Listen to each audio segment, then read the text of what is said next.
Welcome one, welcome all back to the Champion of Champions Tour. We're opening things here in number 16 for Europe, here at the end of day number 4. My name is Kanafit, joined by Wheater, and Wheater today, of course, we're diving into the depths of the group stages. But for anyone who is joining us for the very first time, a quick reminder of how the CCT format functions overall. The play-in stage, of course, is well behind us, and we know we're very close to getting into the playoff stages. Of course, that's what our teams are playing for now here in the group stage, those last remaining places. Yeah, we had to say goodbye to a couple of teams yesterday, but now we will also have 3 more teams joining into that playoff stage, and that is what they're all going to be playing for, Peter, which I think is incredibly exciting. Well, let's take a look at how everything is standing overall. As you mentioned, we've got Spirit Academy, Ecstatic, Fnatic, and hopefully soon some more friends joining up with those legendary 3 wins that gets you through to the playoff stage. Ideally, the sooner you can get there, the better you'll see, but you'll take any ticket you can. So, looking forward then to our setup today. There's still plenty of teams with their future still in flux, let's say, with the 2 wins, the 2 lost teams. But we are in the high matches today. Wheater, we did have an announcement today, unfortunately, about one of these matches. Yeah, Fireflux will have to forfeit their match against Fnatic due to a scheduling conflict, which means we'll only have the 2 matches on screen for today. Going to be Sinners versus OG and Monty versus Amcal. I was actually really looking forward to Fnatic versus Fireflux. This Fnatic roster, right, we're trying to showcase Bermalov to the world, and Fireflux have actually been looking in pretty good form as well across the various tournaments they have been playing. So I was really looking forward to watching them play. Yes, hopefully Fireflux will be able to come back from this one, but I'm sure Fnatic are very happy to get the free win through there. That does still leave us with Sinners versus OG as our opening match today, and at 1600 Monty versus Amcal. So this will again be for a space in the playoffs. If the teams win out here, then they can at least get a day of relaxation, or a couple of days of relaxation, before the playoffs start on January 30th. And of course, the better seeds that will give them the smoother ride. So, Wheater, on to our first match then. Sinners versus OG. What's your overall feeling about this one coming in? I'm thinking this could be quite the close series, actually. OG, the slight favors when you're looking at what the bookies are kind of putting up here for this game, how they're staking it. And I think that is also where I'm looking at. I think OG should be able to take this down potentially 2-0, but it will be too close to maps. You're looking at this OG roster, and they are just a very young core that has made a couple of few changes now over the course after bringing Boss and Kristen in, and now with the final edition. Is going to be one of the biggest things to keep in mind here, right, Peter? How will Spooky play? Is Fiku going to step up and become a star player? Those are the biggest questions with OG. Yeah, I'm really interested to see how they do here. Certainly, they're not a team we've seen a huge amount around the CCT side of things, but yeah, top 4 in the Thunderpick World Championship. I think and having the Spooky coming in, it's really, really interesting. We're getting more into depth on them overall as a squad, but hopefully they can take some of that outside success and bring it into CCT and really deliver. Yeah, that's definitely when you have Kristen, right? A very hot prospect, young IGL kid that's been IGLing since he was 14 years old in the Danish domestic scene, then picked up Miles next, rejected multiple projects, and has found himself believing in how this OG roster will be able to he can take to a major, and I think that is just a beautiful story waiting to happen. And we're keeping an eye out for Moto as well. The team up have been doing very well across this event, absolutely killing it. Former TSM player. We're really fascinated to see how he does overall, but let's talk a little bit about a Czech team, the Sinners, coming into this one. Of course, they're a team, unlike what we saw from OG, they have been around CCT a whole lot, and they've had a lot of success. They are a former winner this season, number 11, I believe, coming second place and top 4 in others, so they're definitely very established here in CCT. Yeah, it's worth noting as well, right? They did make 2 roster changes, bringing in Peppo and Setko. Peppo being promoted from their own academy roster. A very exciting AWPing prospect, and I think it shocked quite a few people that Sinners announced they had transferred Oscar away from the active roster over to Inner Circle. That was later revealed, because people didn't realize it, but Oscar had actually been benched. They just hadn't announced that they were going to promote Peppo. And Peppo was also sought after by Inner Circle. Stico revealed in his YouTube video announcing the roster, right? So a super exciting prospect who had a few starting issues, but now has found his own footing and is putting up really good numbers. Yeah, and I think honestly it's a good place for Peppo to slot into. Certainly, looking at some of the stats Peppo's been putting up recently, he definitely seems to very often be the last one standing. It seems like the team is very much set up for his success.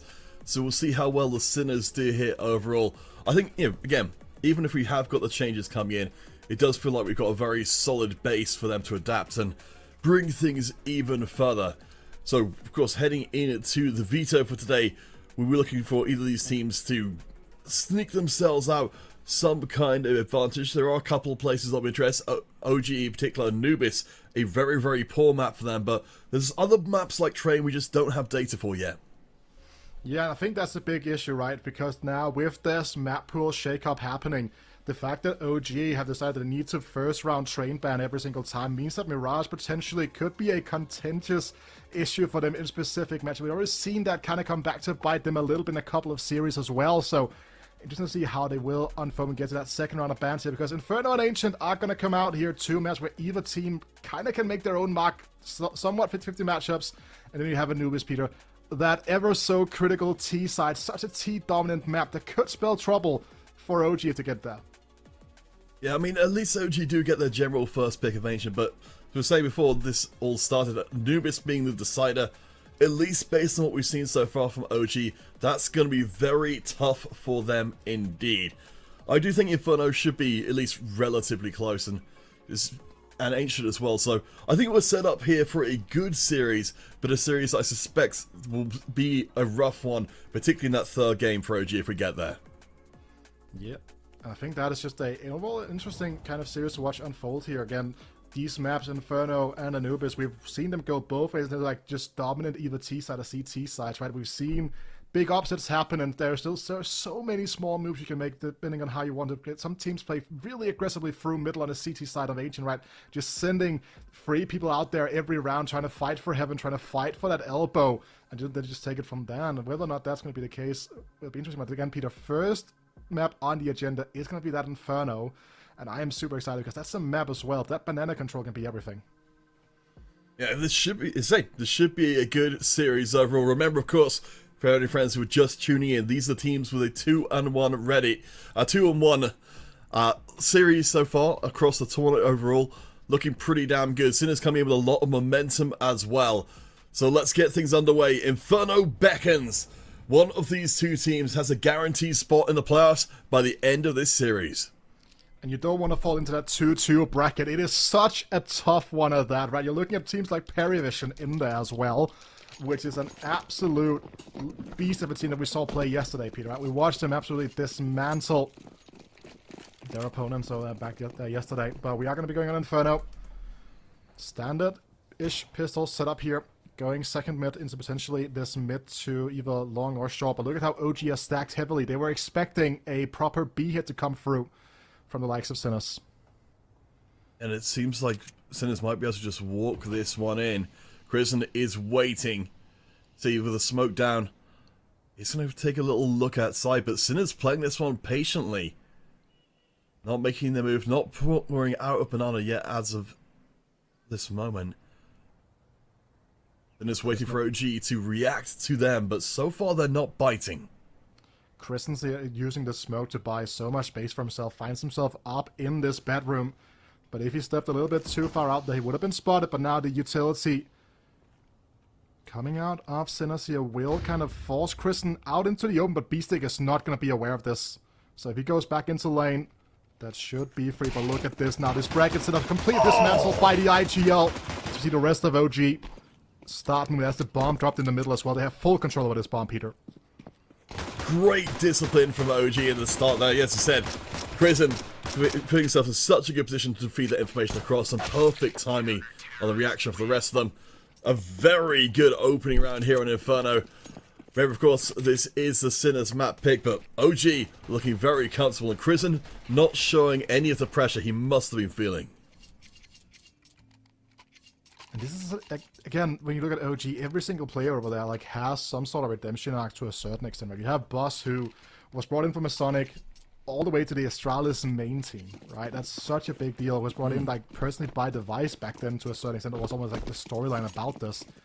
And a player that had kind of a meteoric rise was onto that Entropic roster that was kind of just disassembled in less than a month, it felt like. Never really got a proper chance to really shine. Regalia, another piece of that now, finding success over on FlyQuest. And he is such a strong player when boss. Like, he's such a player, he just fills out his roles without any questions.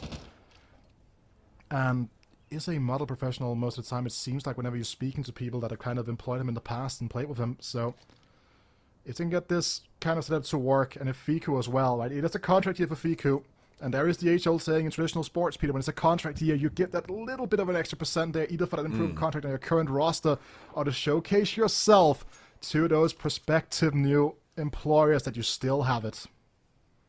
Yeah, well, you certainly want to be dropping into the news as of the end of today as one of our playoff qualified teams. Spooky there, of course. All the players with some eyes on him. Less than a month together on the roster, so very much looking to prove himself as the early brawling puts OG ahead ever so slightly, but Shark and Boz trade back and forth. Buzz is very low indeed. Starts between the boxes, Zeko finds a shot. Peeking the rest of the squad, the Sinners trying to bully their way onto site. Prison is coming, but I think he's going to be too late to this dance. He has still got the SMG against the two Deagles. I think he's going to try for this one, though he just gave his position away. Yeah, Incendiary here will force Setko out into the open. Smoke actually kind of working to the advantage here off the in-game leader, it feels like, for a second, but just great deal work coming out from the Sinners here, completely annihilating this A-site setup that they had put into place here over on the OG side of things. I don't like his chances. The weapons have been scooped up.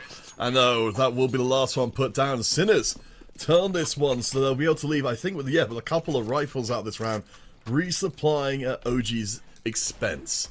And this shot coming from Mariska completely blows open the defense. Just means that they know they are free to scale up short here completely. And these two shots coming out in quick succession as well. Absolutely beautiful from Setko. Some people would say Fiku might have been able to do a little bit better there, right? Had the superior machinery, but just great movement from Setko. Just ensuring that he had the correct angles.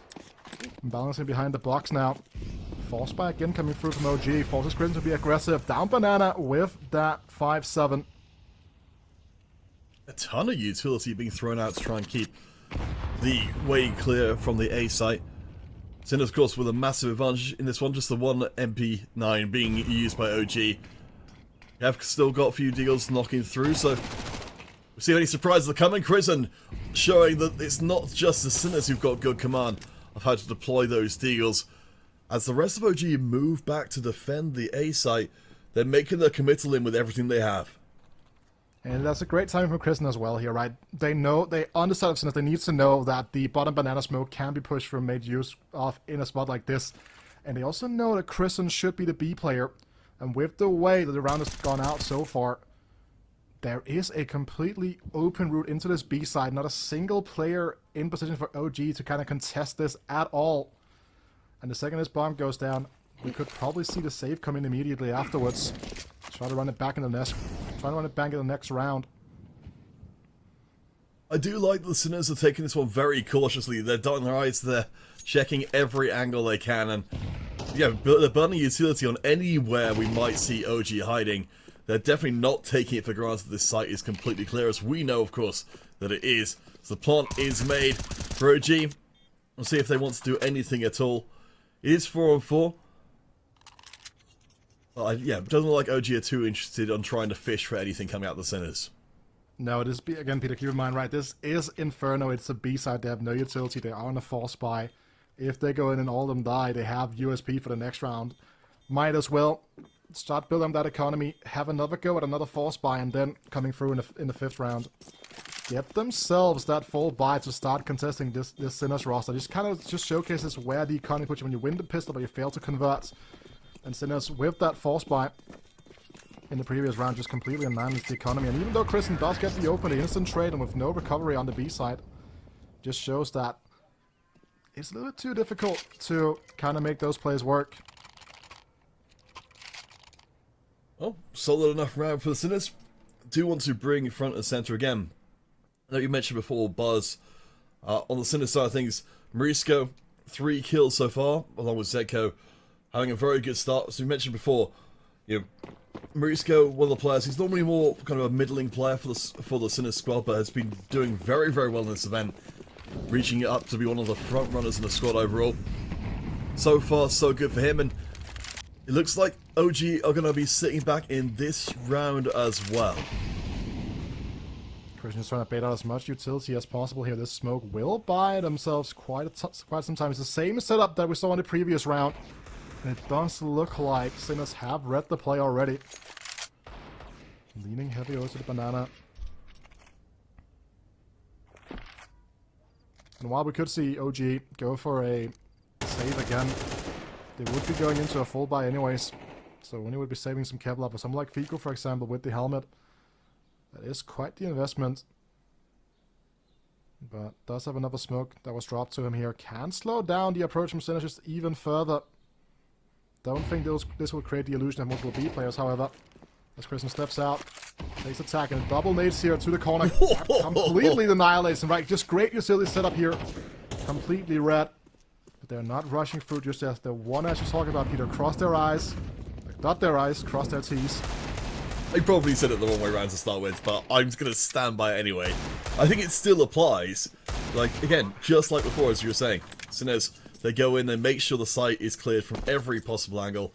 And I will concede that you're right, OG, you know, they're just sitting back and saying, very little chance of getting anything out of this round, so may as well just preserve what we have. I am always a fan of seeing teams, you know, try for shenanigans, just because when it works, it can be so game-changing. Yeah, so again, it's also worth noting, right, for players like Buzz and Moto here, they have not taken any damage in this round or the previous rounds, and they will be able to upgrade for 350 to the head armor. That's pretty important to note as well, because this is not a 5 AK setup from the Sinners just yet. They still have that M4, they still have the FAMAS. They could go into the 5 AK setup, obviously, if they want to. But these rifles are still pretty capable.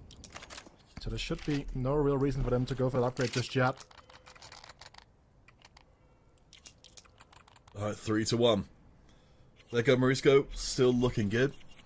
Yeah, the buy will be coming in, as you said, the cheap upgrades for OG, the patience for them to get across those rounds and play for the longer game here, I think speaks well of what's coming, because of course for these teams, getting to playoffs is one thing, but I mean, they're getting into the playoffs with a decent, if not the best possible seed, but the tournament will only get harder from this point forwards. Whoever loses here will go on to tomorrow to play for one more chance.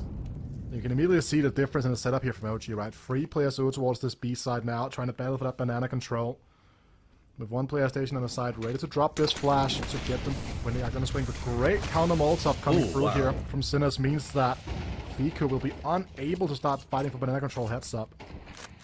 Yeah, both times taking a little bit of chip from the last one. Looks like OG are not going to be put off for too much longer. Utility's still okay from each side though. OG are starting to feel the pinch a little bit.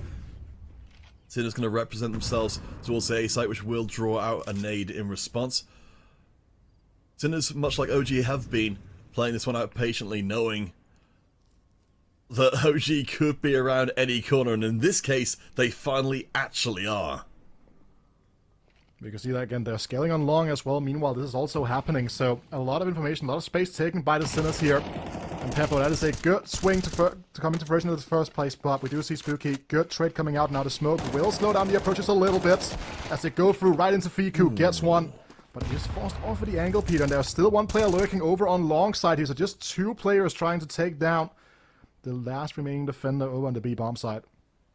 The A side looks like the fight's about to break out as well. Shock will find one.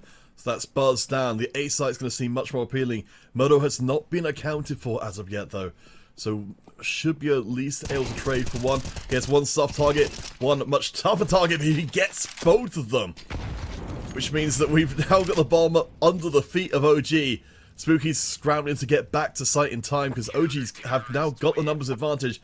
And with Shock taking shelter, he's going to end up being outnumbered imminently. Yet around that is the time. The double kill there is so critical. And that is when you spend so much time trying to scale up banana, and then you make the play for 8. But Moto, as you're talking about, was unaccounted for quite a while, because you're not going to expect him to be that close up on short when you kill Buzz in that position from long. And with just 9 seconds left on the clock when that play occurs, just no time to get that bomb down, Peter. So Not the worst thing to happen, obviously, but not ideal either. Another bottom banana smoke being thrown here just to buy some space for the OG players to kind of go in there and take some control. Yeah, honestly, I got so enmeshed in the round itself, didn't even notice how close to the bone that bomb plant was being done there. And the second it goes poorly, it goes very poorly. I think maybe what we're seeing from the Sinners before, again with the methodical approach to the sites, does take a lot of time to make sure you check everywhere. As a lovely knight lands at the feet of Marisco, I think we get a second one as well. Buzz doing some great work there with the utility to take the teeth out of the Sinners before they even really get into the round. Yeah, I think that was 3 HEs committed though, but it is a kill. It does give them the numbers advantage here. And kind of rips apart the defaulting setup here from the Sinners now. Peppo trying to see if he can find anyone a little bit overstepping, but a close long angle for Fiku is going to be an interesting one for sure. But Shock does have full apartment control right now. The 2 players in long for the swing should be right on target. And even if Setco does open up here, this smoke needs to be strong because Spooky can just spam through it. Guys, they're going to go through the smoke here, unaware about just how far forward the Swede is. As he's living the sweet life of absolutely shutting down that long. Wow. Zedko, I think sunking his lucky stars he managed to get out of that one alive. But yeah, the bomb is dropped and it is in sight of Fiku. So for the Sinners, this one's going to be pretty tough to pull off. Shock, I think, should be able to get this one around the corner. Creates a lot of space for his teammate. Bomb is successfully picked up. The Crimson is unaccounted for and he'll hit Zedko. The bomb's down again. Will be scooped up by Shock. Again, we've run out of time in the round, and while Shock does get the kill in, it will be OG drawing us even 3-3, running down the clock on the Sinners. Yeah, and Sinners, they are not really playing a lot with, like, they don't play any sort of quick hits right now. They're just being held back by the utility from OG, trying to go for these long, drawn-out rounds that OG are just able to completely stave off in time. And I'm not quite sure what was the play of going through that long smoke. They had the flash, and obviously with the bomb dropping into long, it's a bit of an issue. And that's something you can always kind of predict, but unfortunate scenes for Sinners here. They do have another buy in the bank to work with. Lost bonus slowly but surely building up as well, so it's far from done for them, obviously. I've got Modo on the AWP for this round. Oh, Morisco. A couple of MP9s coming out from OG side of things as Morisco will sneaky beak his way up, takes a flash, but nothing too serious. Doesn't spot the Spooky lurking there in the shadows. OG's A-site defense has been pretty damn good so far, and you can see that the Sinners are not fully confident heading in there, at least quite yet. But it is a 1-for-1, and generally speaking, 4v4 situations do favor the T players because they are able to outnumber the CT defenders on whatever side they want to go into. They will normally default into a 2-on-2, but right now OG playing 2 players towards long on Arch side will be able to quickly rotate because you can see how far forward on the B side Moto is playing currently. We'll have any information given. You can see now Buzz slowly but surely falling back into CT spawn even. But Setgo comes out of the balcony. And that is a crisp double entry coming through here, completely annihilating this setup. And that's what I was talking about, Peter. They are just in a huge numbers advantage, can get the bomb down wherever they want it. And with that, I do believe LG will have to save the M4 and the AWP here. I was going to say, I was about to praise OG for generally having the right players in the right time on the map. But yeah, Sinners just walk in there and walk over that round. Certainly a lot more at stake for OG with the AWP in play. It means Modo stays well out of the fight, and Sinners sees back control. This is a very different round from what we're seeing here before. I think maybe Sinners losing out to the clock 2 times in a row is enough to put a little bit of fire under their feet and make sure they get in these these entries in nice and snappy.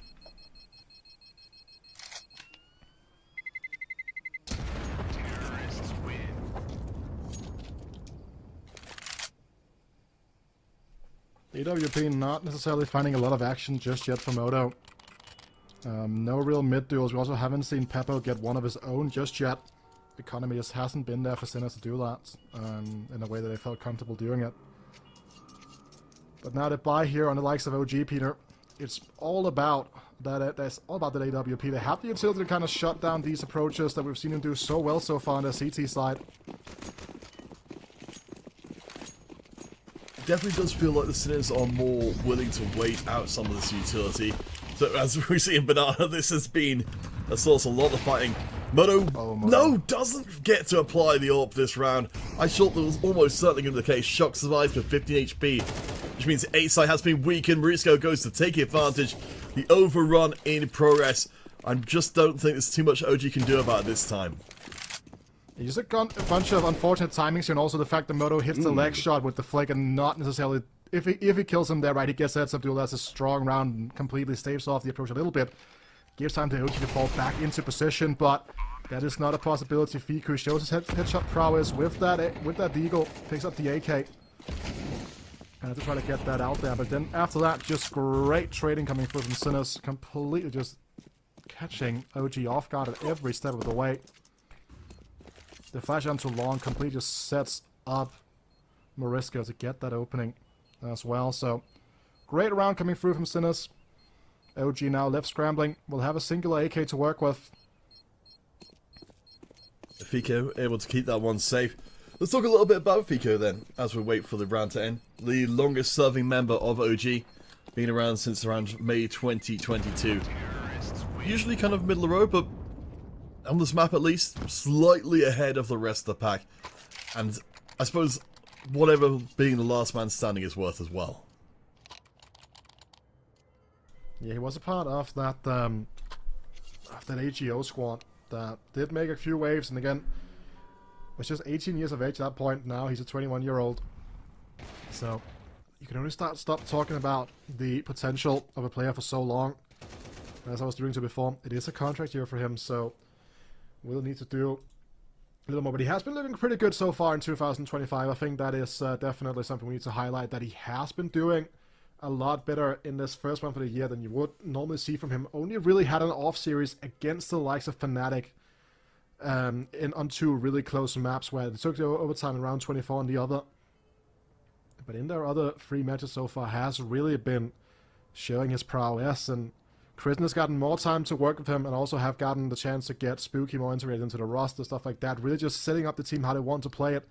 And maybe that was all that was needed for Fiku to really unload that potential, was having an IGL that fully believes in and knows how to set him up to perfection as well, right?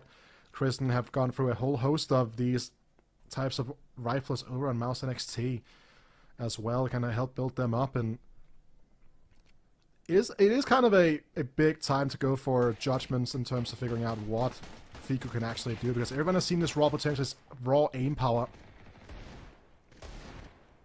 Oh, that shot from Setco was actually beautiful. I'm completely sorry, Peter, but I missed that shot from Setco in the first place. Was actually just a lined up wall bang. That's disgusting. We certainly start off pretty well here for OG, getting that first round in. We see Moto was sort of the last round doing a pretty good job of defense, but it feels like as the rounds have been going past, the Sinners have been getting more and more confident, and their A-site pushes especially. I think we might come up... Okay, we didn't quite get as far as to see it there before the round started, but one thing that I did find troubling from the previous round was Moto getting it overrun there with his AWP. Not managing to quite land the shot where it needed to be. Feels like it really hurt OG's potential in that last round. Yeah, and I think Moto has been a player that also has been under some scrutiny, right? So many young AWPers coming up all around. You look into just the depth of the CIS AWPing space in general, right? There's always someone like an Outfrost rolling about, a Latic, these types of AWPers that have proven that they are actually quite good at even like a CF 1.5 level. And Moto had some hope about him back in his TSM days as well, but has proven a bit inconsistent at times. It's also another one of those players where the jury is still fully out on him. And if OG we'll see how he does this round. OG got just the one hero rifler in the hands of Fiku, who we can see is actually going to be quite likely far away from the action and will be lapping around. This was one of the things from OG before we were, at least I was attempting to praise, as Pepper will pick up the first kill. They are relatively quick to respond to where the Sinners are making their play. And I think we might actually be seeing the Sinners using that to their advantage. They've drawn all of OG across to the A site and now can walk this one up into B. Mistake being left to roam. Om is lonesome here.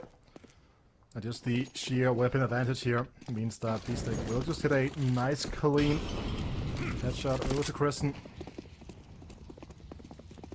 Spooky and Moto will go hunting here once the bomb goes down. Fiku will be left on his own to protect the AK for another round.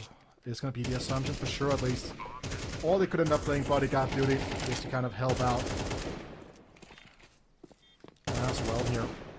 But a great Seahawk so far being put together from Sinners. Have really showcased their prowess in their full-on buy rounds. Finding those openings over along the A side you were talking about, Peter, right? Really just setting up the flashes to get people through and get those long players taken out pretty much immediately. I think some of that is coming in from rounds 5 and 6, where, again, when they lost due to timeout. It seems like the conversation going for the Sinners seems to have been they needed a dose more urgency in their play. And it's working out pretty well. It's, you know, firstly, OG just don't seem to be able to defend their sites as well as they could be otherwise. But Sinners, they're finishing things off with still now a good amount of time left on the clock. I guess just more decisive general play seems to be paying off. 2-3 round streak so far for the Sinners. This is their map pick, but so far it's looking very solid to start off the series. Full belts of utility though now on the side of OG, Peter. This is how we have seen them being able to kind of draw out the rounds you were talking about, right? Getting Sinners to lose to the clock more so than anything else. That has been one of the things we need to keep our eyes peeled for.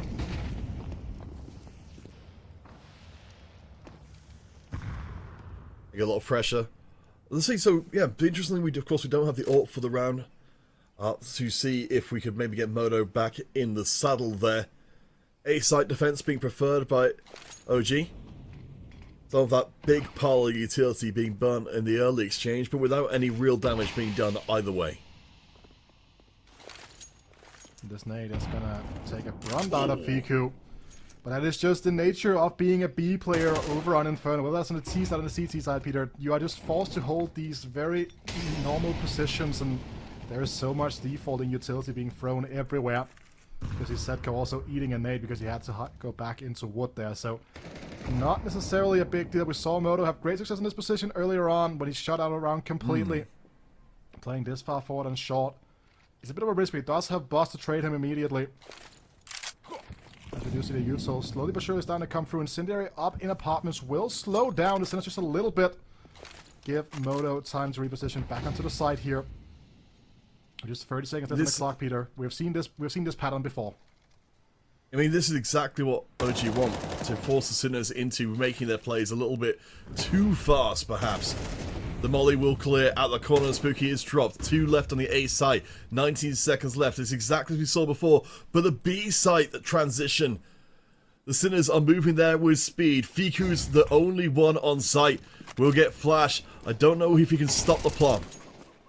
They do catch out Shocky. That's a huge kill for Moto. Ensures there's going to be no lurk coming in here from the back. Can be completely preoccupied with the side, with Banana, with this limited amount of utility that they have left on the OG side here for the retake. They are in great position to challenge this as well. Setko in the open. Now going over to Quad. The double setup here can boost up the AWPer as well if they want to. That's around the corner, finds Peppo, down to just 2 Sinners remaining. Zedko was all the dead man walking anyway, as Morisco is dropped. OG sees back the round for themselves to bring it back to 4-6. Again, keeping the Sinners at arm's length just long enough to make their play a little less measured than it needs to be. Yeah, and as I was talking about before, right, Peter, the fact that they completely end up eliminating the flanker here, this kill from Moto is so critical. Because if Shock is still alive and an unknown factor here, this retake becomes a lot more dicey because all of a sudden there is an additional angle that they have to take note of. They know their 3 players are on site because that has been communicated. They got information on where the last one was and then completely shut him down. And Moto now being able to pick up that AWP here, Peter. This could still be a 6-6 half. Yeah, I'm definitely. It feels like there's this real intricate dance going on between OG and the Sinners to start off the series. Again, a place in the playoffs. Whichever team comes out of this series ahead overall. I'm kind of curious to see how the Sinners kind of react to what OG are trying to pull here. You know, trying to keep their arm's length, if there's some way through, or if it's just going to be the Sinners running out to the very tail end again.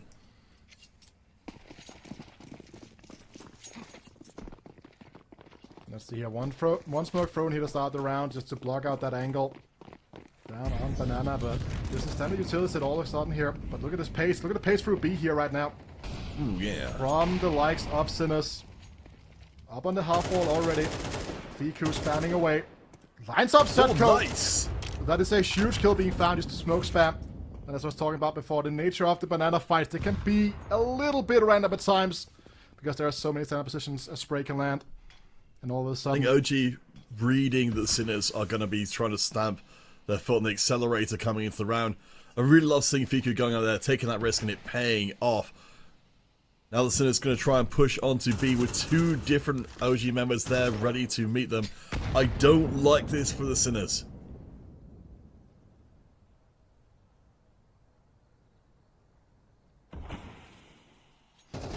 Do you realize, Peter, like how hard OG Sinners goes as a band name, by the way? Like, it might be like the hardest band name matchup in like Counter-Strike period. So you're saying we're going to be seeing the teams merge at the end of this series to pursue their music careers?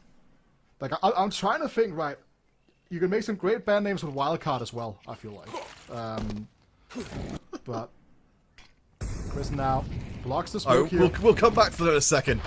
Because yeah, the Sinners, they've let the clock run down to 24 seconds. They've still got 2 members to deal with. Utility, as always, very good on the site.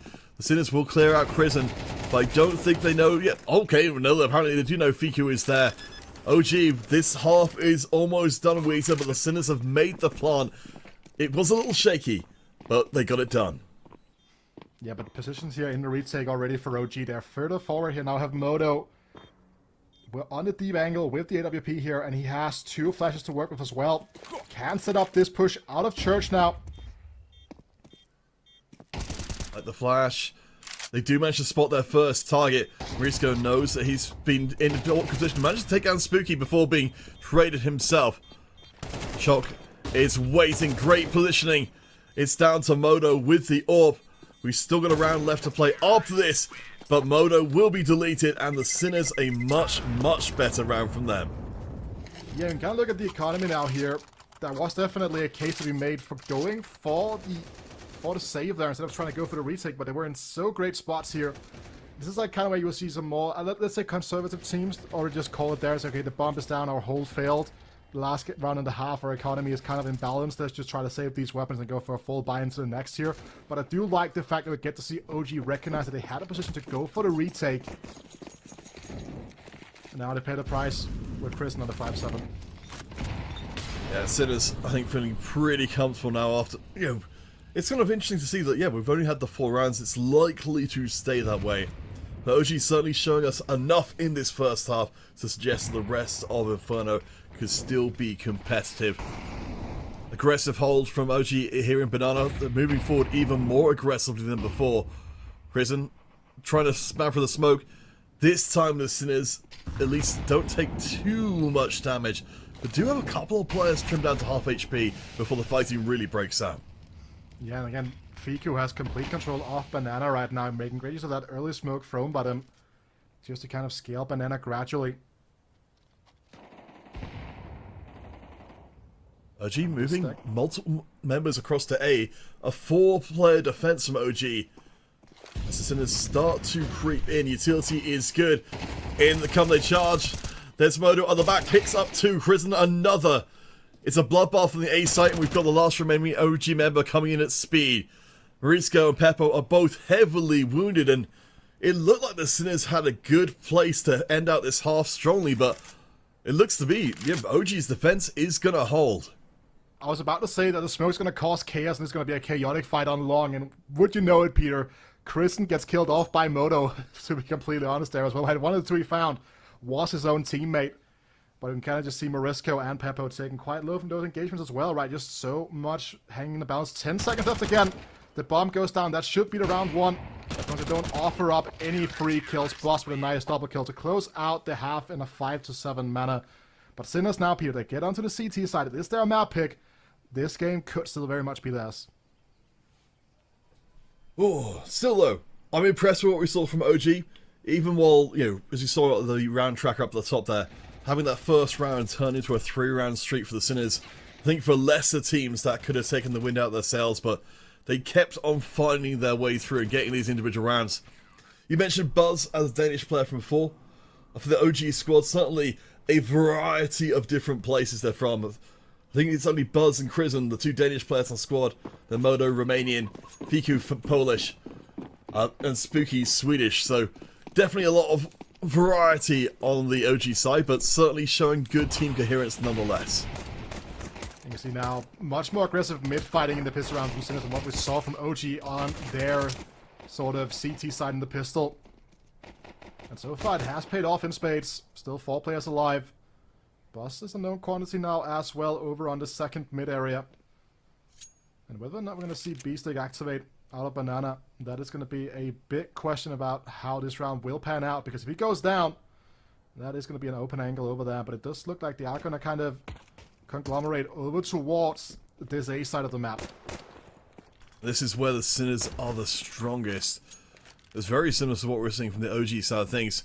A minute and change left on the clock, so we could see OG pull back from this one if they're trying to pull off the same thing we saw from the previous half. Not pushing forward. Very minimal utility left across both teams, so I don't like OG's chances if they do push onto A, but they've not got an absolute ton of time to make the rotation to B either. Molotov here can isolate the player in pit if they want to. But Peppo aggressively looking now, and that's going to be Moto cleaned out completely. This is going to force the issue now for the rest of the OG squad. Boss all alone will have to make up an absolute miracle right now. Would be a 1v5 clutch. A 1v4 clutch ace to be completely exact with this. But finds the first in the swing. Tries to force the issue, make great use of the ability to Glock, but it's just not enough here. And a great start for the Sinners now. With this pistol win, we'll be able to completely keep a chokehold on OGP, because keep in mind in the first half, Sinners got the bomb down, was able to transfer it into a great deagle round that we saw. But they don't have the money to work with that over on the OG side. If they go for a force buy right now, their economy is going to be hanging in the balance. That could potentially be Sinners on like 11 before they start to put up a full-on contest. And we have a technical issue, it seems like, just waiting to be resolved. Alright, we'll wait for things to get underway again, but... Oh, I'm getting great information here. It's apparently it's a cat issue from Moresco. Oh my gosh. Something that you are familiar with, Peter. I will say, right? As a cat owner yourself. I mean, that's the thing. You have to, in the rulebook, of course, there is a whole section for cat issues. You need to, we'll do our best to identify. Well, previously, there was a keyboard issue from one of the players. Now there's a cat issue. I think if we read between the lines, Wheater, we can perhaps anticipate that the cat is on the keyboard and refuses to move. Also, I found another great band name using CS organizations. The Aurora Alliance. Ooh. I like it. That feels like that's kind of trancey kind of music. It could be. Oh, it's just like, a North Pole, like a Norwegian band. Like, think of Monsters and Men, but Norwegian. Yes. From like the Arctic Circle. But then it's like they have like one band member, like one's from like Svalbard, and then they have like people from like northern Finland. So like instead of just being like called something in Norwegian, they're the Aurora Alliance, because it's like, the Aurora Alliance. Well, there we go. CCT, secretly a music label as well as a torrent. Let us know, teams. Form the bands you always wanted to be. Or you can play down comms while making your push in. Sinners, though, so far this half has been to their tune, the very early parts of this half at least. As you noted before, OG were unable to plant their feet or plant their bomb in the first round, so coming into this one minimally loaded out.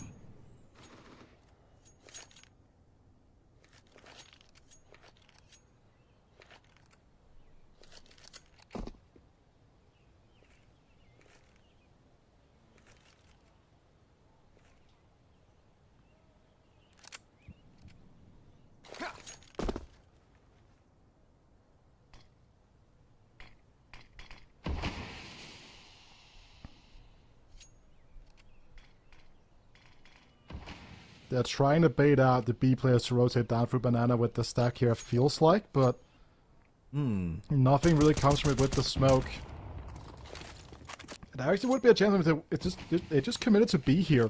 They would have been able to potentially run over Setco and then get a bomb plan like that, which is going to be the name of the game for this round. It's a complete demolition, a maul down of this eco. And but now, 3 Peter, SMG kills for Shock. but Peter, now we're going to go back into the real meat and potatoes. The full buy coming through from OG. If this one fails, that is going to be a prime time ticket for Sinners to close out this match. Ooh. Well, yes, I said, a lot of money in the bank.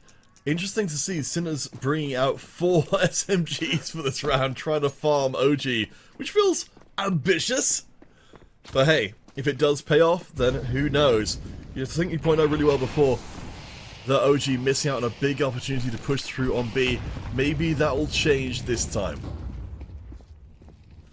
They do have top banana control now. They do also have the smoke for the CT. If Setco oversteps the issue, could have been absolutely pulled apart, but good incendiary. Provides great residual damage. This HG could also do a ton of work. Look at that, hits 3 players on the side of OG, but the B bomb side is there. And as you alluded to before, Peter, it is MP9s across the board here. It's a bonus round for Sinners. And Shock, he is going to be on a long flank. I mean, you couldn't ask for a better situation for the MP9s. A bunch of heavily wounded players, and Setco grabs 3 SMG kills for himself. Oh my gosh, the Sinners absolutely rolling around with the money. And the Sinners bonus round is going to turn into a win, it looks like. Moto, last one standing, he's heavily wounded. He's doing his darndest, but he can't get away. And that is so much money and such a disaster. Sinners leave that round laughing and OG hanging their heads. Yeah, very difficult round to lose here for OG, but Setco, this is a great play. And also a great aim. A triple headshot angle there with the MP9. They're just running into him one by one. No flash to really get him off the angle either. And with the fact that Shock's rotation was so delayed compared to the rest of his team, Boss not fully ready for the fight over on Banana. And now you can see, Peter, the consequence is going to be full-on Tech 9s, a fast hit on a bomb site. Potentially being able to run something over here, and Peppo has to be wary of this AWP because it is a scary round to bring that beast into play.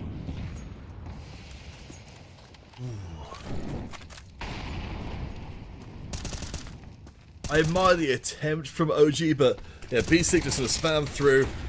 We've certainly seen already the Sinners are not at all intimidated by having a whole bunch of people get up in their face, but that is a stolen rifle. 2 OG members remaining. 2v1 on the B site. Sinners scrambling to get back in position as Zedco takes cover. Doesn't want to be in a 1v2 situation. But OG, they don't capitalize on that moment. Fall back instead. Going to take that single rifle and try and get themselves into the A site, perhaps. Yeah, but slight bit of miscommunication there actually as well, right? You saw them accidentally throw 2 smokes into CT, so they're down a smoke compared to what they could have been right now.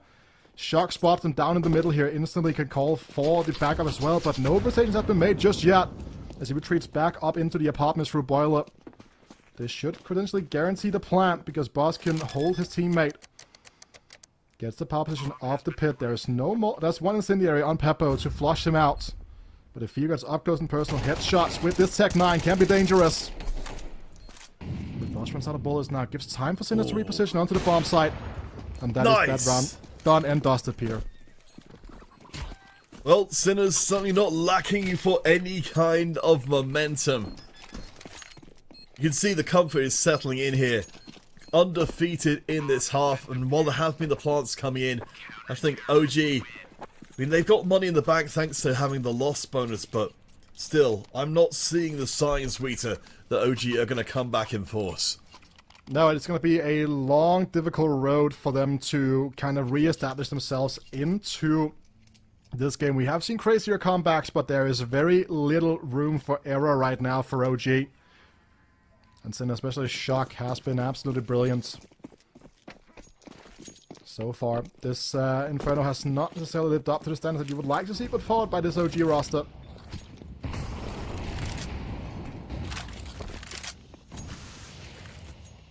Once more onto the breach. No ult for OG. Beppo does get a little trimmed, but nothing too serious. It feels like, I mean, we're getting very close to the end of Inferno here without seeing too much of a change from OG. I guess for me the best part of their play has been when they've really been decisive in making their moves, but the Sinners have kept them at arm's length, much as they were kept at arm's length on their own half. Us will find the first kill though, so that's something. Yeah, an easy pick up here for Beppo in the trade. Boss was aware of the fact there was going to be a double push for apartments now. And it's a free on free over an A side. One player from each team kind of just still hanging a little bit behind.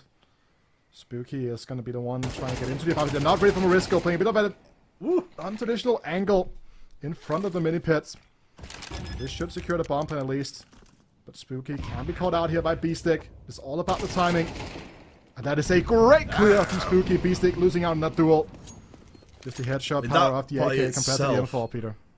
That by itself may have well made this a workable round for OG. You can see the Sinners, they've got the equal numbers. Spooky is very low indeed, so will not want to stay in that molly for any amount of time. Does get driven out of the pit. Sinners are coming in, they're starting to run out of time. This will be huge for OG to get their first round win in. Beppo, I think, is a little too late looking for that last kill, but knowing that time is not his friend. But it's going to be all 10 players on the server eliminated. A free K for Moto to shut out this round. But look at the economy, Peter. They do have the money to buy into it, but a couple more of those rounds for the likes of OG. And even if Sinners are going to lose those, that will still put so much pressure on the economy for OG that the back will break eventually. Beppo has another AWP to work with, though. That is going to be a big one. But with that 1900 loss bonus for this Czech side, Peter, this could be the round that breaks the straws down, that breaks the back for them as well, right? So a lot of things hanging in the balance of this round specifically. We'll see if the Sinners can maintain control. Of course, we saw this yesterday. Still, a very good opportunity still for Sinners to reassert control. And now OG are into the half. I have to imagine that's going to do a lot for their confidence going forwards. And we can see that. Moving forward aggressively towards the A-site Sinners. They are going to make a little bit of a look there as we do see Spooky's getting a little hot feet. Beppo sneaks through the kill on Tomodo. And it's Sinners who take the early advantage. And a second as well. Yeah, Spooky being left over on the banana side just ends up taking some of that residual damage. Spammed through the smoke, and the fact that Beppo gets away with his life there is a little bit unfortunate for OG, but a great one for him now. Kristen trying to set himself up to get through some information. But with still 5 players alive here, there's no way for OG to really make a convincing push through any bomb site. Need to be able to keep both players alive when they go for these trades. 3 players remaining. It does feel like OG are still in with a shot here. They're suddenly playing like they are committed in for this round. They are being kept at arm's length though. 25 seconds left to play. Utility from Sinners is still good. We've even got a few pieces still scattered between. And OG, in the face of that utility, in the face of presumably and correctly reading 3 Sinners on site, I think they'll take a walkabout for the rest of the round and let the Sinners eke ever so close to closing the map. And it makes sense, right? Because they're not going to have a lot of money to buy into the next round anyways, right? Like, they would not have this level of weaponry to work with. So Moto can buy up an AK and kind of buy the utility needed to set up this round as well. But it's going to have to be a very specific play being called right now. Not a lot of utility, only 2 players really able to buy up alongside of that saved smoke from Chris from the previous round. You can see, Peter, it calls out the timeout here. Need to set this up. I'm really curious to see what OG go for. As you said, it's a very dicey situation to be in. I have to imagine at this point there's a lot of thought, sort of our second map, Ancient, coming up anyway for OG, but it seems like they've got something in mind. Maybe even a little bit of limit testing this round, just to see if there's any way to bust through and expose some kind of weak part of Sinner's play that up until this point hasn't been exploited. They're playing for overtime right now. Just have to put one foot in front of the other. The mission is quite clear. No, nothing on offer for Peppo's AWP here to start off the round with, but has put Spooky up close and personal. Oh, and this could actually end up catching him off guard here. Setco being completely annihilated, leaving Morisco in a precarious position alongside B-Stick, but the rotations are slowly but surely coming through. If there's no smoke here, or they can blow it open on CT, Peppo's AWP can fight this from a safe distance, while Morisco and B-Stick takes care of the rest on site. I do like how quickly the Sinners are moving into position to try and deal with this. Nice boost up. And perfect positioning! Only gets one before being dropped, but sets up the Morisco to get two more. OG are pretty much done. Moto, last one standing here to keep the Sinners from locking down Inferno. Ancient, our next destination. But honestly, I like the reaction from Sinners. It felt like a very, very solid defense. But Moto can still cook a little bit here, Peter. It's not quite over just yet. Gets him off the angle to start with. One still smoked off here. This actually is an opening for him to kind of isolate this duo onto the player on quad. Doesn't have the bomb. 20 seconds to left. He pick up the bomb here. Could have beelined it over to the A bomb side instead, just in time. Now this should be it, but we're completely deletes Morisco, Peter. 16 seconds. Did not pick up the bomb here in the first place, so cannot bait out Shock in that way around. And we'll have to stick the bomb plan in just a second, and there it is from Shock. Closes out the map here. Great showing from Sinners on their map pick of Inferno. And until Shock blew up there, the KD looking pretty crazy as well, but a very solid opening salvo here from the Sinners. I think OG, they gave us a pretty good demonstration towards the tail end there that they are not to be taken lightly, but honestly, I think Sinners made a very good case for that being, for Inferno being a very strong map pick for them. Yeah, and again, we talked about before as well, Sinners on a 5-match win streak current, right? A little bit more shaky form from the likes of OG. They're still in that 2-1 bracket. And keep in mind that OG's only loss so far in this event was to Fnatic, a pretty strong roster on paper as well, so that is something that you need to keep in mind. This is actually an OG roster that have pretty good results, and you need to be respected. But Sinners just really showcasing yet again. They did the right roster moves, it seems like, by benching those players, by benching Oscar, like such a hyped and well-beloved player in their scene. So bringing this young academy up on Peppo, so far great success. Alright, gentle friends, we will take ourselves a break while the teams and ourselves get ready for the second map of our first series here today. Again, if you weren't here from the beginning of today, do bear in mind that our third series has unfortunately been cancelled, so Fnatic vs Fireflux will not be taking place at 1900, but Multi vs Amcal at 1600 CET will be following this one. For now though, stick with us, we'll be back as soon as we can with our second game of this series.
Welcome back to the Champion of Champions tour. We're getting into our second match, or second game of our first match. We'll be having just the two matches through here today, as mentioned before.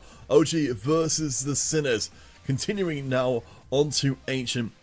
And what we saw from Inferno, you know, it did feel a little one-sided at times, but I think there's still plenty of fight left in OG. Yeah, and we're going on to Ancient, which is a map for both teams that have actually been really successful so far this year.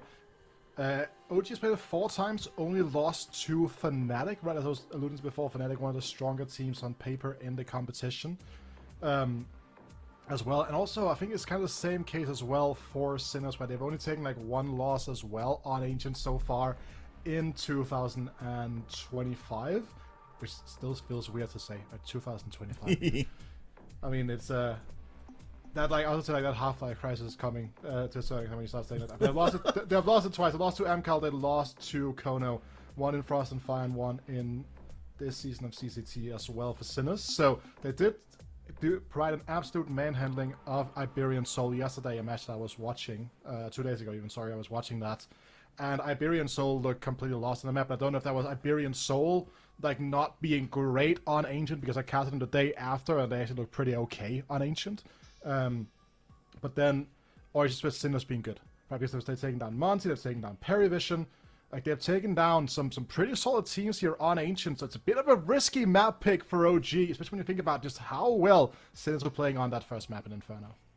Let's talk about a couple of players that made it happen for Sinners. Marisco and Shock, with very, very similar performances, really the carries for the Sinners side of things. 16 and 70 kills respectively, way ahead of anybody else on their team, and certainly anybody else on the opposing team. OG, they had their moments in there, but they definitely weren't able to put together enough of a challenge. Admittedly, I think it was a less one-sided game than that 13-6 scoreline makes it look like, but we're going to need to see a lot more from OG here on Ancient if they're going to stay alive in the series. I think a lot of it was also carried by the fact that Setco found a 3K with the Deagle on that Force Fire round after they lost the pistol, right? Absolutely incredible scenes, and one of them being a wallbang onto boss just makes it so difficult, because those rounds are not always going to go like that when you average them out here. So, as you can see, Peter, OG is still very much the favorites in the eyes of stake here. Setco now being rushed down, showing yet again that he has pistol prowess. The Spooky comes in, says peekaboo, and puts him in the grave. Yeah, nice reaction from OG, not being at all put off by having a little bit of an early stumble, recovered their feet and got right on it straight away. Plant is made. Sinners are on the bomb entirely. Marisco can't cover his back and he's about to run into a problem. The problem is called Modo. I think Shock is out of there for this round without too much expectation. He'd perhaps do anything apart from pick up a tail end kill. Still though, OG on their map pick. This is, as you mentioned before, their first pick map that they've certainly gotten a good amount of experience on. Win the pistol round and come out of that one looking pretty good. Sounds like something a lot of Cardinals can relate to, Peter. Moto problems. Oh boy. Tough crowd. Tough crowd.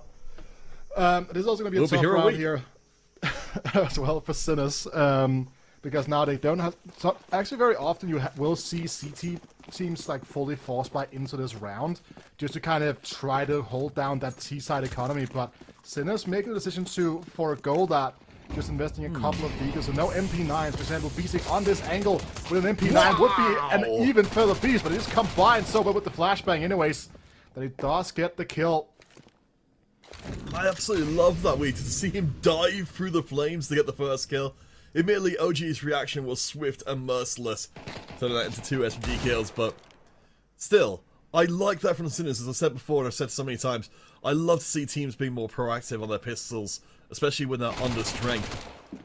The element of surprise can be the only thing that can save you, but for Crizzen, I mean, he's just scooping up bagfuls of money and shoving them in his pockets. OG come out this round looking very economically flush. Yeah. Marisco just over on the A side, just praying that he finds anything here. Crizzen already made the switch to the Galil. Does not want to go chasing for that 5th kill with that Mac-10, which would have been an absolutely huge boon. But Fico's life was lost. But again, it is kind of one of the reasons why it can be somewhat difficult at times to kind of rate a player like Fico, right? Because the thing is that when you're rating like how entry players are playing, Peter, so much just comes down to individual rounds where like for example, this is a good round from Fico. He gets one kill. He doesn't get a kill, but like he gets information, then he gets straight out immediately afterwards. But it doesn't show in the stats that he got a kill. But he still did 159 damage in the round, right? It just kind of goes to show that sometimes it can be a little bit hard to gauge that exactly. Although a lot of that damage does come from that incendiary, I believe. Molotov even. But still, does its job. Which ends up setting up Kristen with that Mag 10 to farm afterwards. I'm excited to see what Beastic can give for us in this round, though. I mean, yeah, sure, you know, Kristen had a very good round last time, but Beastic was the one who, I think, showed the most initiative. I'm kind of curious to see if that was the decision that he made on his own to say, don't worry guys, I got this, or if that was specifically planned from the Sinners from the start. At least with this round, the Sinners have got the guns. Marisco will be going forward in a similar fashion, and it feels like the Sinners were trying to build on that early aggression from before. This time it goes 1 for 2 against them, but the B site does remain secure. A site, though, could be a whole different story. Beastic, though, not checked on the big box right now. That could be a 3K waiting to happen. Yeah, I'm not aware. He's holding the solve here for a second, finds the 2 first one, picks up the AK afterwards. And even though this round started shaky for Sinners, has turned back in their favor. Not necessarily diligent enough here. We have got heavy wounding on both of the OG members. I think Sinners have got this one. Kristen is all by himself, saying someone's got to show themselves around this corner. But as we can see, the plant has not been made. And honestly, Sinners turning this round, as I think they are about to do, is incredible. Peppo is very, very slow. Zedko, the last remaining full HP Sinner, sees his target and deletes. Sinners steal out the round. There's a bit of a rough one for sure here from OG. They just do not do their due diligence when they enter the bomb site. And that is just great play here from Beastic. As we do get to see this 3K almost in action. Only gets the 2 first ones, but still all that was needed. Does so much damage and just sends the round into flux. Enough for Sinners to grab onto it. And if that had been a round win, that additional bang from Kristen from the first round would have provided an AWP for Moto. But because of the fact that they needed to get these AKs in play instead, they are now... He was not forced to drop one of those over. Fico on the Mag 10. This could slowly but surely slip away from OG if they're not careful. That's a round that they would want back 10 out of 10 times again. Hey, remember, the Sinners, they've got the one map locked down. If they win out here on Ancient, they're through to playoffs straight away. OG, they need to recover and fight what will almost certainly be a very tough third map. Anubis is waiting if they can get that far.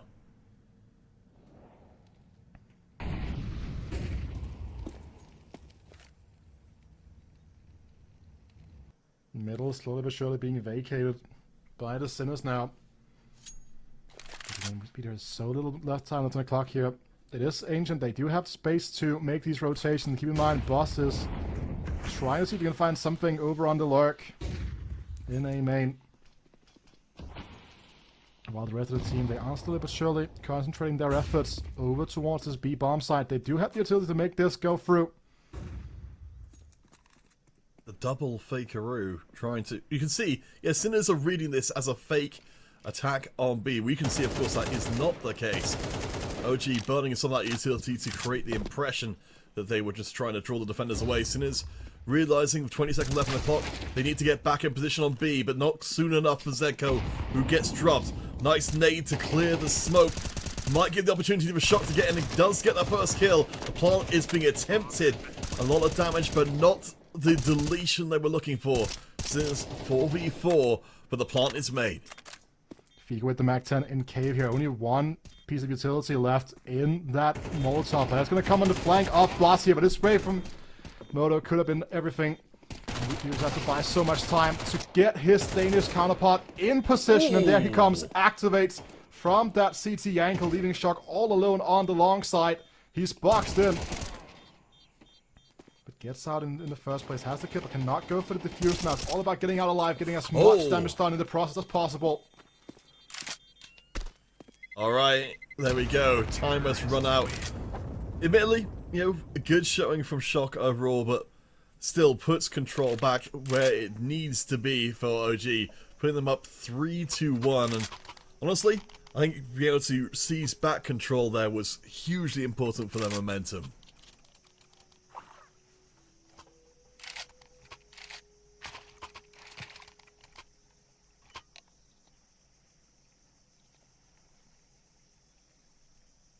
This is the first time we see Sinners call a timeout. They did not use a single one of those overrun Inferno. They weren't really needed, I think, as well when the map went the way that it did. I think that is kind of safe to say, but just a replay of this round in particular from B-Stick. That is a round that OG should have won here. But they did end up putting Sinners back on the map. Just great play. Patient play as well. Coming out. And it's clear from Chris, and it's everything for this round as well. He even peeks out of the flash. Setco isn't even blind by the time he swings out.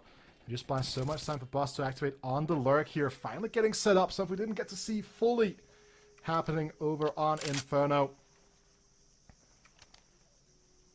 I do want to give some recognition to Chris, and of course, the 18-year-old Danish player mentioned being IGLing for a really, really long time. 7 kills so far. More than any 2 members of the rest of his team combined. As OG pour themselves onto the B site, it's looking like the Sinners have got very little to say very quickly. Yeah, but also we see a Shock almost manages to break through the chaos, through the smoke. The great recognition here, really pacey play being called by OG. Just identifying the weakness in the setup here from Sinners. Leaving them now to dry, just sending Boss through on long with that MAC-10. Forcing Sinners to scramble.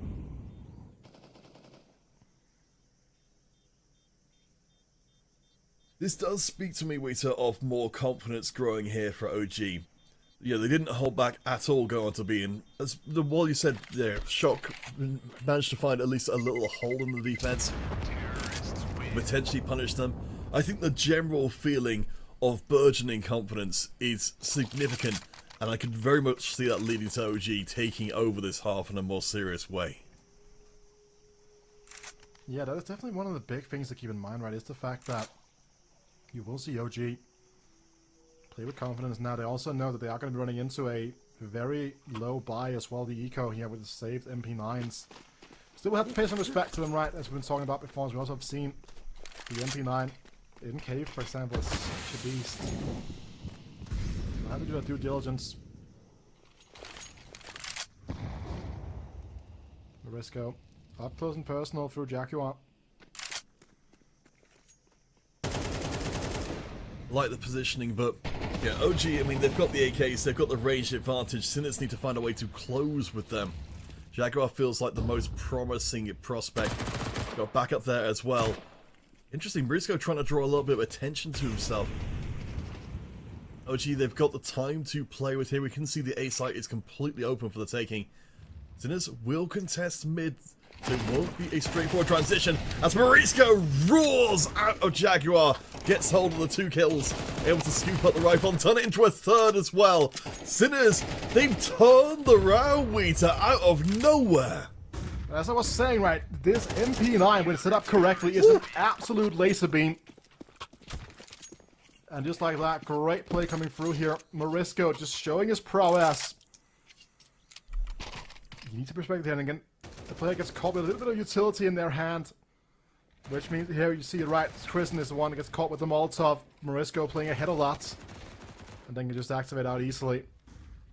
Another one of these rounds where you let your foot up the pedal just a little bit. And all of a sudden, the Sinners, they bite hard, bite back. But Moto now on the AWP, same thing goes for Peppo. Well, if we were seeing OG starting to build confidence for Sinners, that must be amazing. First blood will go to OG though, as the fight for mid turns into more of a brawl. Both teams end up retreating out of that situation. Instead, the A site, the focus, Peppo is here with the orb. Should get the first player on the way in. No, misses the shot. Now has to take close range firepower. Beastic in from the side. Gets 2 before being dropped. Good molly to buy a bit of space. Mauricio coming in to provide the support.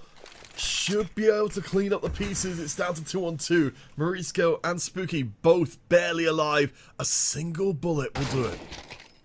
Yeah, Spooky strikes clean here first. He knew he was in there. Was looking for the fight. It makes sense for Mauricio. You can also sense the fact that the bomb is moving across the side now. Spooky going to be the one to shut down that rotation. But you were talking about before, Peter. Just a 4 HP to his name. Any bullet that lands is going to clear him out. And look at the immediate reaction from Moto as well. Now, considering for a brief second whether he wants to go back to A. That is going to be Setko's initial read off the play as well. Taking that mid control through Red Room. Moto will have to chance the plan without knowing where on the map Setko is. And you gotta consider, should he have been looking for that fight right there, low on the HP from those early engagements. But ended up braving the situation. Maybe could have bought more time to get Moto in position to trade, but it is a difficult one for sure. With just 10 seconds left now. Moto has to go for the default plant here. Can retreat back down to the ramp if he wants to. Play it onside, more close combat.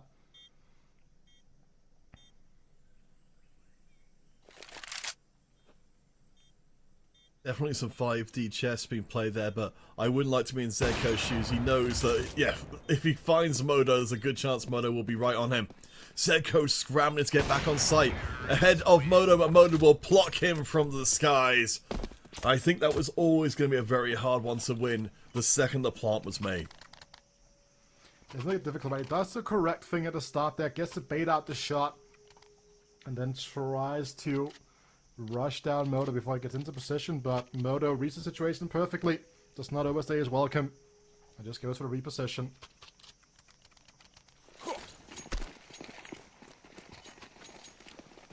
Gosh. Right? They forced into this, like they full bought into this obviously, but there's a lack of head armor. And look at the buy from OG. There are 2 MAC-10, so if they find Peppo, Shock, and Marisco, this could get dangerous. Great positioning from Shot, gets 2 without reply.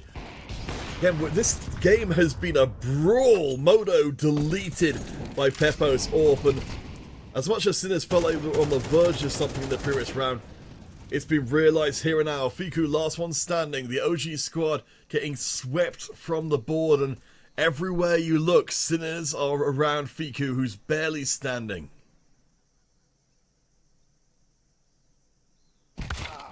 This fast-paced play here coming out of OG, the call just completely dismantled by Sinners. And looking at the economy, Peter, right, it was already under pressure just a little bit here. And now it is fully and well truly in the gutter. I'm liking that we're seeing, I think much like we saw from OG before, that the Sinners, while they're behind, they definitely don't feel like they're a team that are playing under any kind of pressure. I'm really curious to see how this half ends, because as much as, you know, the first map ended up being moderately one-sided in terms of rounds, there were a lot of very close rounds to fight. And we've seen already, as we see for these replays, that what had seemed to be a very promising early game for OG got turned around by some very unlikely rounds from the Sinners. Yeah, they've just been kind of unable to convert some of the rounds you would expect them to be able to convert. You have the B-stick round, where they get double entries, and then they just get torn apart, and you have to run with Marisco comes jumping out of Jaguar and just kills both of the players over on the banana, right? It's just one of those are just 2 rounds where you need to be able to convert those, and if those have been converted, would have been a completely dominant affair from OG here. So just well done to Sinners to really keeping it close in the process. We do have a keyboard issue waiting to be resolved. That is the reason for this tech pause. Huh. Alright, we'll have to see if we can bribe the keyboard cat to leap off there. But looking at the Sinners overall, in terms of just the raw frag numbers, B-Stick, Shock, Marisco, they've all had their moments so far in this game where they've shown that they can, you know, really narrow in their focus and just have that beast mode activate and turn around pretty much single-handed.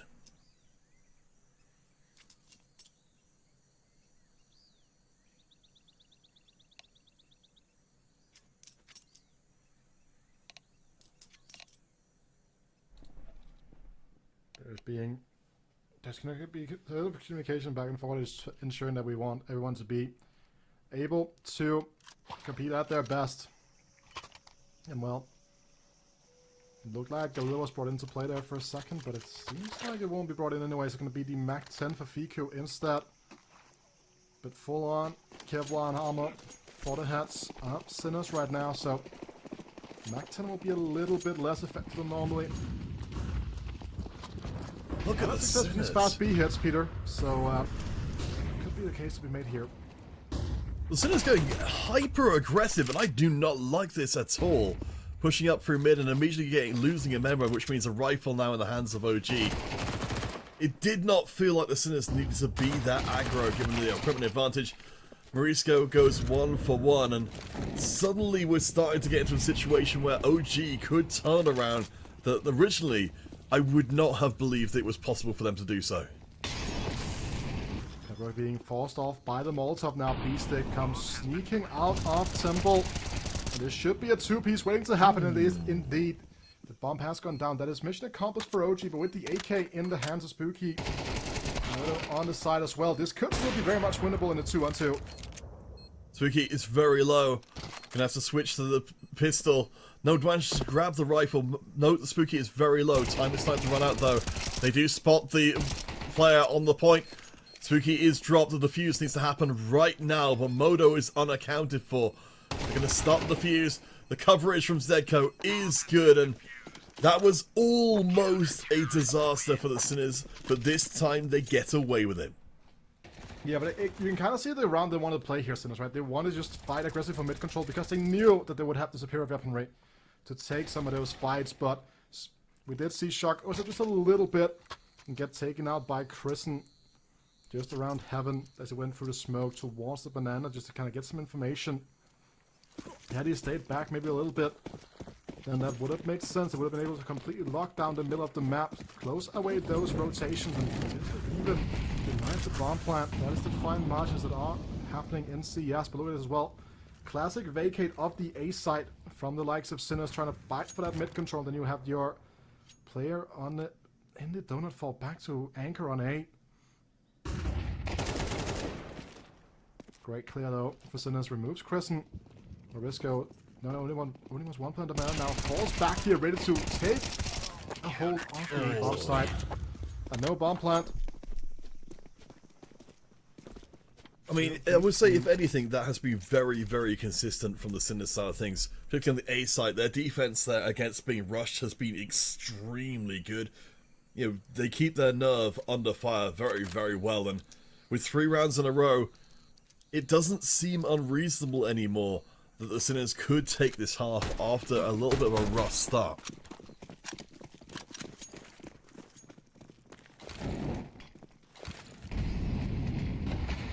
Well, the standard setup here. Smoke for Red Room. Smoke for Donut. Allow him to scale out in mid. So he doesn't spot anything really on the nade here. But Shark taking this forward position in main will give them more control. Is there flashes that Spooky up for the swing? That is the big question. None currently provided. Mid control being ceded to OG. They should be able to build up some sort of surround on the B site. Rest of the Sinners keeping their eyes open. Minute and change left to play. No casualties so far. Only a tiny amount of damage over on OG's side from that initial exchange of utility. But it's interesting to see OG trying to slow the pace of the round down this dramatically. If Buzz oversteps here, it's going to go directly into a scope. Peppo, you do not want that, but now Modo catches Shock off guard. He becomes a little bit too impatient because, as you talked about, OG has slowed down the pace so much that all of these rotations are just going to get caught out. There's no information right to the CTs. You're going to get desperate. You're not going to hold the line. Peppo finds Modo now, provides a little bit of respite over on the A bomb site. And my Chris is still working around over towards B, so able to catch out any rotations happening down mid. They have so much map control in the 4-on-3. Spooky goes down. No, he won't. Instead, he'll take 1. He'll take 2 with him. and that will cement the round. Peppo's only hope is to leave the round with the AWP, and he will not manage that.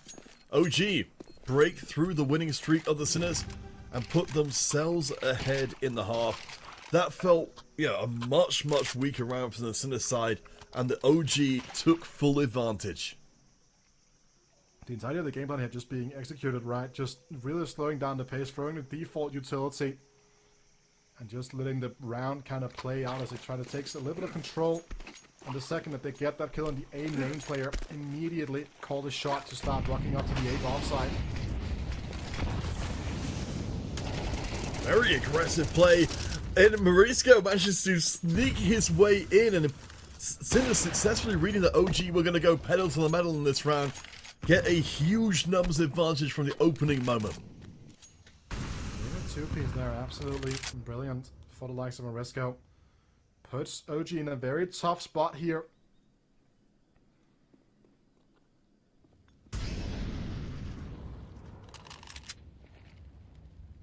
He's going to secrete himself away. Sinners now just need to wait for OG to come to them. Modo with the AWP. It's going to be awkward to navigate for the rest of the round. So OG try and at least take some mid-control. They're fishing for the Sinners to do what we were talking about before, Wheater, to show themselves unnecessarily, but Sinners seem to have learnt the lesson from the previous round. They are holding ground, knowing OG have to come to them.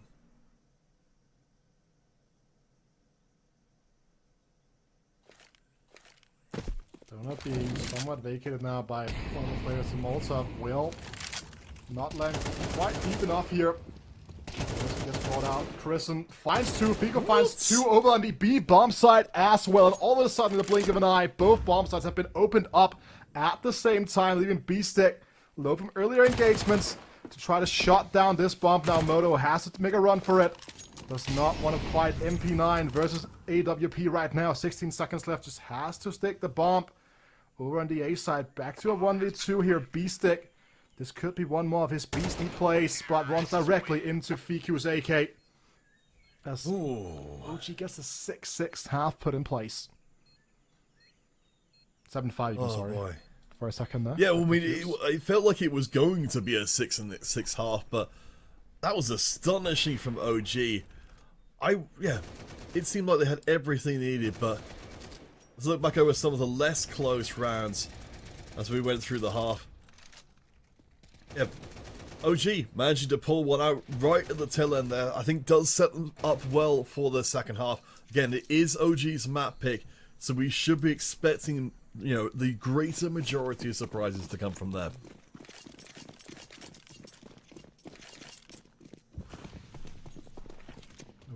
We did see the Sinners have a strong T-side performance over on Inferno. Boss with the dual Berettas. Compliance with Spooky and Chrisen to shut down this mid approach completely. Oh, he can knife him. He can knife him, Peter. Oh, he doesn't want to. He was definitely thinking about it. We call that one the B-Stick box. It's going to be interesting to have that not being checked by OG side of things after everything that happened, but alright, momentum firmly in the hands of OG now on the CT side. You see, Chrisen in particular, really impressive here on Ancient as the IGL and also the top fragger at the same time.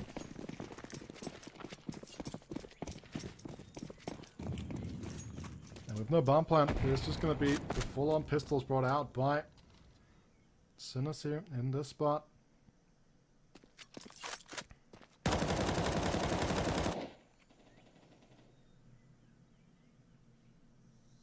P250, the likes of Marisco. On that, Boss just has to hold his resolve in this spray. Hold it back up in Moto. He's going to get two there, right? Just showing the prowess of these players, running them down, and Chrisen will not be able to recover an M4 in time. Nope, will not be able to do that, sadly, for the economy of OG. But considering how little was invested in the round for Sinners, that is a huge success, getting 2 kills. Yeah, now coming out of that one, we're going to be seeing the rifles coming in. So, opportunity knocking here for the Sinners. Again, Sinners up one map thanks to the compelling victory on Inferno. I suspect this one will end up being a lot closer than that end up developing, but early utility goes in favor of the OG squad. Sinners taking damage on 2 different members. The Setco can go through the smoke here together with B-Stick. This could just be a surprising factor over on this B-Bombs that Bafiku gets behind cover in time. Allows Buzz to come swinging out from the red room. Long fight also lost here by Setco. Does not provide a free angle for this bomb plant because Shockwell, he's over on the opposite side of the map now, having freed up that A side through main. So Sinners will try to rethink their approach, try to move slowly but surely over to the A side. But how long until it kind of falls in place for OG that the bomb has been moved away? You can already see them moving multiple members through mid, back through spawn and towards A. So Shock's ability to hold ground is going to matter. 50 seconds left to play. We can see at this point the Sinners could easily actually go back to the A site, but Shock finds his first kill. But that will be it. Sinners now going to have to go into contested ground, and Buzz is there to meet them. OG with a very, very crisp third round of the half. Looking like they're going to be in a good position to start closing out this map here. The Sinners will be going for more of a half buy here, a bit of a 2k, and then trying to go for the same person we saw from OG over on Inferno, right? That 11-5 scoreline is so difficult to run back. If you can keep this close, somehow manage to sneak out a sec fit, there will still be hope for Sinners on this Ancient. It has been looking pretty flawless on the CT side so far for OG, even though it's not the biggest of sample sizes, but huge nade into the elbow. It's going to soften off these players once they start swinging out. Sinners already having a lot of their HP stripped away, and OG just showing us a shooting gallery as they delete everything. They'll leave the round with every single gun still left alive, and oh boy, yeah, Sinners, they're in major trouble. That 11-5 you mentioned before, and OG are showing no signs at all of slowing down in the second half. It's also very interesting to think about the fact that Anubis is a map that, if we're going to start thinking forward a little bit here, right? Is a map that Sinners have only played twice in recent memory. 1 win, 1 loss. 1 win against Paradish and 1 loss against Wildcard and Frost and Fire, right? So it's a home ground for them, but they're not going to be too familiar with it. Seems like Setco, great double entry here, completely annihilates the defense. I mean, this was something truly different from Sinners. They just charge onto the B site, remove the defenders immediately, and just like that, the round is over, taking out 3 members with 0 in return. Sinners have been waiting for a round like this for quite a while. They have indeed. And this could be the start of the comeback. Still money in the bank to work with for OG, however. So will there be a full buy still? And will most likely also consider putting an AWP into the hands of Moto here.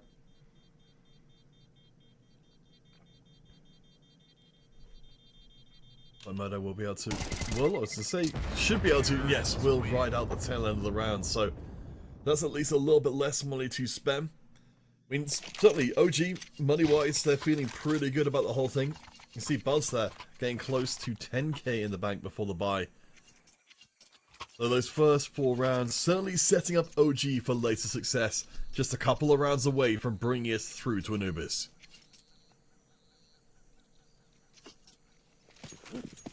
This could still be the start of something new here for Sinners, right? So let's see. It's going to be a more B-centric approach here. Could be with some pace as well as they're making their way up the ramp. The nade lands well Moto with a very important duel against Shock here in the bottom of mid. Meanwhile, the B defense slowly but surely being dismantled. Prison stuck in cave, calling for support here for this retake to be facilitated in the 4-on-4. Lots of utility for OG to make this happen, but clock is ticking.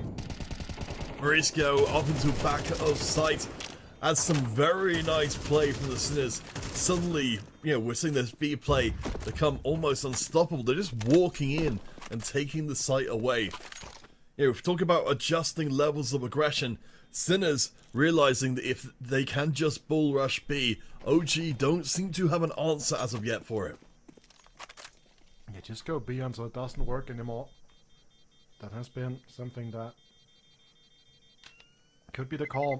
It's just, if you have the correct setup for it, even if you lose 1 or 2 players going up the ramp, it can be such an effective way of just taking control over the game here. And so that just proves why we saw OG kind of do the same thing as well over on their T side.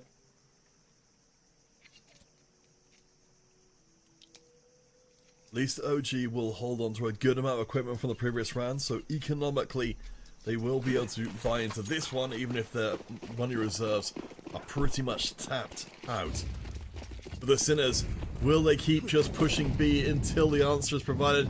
The question will be answered very quickly as unfortunately Molly comes back and mollies themselves. But the Sinners are still onto site. They don't have the kills they've had before, but Shock will make good work. Risco a second, and it seems like the Sinners have got themselves an 8th round and a half. As I was talking about, right, Moto does get the first kill here as well, people.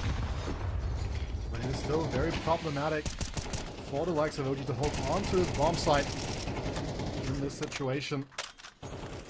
It's just this sheer force in the numbers being run through, and if they start really accommodating for this too much in their strategy, OG, well, then the issue arises with the fact that if they're going to start putting pressure elsewhere on the map, then they're going to be overcompensating and leaving room for Sinners to make different calls here. And that's one of the reasons why you got to keep your eyes peeled, because if Sinners are fully in the heads of OG right now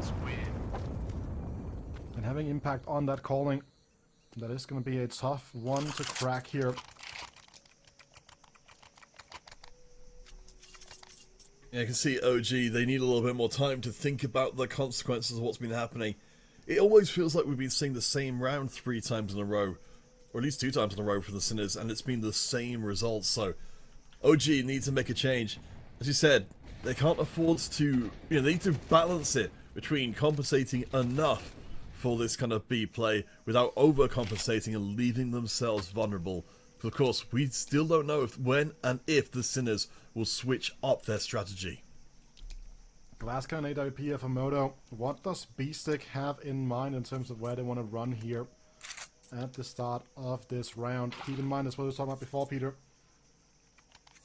Oh, he just needs 2 rounds to close out this game. They don't necessarily have to be too frantic just yet, but the alarm bells are tolling just a little bit.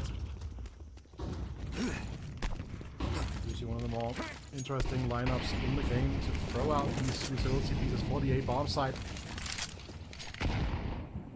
Waiting out the molly. This is the round where the Sinners have changed up their strategy. They're going to secure Donut, and you see, OG, I think they were ready for this. Fiku there managing to stack up with a teammate. OG have got good defense, but Morisco lurks and gets paid off. I think it was all a bait, or at least it can be made into one. The B site is cleared, Moto holds, and Buzz gets a second. This could still go OG's way.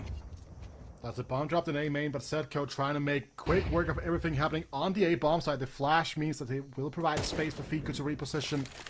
Both Buzz and Fiku are low on HP right now. This is far from a given. Plenty of time to work with for Morisco and Setco. Flanking around, smoke onto the bomb, flash onto the bomb as well. They're still trying to spot any flanking members. Still, Sinners still with time to find and delete. Gonna clear out Donut. They don't see anybody in there. I don't think they've got enough time to be quite this methodical about this one, but Buzz and Fiku, they're waiting for their moment. And Fiku pounces on it. Gets one without reply. You have to go for the bomb immediately and walks right into Buzz. OG turn what looked like a disaster round instead into one more step towards a 3rd map in the series. That was a round that would have been able to potentially move around here, but as you're talking about, Peter, map point here for OG in the making. Sinners, they almost had it in it. If they break OG that is a really tough one to come back from for this young international roster, but they hold their resolve. Great individual duels, great understanding of the situation with the low HP.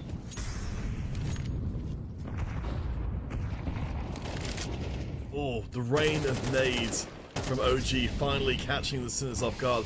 OG have been doing the same utility for a little while, and This time it pays off.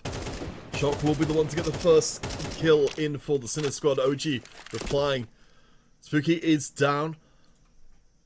I think we're seeing some of that early overwhelming momentum being blunted by OG.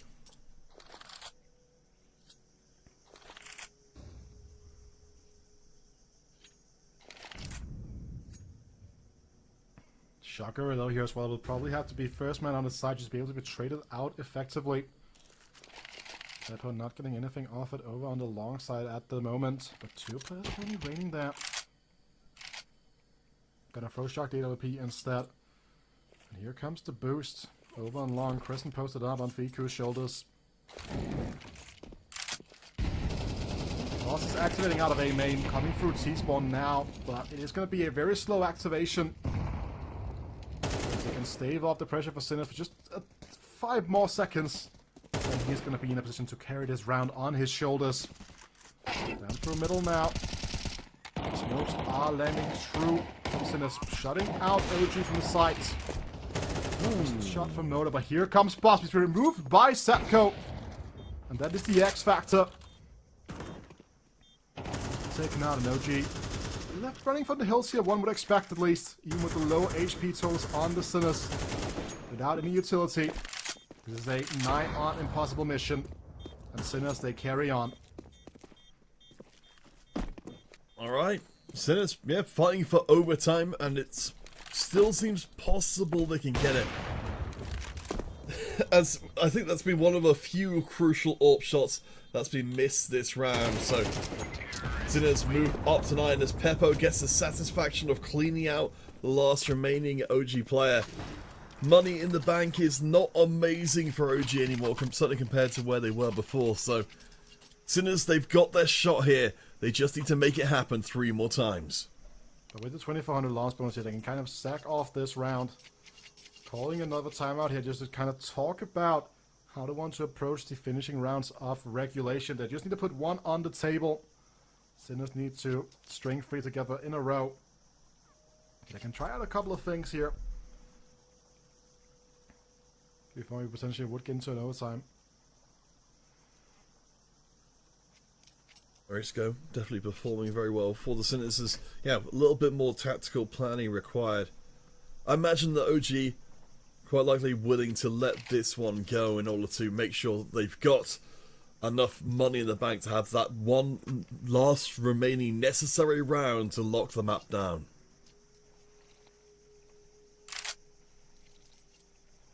A little flash in the smoke here. They have something in mind that they can set up here on the side of OG.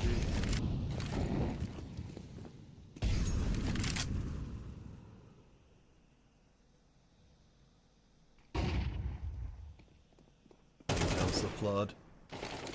Zedco gets one and fades away. Utility advantage, of course, massively in the Sinners' favour, and they're going to use that to keep their distance. OG swing out, OG get deleted, and the Sinners keep hold of not just all of their guns, but most of their utility as well. Actually, I don't know what is more scary, Peter, right? Like, you're... Like, the flood of, like, Counter-Strike players on an eco round just rushing you down like the flood from Halo. Because, like, the original Halo flood, Peter, back in the day on the Xbox, man, I was scared for weeks, man, after I played that. The first level, the introduction to the flood, damn, that was crazy. But they stayed up the pressure here like they were Master Chiefs. So there's now just 2 more rounds to be completed for them to have Amanda come back into OT. So much rest on the back of these shoulders on this bye. If Sinners managed to win this map in overtime, that would be them guaranteeing the spot in the playoffs here. OG playing the Force map number 3. I can't help shaking the feeling that OG are going to get this one and finish the map. Certainly for the Sinners, yeah, this is the most dangerous round they've been in for quite a while. They've got, you know, they've passed the point of saying, you know, of just giving the map over and saying, okay, we're not going to do it. Spooky, great discipline to make sure that he gets full sight of his opponent. and potentially any teammates. Finds the first one on the way, and the A site is going to be tough to get through. The B-Stick does get another Morisco out in mid. Peppo locks down the sniper kill, and the Sinners rip through. B-Stick and Morisco are both very low, but Fiku is still standing. Now 1v2 on the site. No plant has been made. Spots his first target. Knows where his second is as well. Fiku could make it work, but Zedko will deny him. The Sinners take a further step forward. Now 1 round away from overtime. And so close to Fiku right there. That second kill was disgusting. The snap was beautiful to the player over coming out of Donut, but just could not close it out. Sadly, even gets the dink in that last moment as well. So had there been an AK from the young Pole, that could have been the game done and dusted right there. Instead now, it is going to be Sinners having the upper hand in terms of weaponry. MP9 is for Masters here for OG to close out the map. And the best opportunity for OG may have already passed them by. Very strong defense on the B side of things. They might try to close and make use of their short-range weaponry as best they can, but 2 kills for the Sinners. A site is going to be, should be, trivially easy for them to get onto, and overtime feels like an inevitability.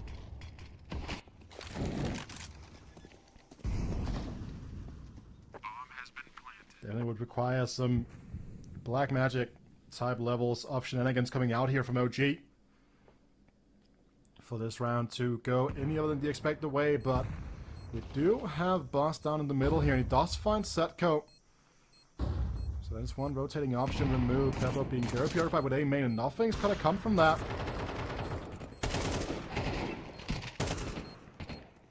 And Fico once again lives as last man standing, but doesn't take out Peppo in time. And that's gonna be overtime forced here by the Sinners counterfeit.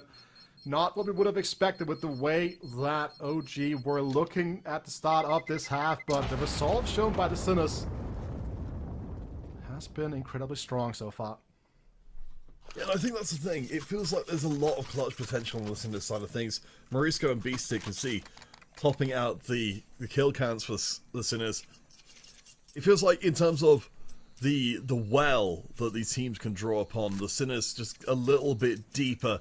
Ultimately, though, both teams did end out their T-halves 7-5. So we go into overtime still not knowing where we're headed. It could be an end to the series. We could still be going to a third map. Well, definitely could be. Great need to start off the round here. Softens up the players trying to make aggressive plays. From the likes of Sinners, Peppo posted up with the AWP here. Just trying to see if any oversteps happen over across the ramp side.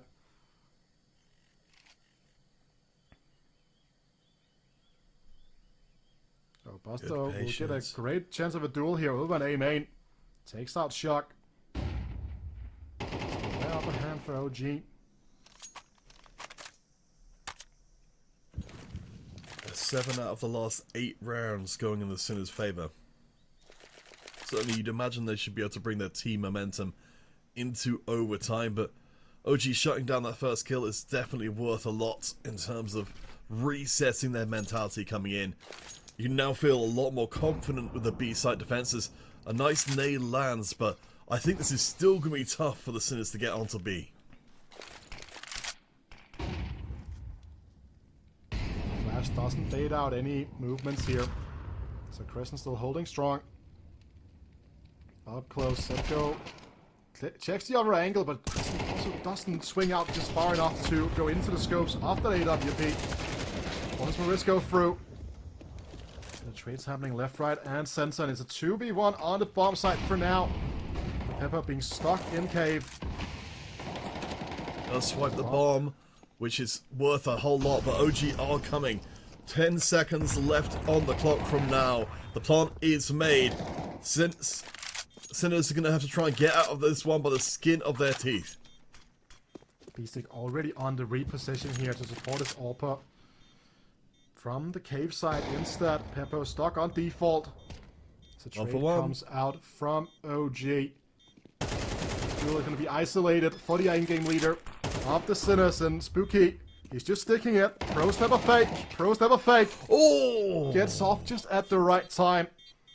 And we'll have plenty of time with the defuse kit to get this defuse through. And OG finds a round they couldn't find in regulation to start off their overtime run strong. Damn, that was ice cold from Spooky, but yeah, a right brawl up into the tail end, and I think that's, again, a big momentum stopper for the Sinners. I would not have expected that, the streak we saw on the T side to have been stopped there and then, but much more of a brawling style, and yeah, perfect timing there to turn that one around and give OG that shot of confidence they desperately needed here in overtime. From Pepper now, very aggressive battle for the mid control. Setco pushing down Moto here in Donut if needs be. And there it goes. Moto gets the reposition after throwing the HE. Should be an easy shot to hit, but good movement and that denies that shot coming through. And now Beastly getting circled down by Fiku and Kristen. That's another opening kill for OG. It definitely doesn't seem like once the Sinners are put behind, they are great at turning disadvantageous rounds into advantages. Shock is going to do his darndest, managing to flick around and find the second as well. The A site, the only sanctuary for the Sinners squad.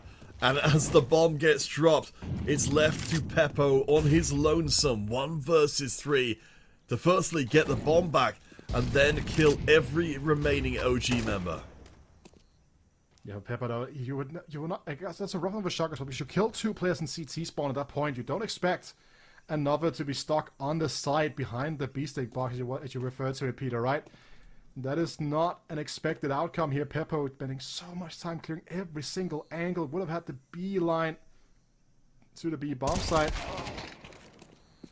It's not busting a duel. Kristen low HP in a close duel. 25 seconds, a decision has to be made here from Peppo. One of the most recent additions, the former academy prospect for Sinners. Trying to clutch here. Has he outplayed them? The rotation coming out, 10 seconds to go. And the OG players are all the way over on the B bomb side, but the bomb has gone down on A. Wow, I was certain that was going to be B, but baited me, baited OG as well. Peppo on 78 HP. Oh, we'll get the first kill of Fiku. Kristen is almost down, and wow, Peppo got some Peppo in his Steppo, and he will salvage the round. If the Sinners had lost a second round on the T half, I would have almost certainly given this overtime to OG. Time will tell here. Peppo not fully aware of where Kristen is going to be coming from, but with very little time, this would have to be a straightforward stick on the bomb. As the in-game leader does go down. One re-free clutch here from Peppo.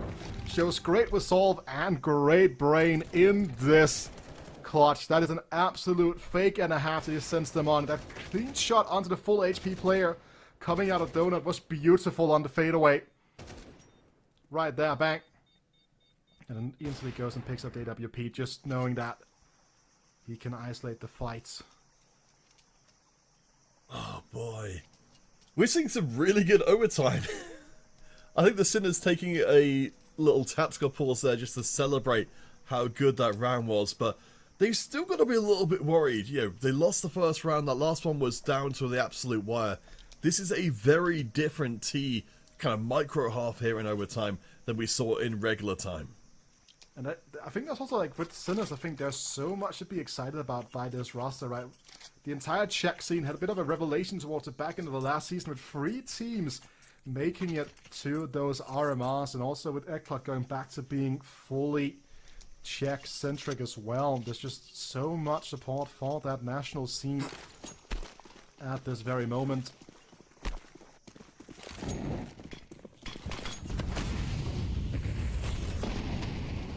OG putting out some preemptive utility, expecting the Sinners to run in and take it directly to the face. As we can see, Sinners are going to be running out this one a little bit more slowly, and that's actually a significant amount of utility burnt from OG without getting too much back in return. And Pepper just holding off for any sort of push coming through, any jump spot. Did spot the head there, but the smoke lands now. There's impossible time. Could commit the HE to blow it open once again. Okay, look at Fiku and Kristen. They're just scaling, taking this banana control. Spooky also down there now. Makes it very difficult for Sinners to push out here, and the re-smoke as well forces them back now. Ooh, nice nade. But yeah, OG very aggressively defending B.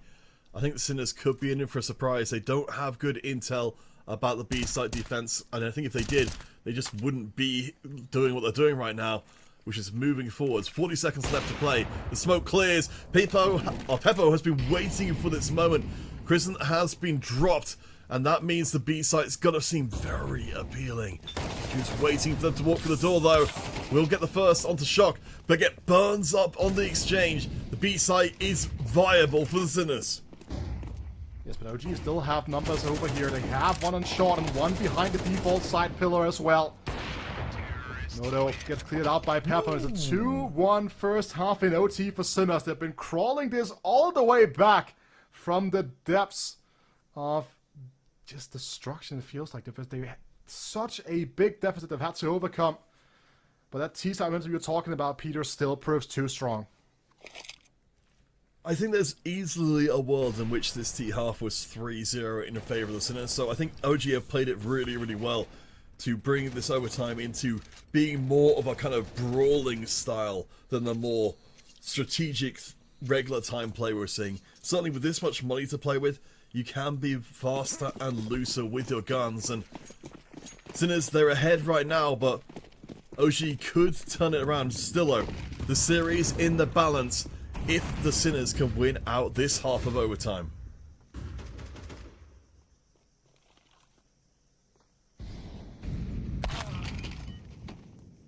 Oh, that's an unfortunate time to get a technical issue, because damage has been done in the round. No chance to reset. Not ideal if you are OG. This will also bring Sinners on the prowl. Note that there is one less body to contend with. That's such a painful way if this is going to end because of that reason. I think the Sinners definitely have the momentum. OG will be able to bust onto sites and at least bring themselves back to even. Sinners, they are scrambling to get back into position, but the plant is made on A. Good nade into the donut, takes out Buzz. The Sinners are closing in, trying to bring themselves all together for a concerted push into the back of A.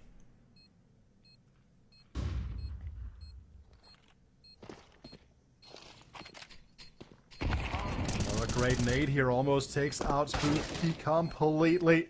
But he stands strong. Low on the HP here. Time is ticking on the bomb. With the last remaining player being stood here in Fiku, in Donut. He just lines it up, and despite the technical issues for Moto, OG gets the line, gets the round over the line. Gosh, you can imagine that.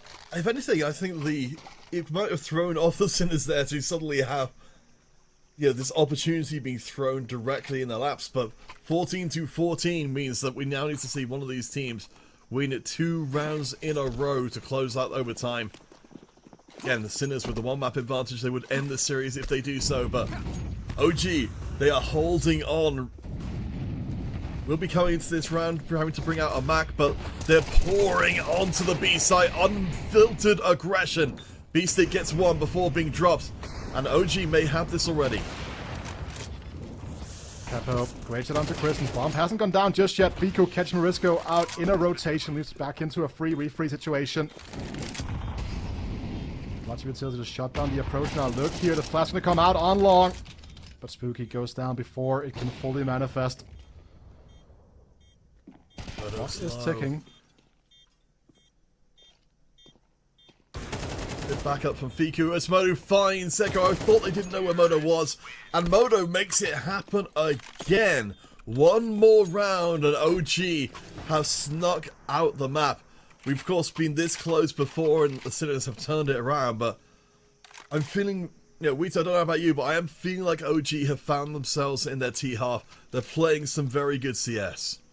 Yeah, also great to see Moto right after that very frustrating moment in the previous round comes back in with a vengeance, just showcasing his ability to make something happen on this game with a free K. It has been a quiet affair for him, I think it's safe to say. 18-20 scoreline after 29 rounds of play.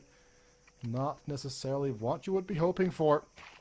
coming out of your star upper, but sometimes finding the correct impact in the rounds can be more important than just having a nice scoreline. His resolve is still unbroken. And now Sinner's playing for overtime too. OG have it all to play for here to force that third map.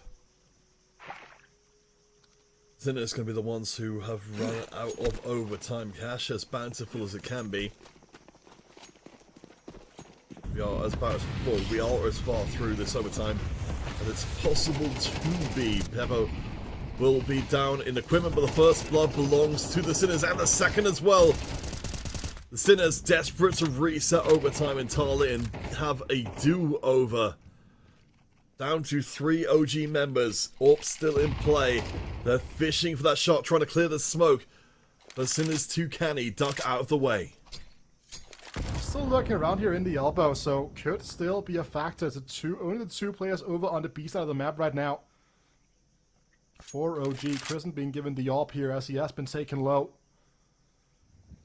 Sinners just leaving very little room to maneuver for these OG players.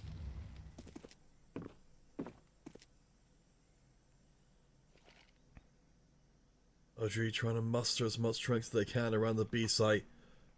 52 seconds left. Bombs still under control. Crimson, yeah, very, very low indeed.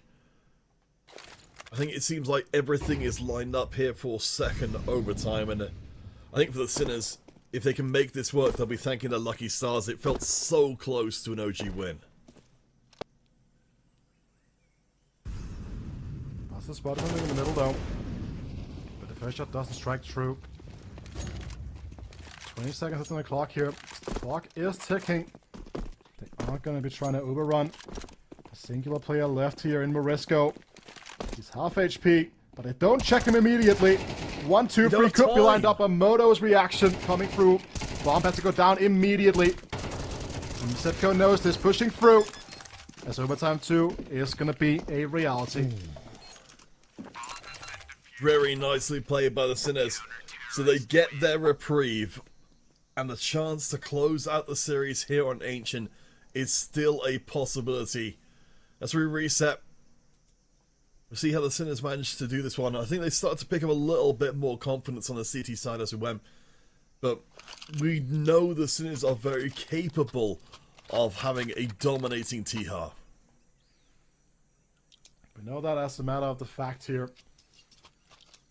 But you never quite know what they will have in store. The adjustment in the aggression there in that final round of the Sinners there was just beautiful, right? Just understand that they get these duels. Morisco just flying down the elbow and just clears out the player there. OG still the favorites, although it is very close, almost tied up. Spooky, can you withstand the pressure this time around? Seems like it won't be an issue. Very aggressive trading utility across both sides. OG coming out slightly the worst. As Zedko gets up aggressively, almost manages to catch out an OG member, but ultimately no casualties so far. OG doing a little bit of exploratory work up mid. Should be able to straight through. They see Peppo's barrel sticking out. They should be able to drop him down. No. Absolutely not. Beautiful shot from Peppo here. Even in this, the flames just means that Spooky cannot get this shot corrected. Moto will have the better angle of the 2 AWPers though if this duel becomes a heads up. With Fiku leading the charge over on the B side as you're pointing out. The site is open and great position from Morisco, but while that's happening, the B site is taken. The Sinners defense had a hole in it, and with only 3 members remaining, OG should not only be able to get the plant in, but be able to set themselves up well for the defense. Here comes Crescent though, does not find the kill, but does a decent amount of damage here. As his strength in numbers allows them to be reckless on the side of Sinners. Can just go for the straight heads up, and Fico left alive last again. Ooh, cannot clutch this one out either. 4 people alive in this retake from Sinners, who take the first round in the second overtime, continuing on their strong form, Peter. Yeah, and I think this feels like it's really important. You know, as much as I was praising the Sinners T side before, both teams have been able to do better on the T side here in Ancient than they have on the CT. But that felt, to me, Weezer, like a very confident CT round where there was a lot. It felt like there was much less potential for OG to sneak it out. Absolutely.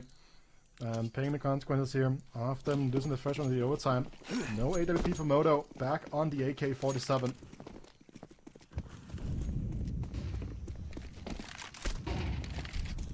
Double stack towards A here. One player boosted up to provide trade possibilities here. Should Peppo be eliminated? But great shot here coming through from Shock. As it just sends a shock down the spine of OG. This offense have looked strugglesome at times. And now B-Stick over here on long. Oh. This one gets a second. Together with Morisco. And Kristen left alive in a 1v3. Seems like the gas has run out of the tank here for the young roster.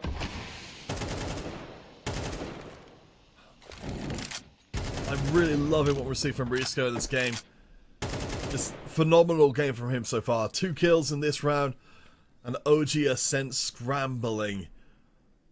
I mean, the stars seem to be aligning for the Sinners. As Chris in the last one standing, you can just walk away from this one knowing there's no chance of getting that bomb back. I guess this will functionally become another timeout. Don't do it to him.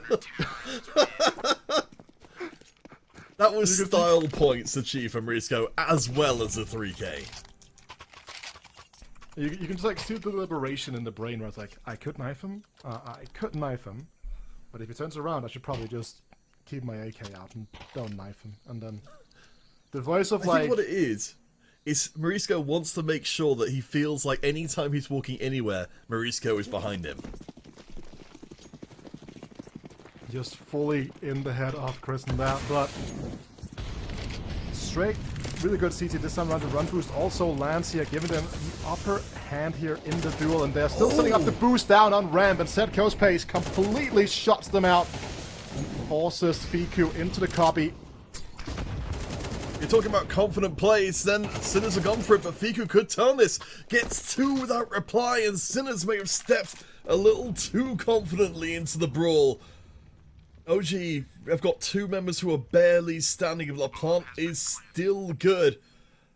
And it felt like it was the Sinners to lose, and they lose it. It seems like they have. This is a very durable retake here for Peppo. Durable 1v3. Sounds crazy to me, right? But that is just the nature of it all here. The full HP player in Kristen on the bomb side now. Reload required for Peppo. Position given away fully, and Kristen does not falter here. Giving 3 rounds on the bounce here for OG to force another overtime. 2 required for Sinners to take the map and the series. Playoffs away. I think so much of that going to be down to Fiku, though, keeping his nerve up until the very tail end. It seemed like a done deal, but Fiku said, you know what? I might be a dead man walking, but I can still crawl a few more steps and get things done. Moto gonna give us the celebratory disconnect we saw from before, but this time just in time to make sure it doesn't interdict on the second half of overtime. You might need a reset on the round from an admin, however, because it did buy up before getting booted from the server. Shouldn't be that big of a deal. Ooh. While we wait for things to get underway, just a quick reminder for anybody who is coming in late. The Monty vs Amcal game starting at 1600 CET will be our second and only other series today. Fnatic vs Fireflux has unfortunately had to be cancelled. Fireflux FFing that one, unable to make it in their schedule. So sadly we will not be having our third series today, and our apologies. Hopefully we'll get to see more of Fireflux in a couple of days' time. In 1 day's time. That's half a couple, Peter. It is.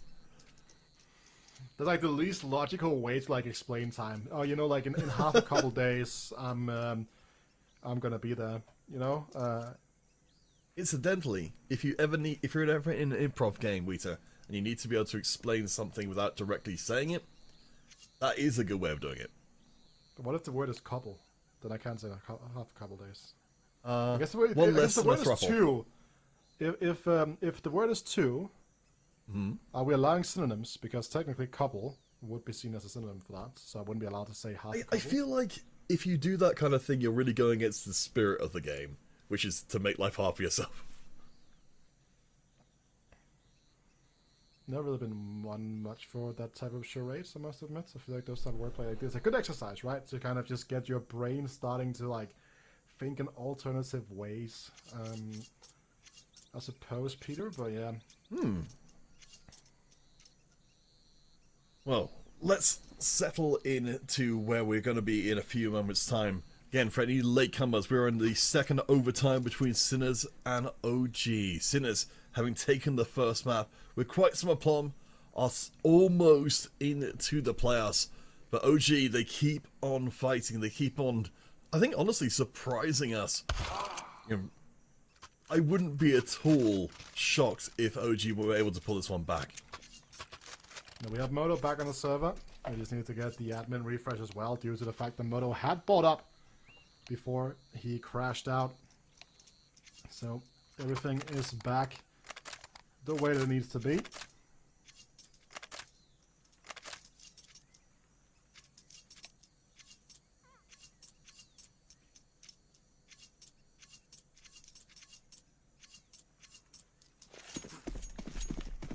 Alright, let's get things started. The OG do come into this one from behind, but they did get that last round. Thanks, I think, honestly, to the Sinners getting a little overconfident in their play. Sinners back on their T-half. We expect to be impressed here, but this particular round looks like it's going to be running out a little bit more slowly. Maybe the Sinners a little bit more cautious thanks to that previous round's results. Listen here, gets a good duel offered off here. Gets two as well, and Smokey for the third. Great start to this half of overtime for OG. And Peppo is juggling utility rather than staying with the off-in play. Well, disaster around for the Sinners. Down now 2 versus 5. Make that 1 versus 5 and a clean round from OG. I can't say for certain, but I think if anything, the Sinners playing out that round more cautiously just let OG play to their own rhythm a lot more. Yeah, but Sinners the need to secure themselves at least one round here. I suppose we have seen them have some great tempo plays that OG were struggling very heavily to deal with in regulation, just continuously trampling that B bomb site. But this time around is going to be an A heavy hit, and Boss is going to be the one that's going to receive the brunt of it. Has the AK, gets the shadow, but only gets one in the spray. Lazy just got down the sidelines. One player pushing through CT. Cannot get out, and he gets one immediately. Gets traded out afterwards. Smokes off here from Moto. Nice clear from Fiku. Fiku has been clutch as a plant is cancelled to Sinners. I feel like overtime 3 is threatening here. Sedko is very low. I can't see any world in which he gets out of this round with anything. Does at least manage to scoop up everything he could ask from the tail end, but down to 12 HP. There's no possibility. OG will take the lead here in second overtime. Close to bringing us through to Anubis. You can see the shadow dancing. Oh, there he is. The USP brought out by Kristen. Gets the swing.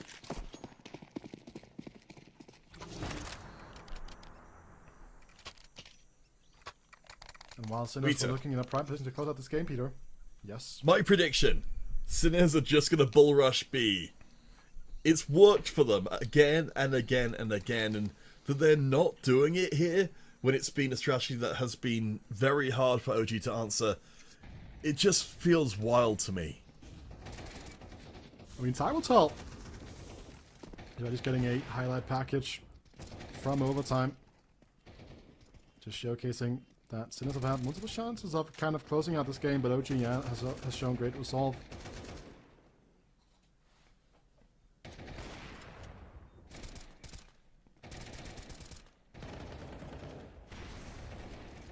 But yeah, then foregoing a B bull rush would be a little on the more surprising end, as you were talking about, right? Because it has been such a successful piece for them. As we're just trying to fix a headset issue. I think maybe for me, the Sinners are seeing it as too obvious because they just did it repeatedly in B. So I think there might be some kind of 4D chess going on here where Sinners think it's too obvious to go for B. So OG reading that seemed to be ready for them to try something other than a B rush. Whether it's right to go back to a strategy that's worked repeatedly on the assumption OG have figured out at this point how to deal with it versus trying something else, but I mean, in this half, nothing has been working for the Sinners, so I think they could be forgiven going back to the well again.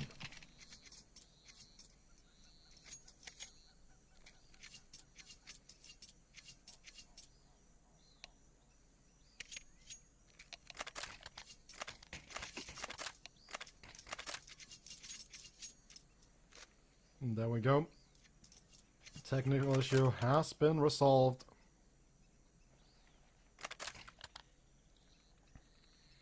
One round separates from Anubis. Same thing goes for that third overtime. So it's going to be the third map of the series. Or is it going to be overtime number 3? That is the big question. And no B-Rush on the menu. Going back into the default here are the Sinners. Yeah, no kidding. Alright, well, the Sinners certainly know themselves a lot better than I do. But, I mean, this spread approach, it still feels like it's playing into OG's hands. One round away from Anubis. If the Sinners can't lock this one down, no opening kills. A much more honest game of CS that hasn't really felt like it's favoured the Sinners between the two. And Risco offers himself up to Moto's AWP down in the middle. We've seen this cave fight many a times before. There's one out by Chrisen. Has the superior angle for the duel. He's gonna scramble the Sinners a little bit here. It's a great spam from Peppo though. Brings the nose back just ever so slightly. But look at this duel down in the middle. That is calm and collected from Boss. Provides the boss cut for Shock there. This is what I was talking about, Wheater. When it comes down to a series of duels, spread across the map style, the Sinners just don't seem like they're individually able to get, as much done as they can as a group, applying that pressure onto a single point. The bomb is in hand, the A site, it's still a possibility. 20 seconds left to go. The Sinners have to make this land right now. The boss has deep. Just completely shut out this play. And Moto shuts out the game. It took them 2 overtimes. And it did throw quite the lead. But OG get that and forced us on to Anubis. Oh boy, FQ though, definitely coming through clutch in that one. I think it's going to be feeling very, very good about saving the team. We do have to bear in mind, of course, that we are expecting Anubis to be a rough ride for OG overall, but honestly, if this is a preview of one team or the other's kind of expected performance in playoffs, I think the tenacity to hold on in that situation will serve them very well going forwards. I don't necessarily know if we're expecting Anubis to be a rough ride for OG. They haven't played it at all in this configuration. The last time they played it was back in November against Johnny Spees, and that was a, 26 to 28. You start counting the overtimes there, Peter, right? And it's also not a map that the Sinners have really showcased great abilities on either, right? They've had 1 loss, 1 win over there, so it's a bit of an unknown factor that I'm really looking forward to getting into. Alright, so we'll be coming back at 36 past, so in around just under 15 minutes time for a third and decisive map between the two. We shall find out for sure which of these teams gets to go straight to playoff and which one will have to fight again tomorrow. Stay tuned and we'll be back as soon as we can.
Welcome back to the Champion of Champions Tour. We are, of course, in the high matches of round 4.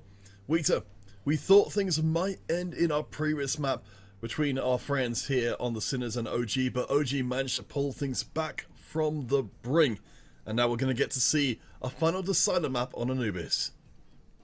We are right, and again, there's absolutely zero intel on this specific OG roster playing with Spooky on Anubis, right? So we don't necessarily know what to expect, because when we're looking at the statistics before they added Spooky, when they're like testing out Mikey and all these things, right? We don't necessarily know that it was going to be a good pick for them. They look like they've had some ton of issues over on that map, and the same thing kind of goes for Sinners. Only 2 maps to kind of go off of a win against Perivision, and then a loss to Wildcard in Frost and Fire, right? So we don't necessarily know what to expect from these 2 teams right now, so momentum maybe switch back into the favor of OG after that double overtime bout over an Ancient. I mean, in terms of looking at the overall player performance here, from the OG side, things are actually pretty close across most of the squad. Spooky definitely doing some pretty good work here. On the Sinners, with much the same with the exception of Morisco. Morisco really topping out things in Inferno, doing very, very well for himself. And on Ancient coming in joint sort of first place with Beastig as well. I definitely think we need to be keeping a very close eye on him here in this third map. Most definitely. And I'm also kind of looking to see whether or not Moto will kind of step into his own again. He did have some technical issues that did haunt him a little bit over on Ancient. Still had some pretty nice rounds, like that 3K, for example, to kind of just save the game and stuff like that. He is a very interesting player to kind of keep our eyes peeled for. But he does need to kind of maybe step it up just a little bit, take full control of the map, go out there and show who the more experienced AWPer is between him and Peppo. Because that middle X factor he's missing there might be what will bring OG over the line. And certainly, we'll have to see. Our third map is ready to go. So again, for anyone who's just tuning in, between the Sinners and OG, they've come into this with a 2-1 record. For whoever wins, they go straight to playoffs. Whoever loses, they'll get 1 additional chance tomorrow, but the seed will be worse, even if they do manage to qualify through that last chance spot. So, a lot on the line here. You can see these teams lining up very well against each other. It is exactly even between these 2 teams now. And that kind of comes back to the fact that there's so little data to work off of here, but the B side being the angle of approach here now. Fiku's headshots have been striking quite clear already in this series. Finds 3 quick in succession, but the bomb has gone down. For the situation, Morisco comes swinging in here with the Glock, finds 2, finds 3, and the superstar performer so far in this series shuts it out with a 4th here in the pistol. Sinners are back with a vengeance. Wow, I mean, we're praising Fiku for being a clutch magnet before, but yeah, Morisco showing no fear whatsoever. When every one of your teammates has gone in there, has died, Morisco's like, nope, not a problem. With a great bullet economy as well. Doesn't even run out of bullets by the time he's finishing working his way through the OG squad. And no false buy from OG here. Just the USPs and a singular deagle on Fiku. Will be the full-on B-stack, and that is also where Sinners are currently working towards. So, should be a fast and explosive round here. We'll get into the proper buy over on the CT side. That was so clean. I mean, Pippo does go down, but otherwise, yeah, just crushing through the B site. Even with OG seemingly being fairly prepared for that. We'll have to see what the buy changes here, but Sinners starting off with a good amount of momentum. Of course, Morisco roaring out 5 kills across 2 rounds, thanks to that 4K in the first one, but we'll see. OG, as you said, there's a lot of question marks here. There's not the complete picture across really either of these squads as to what we're going to be seeing in the longer term, but in the short term, the Sinners are roaring.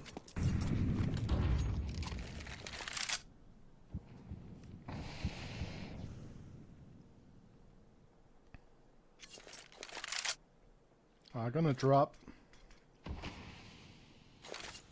And this flash is gonna set up B-stick to perfection. Spooky getting into the anti-slash position.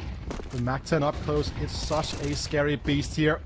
And now Moto has to stand tall, only gets the 1. Fico unable to trade. Moto with 2 with his head on the swivel. Supportive flash for his teammate as well.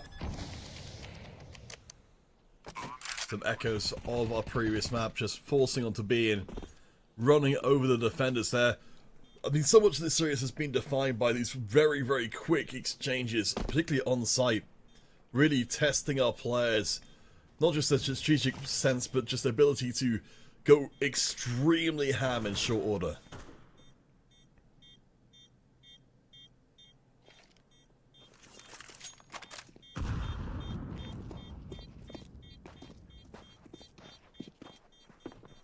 And the save being called here from the OG side, just wants to have something to battle with in this next round. And you were kind of calling that this was going to be a problematic issue for the OG roster.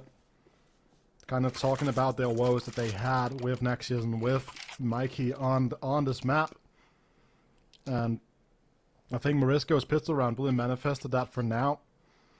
We've known that the T side is the by far superior side to choose to start on here. Sinner's getting that option after winning the pistol round. Putting the knife round even, sorry. They did win the pistol round as well, but that's obviously after the chose sides.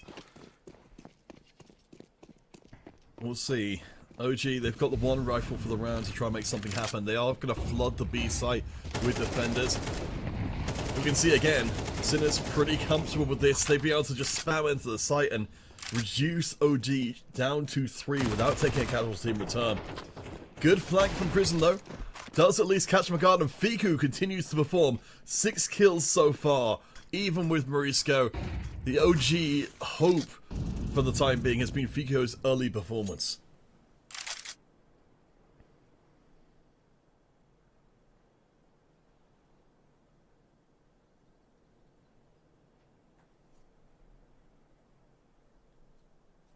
Round's coming to a halt here.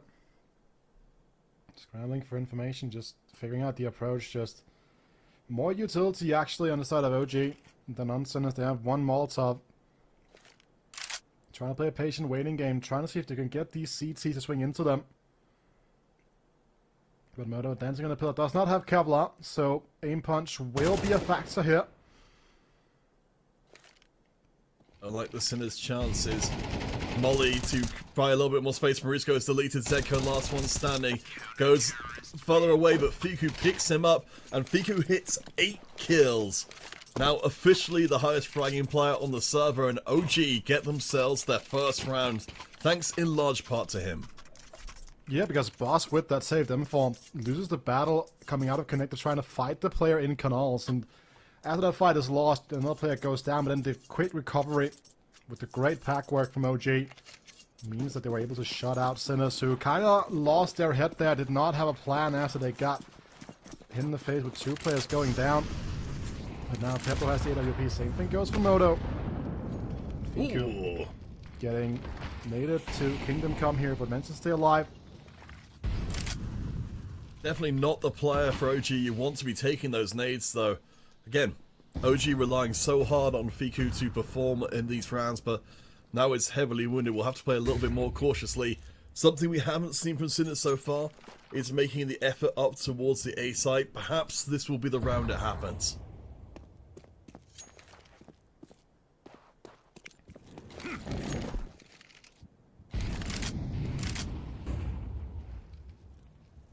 So just forcing OG to scramble just a little bit. Have leaned in towards this A side primarily. And the middle is also the point of contention for Sinners.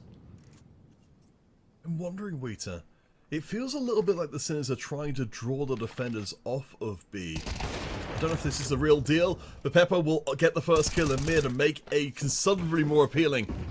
Buzz gets the return kill back in. A site still the focus. Mid occupied by multiple Sinners, but Fiku gets his kill number 9. I don't know if the Sinners can take this any further. Bit of a shaky duel. Spooky only manages to dish out 88 damage to Peppo. To B6, sorry. Peppo holding on to Fiku as well. And with the defense now split, one on each bomb site. They're waiting for Shock to activate out of A main. And Boss is not spot the cross here. Will be found out here though. Peppo taken low early as well. Nice work here from Boss, leaving Beaststick in a 1v2. Doesn't even get the bomb plant. OG Slowly but surely active. That was Boss's four first kills of this game. Not going down initially, closing out the round here. That is beautifully played from the Dane. Yeah, really, really nicely done. Again, this series just feels like it's a series of clutch moments across both squads, and for the Sinners, I really feel like they missed a trick there with not falling back to B after presenting so strongly towards A, because we've seen before, OG are very willing to respond to what the Sinners are putting out. I think that might develop as we go, but Moto gets the first kill. We've seen the Sinners struggle before when they fall behind in numbers, and of course this time they barely got any equipment in the round.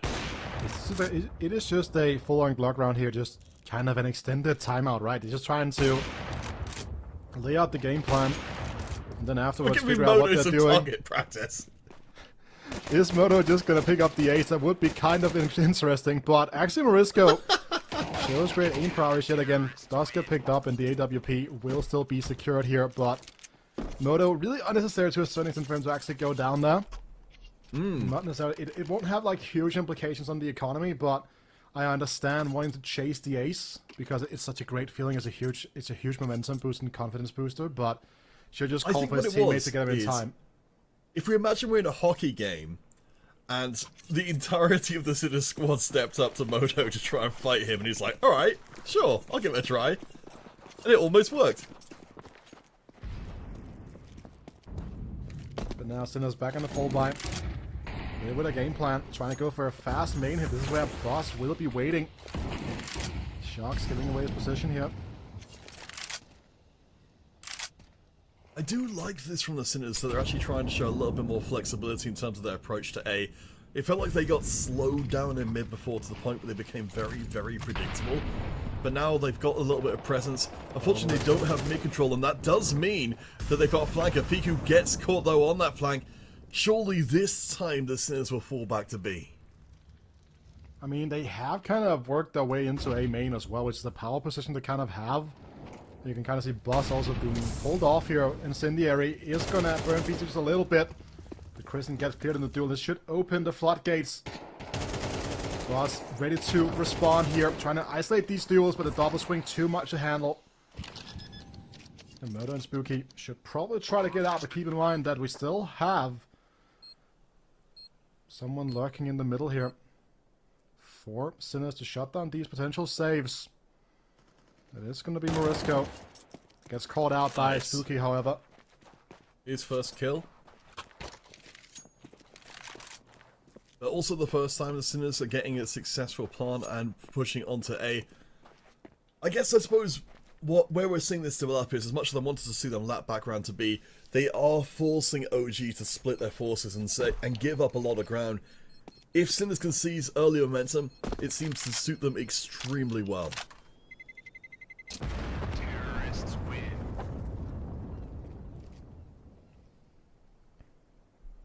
Money not the issue here for OG, but keep in mind again, they would have had an extra 4k somewhere on the team had it not been for Moto. He wanted to chase that ace in the previous round.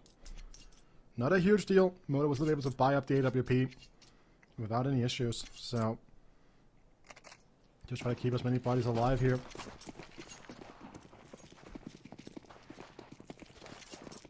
Sinners are ahead. See, across the squad, Morisco still leading them in terms of fragging. 9 to Fiku's 10. Again, Fiku carrying OG through the early parts of this one. It does feel like we're setting into a more strategic part of this first half after the initial nerves have been worked out. Stick sneaking his way into B here, catches the CT player off guard in Fiku. And in the middle we also see Morisco win out the duel against Kristen. Forcing Boss to take a step back, helping on the smoke, wins the duel, brings a little bit more balance back into the game, but this timing from Shock just dismantles the OG defense yet again. Yeah, I can see Moto was expecting to be there on the A side to take the offensive push in, but Sinners, yeah, they just build their way in, get the early wins out, and again, as I was saying in the previous map, I really like seeing the Sinners when they're working together, you know, in 2-person, 3-person units. They've definitely got very, very good synergy individually. But I think when it comes to any kind of 1v1 action, OG, I think they've got the edge on the individual duels.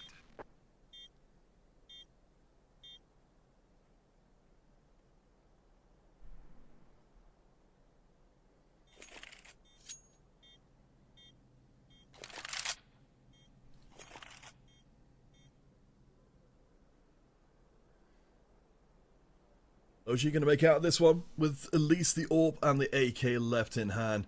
Sinner's starting to establish themselves a little bit more firmly on the T-half. As you mentioned before, Wheater, the T-half favoured on Anubis. But we'll see how much further the Sinners can take this.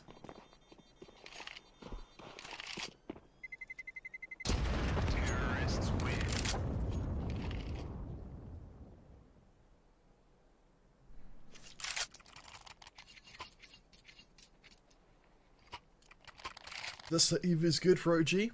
Money, still a little bit of an issue. I think Moto's got enough left over, even having had his AWP rebought before, to be able to resupply the squad. Attackport's coming in from OG. I think they're recognising that Sinners are starting to build a significant amount of momentum. Just trying to shut down as much as possible off this T side. If OG able to get even just 2 more rounds, that is a very workable amount of rounds to go into that T side, especially if they end up somehow managing to snatch away the pistol.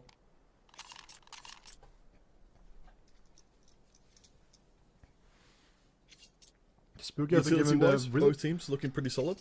It is a full buy, right? There's nothing special. It's just to be expected here.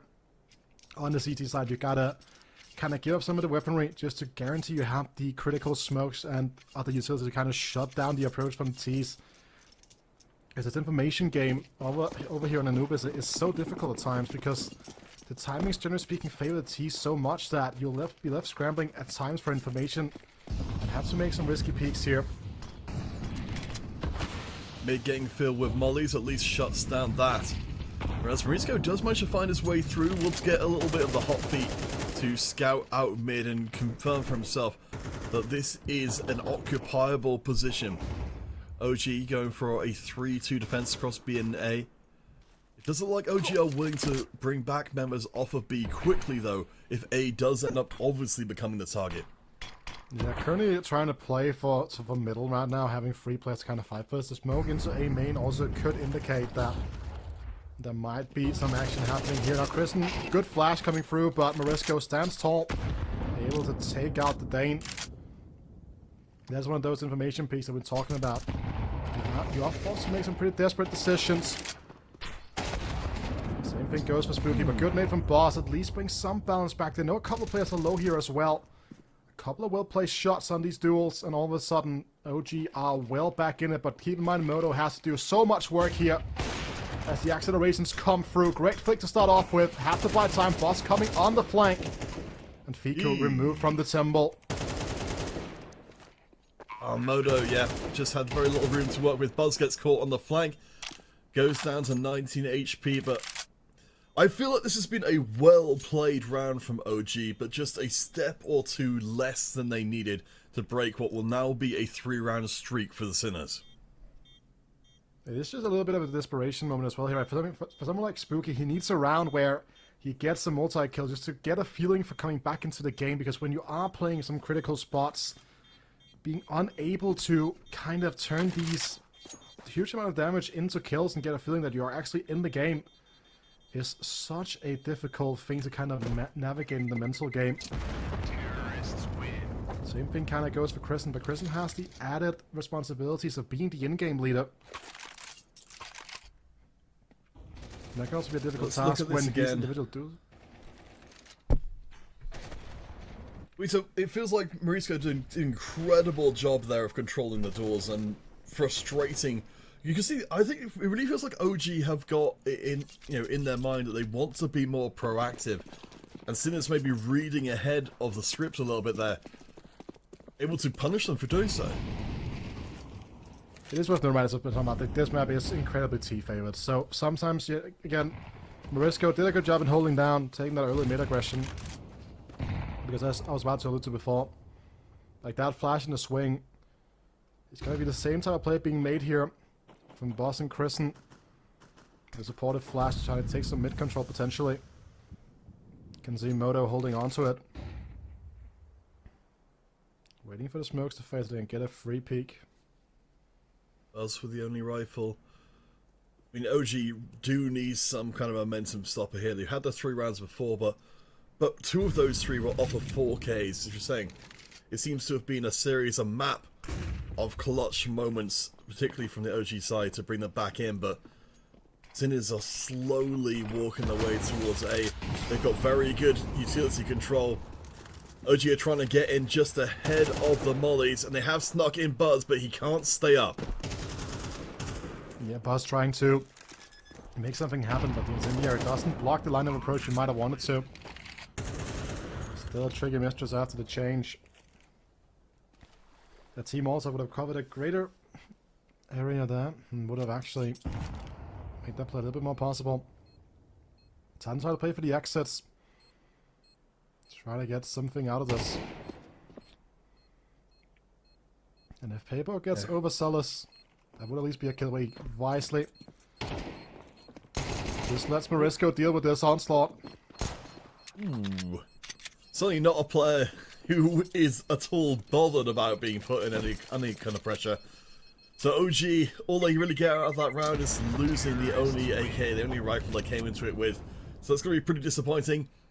Sinners hold on to all of their guns.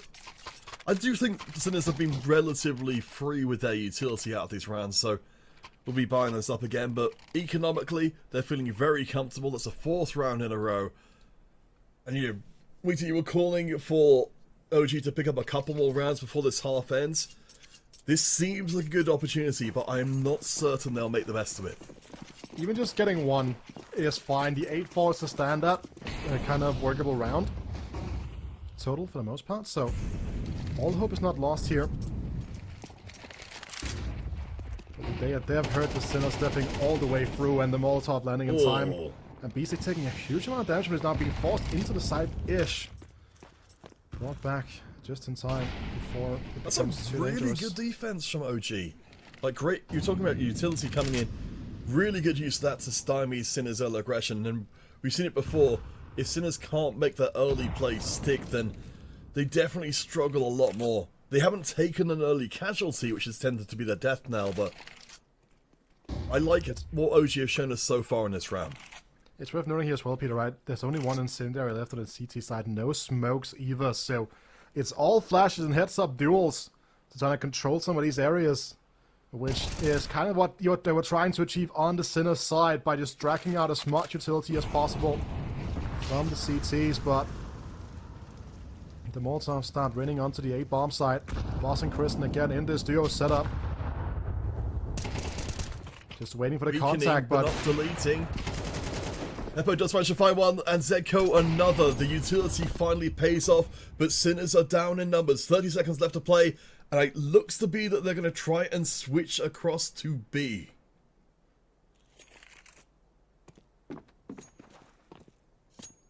no play on mid to kind of hear these steps, but It's a fake out. Could try to go back here. Morisco has the mid control. Suki just trying to hide in the heavens, finds one, then eats a nade afterwards. Position completely given away here, trying to isolate these five. But Septo cannot get this duel underway. And great move for Spooky. Finds a multi-kill, and Moto finishes the job. OG claims a fourth. Alright, it's what you asked for them. Now anything beyond this point is going to be a bonus, but personally speaking, I really liked that round from OG. It felt like they stymied the early aggression and weren't caught out by the Sinners trying to get too clever with them.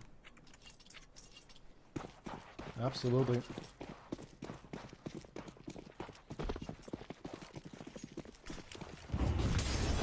Moto wanting to go for a more aggressive peek here. Out of con, there's no smoke. And Spooky going for the push. It is actually incredibly aggressive. Interesting play being made here now. Peppo might be caught off guard, but they're not checking for the stairs. And Shock ready to answer. Only the first one though. Only one called, not a second one. So this round still hanging in the ether. Early aggression, pace of play coming out from OG, Peter. Not the play we've seen much of. Now can recover back into B side, go back into the 2-2 split. giving the middle control completely over to Sinners. I won't be seeing anybody down in the canals.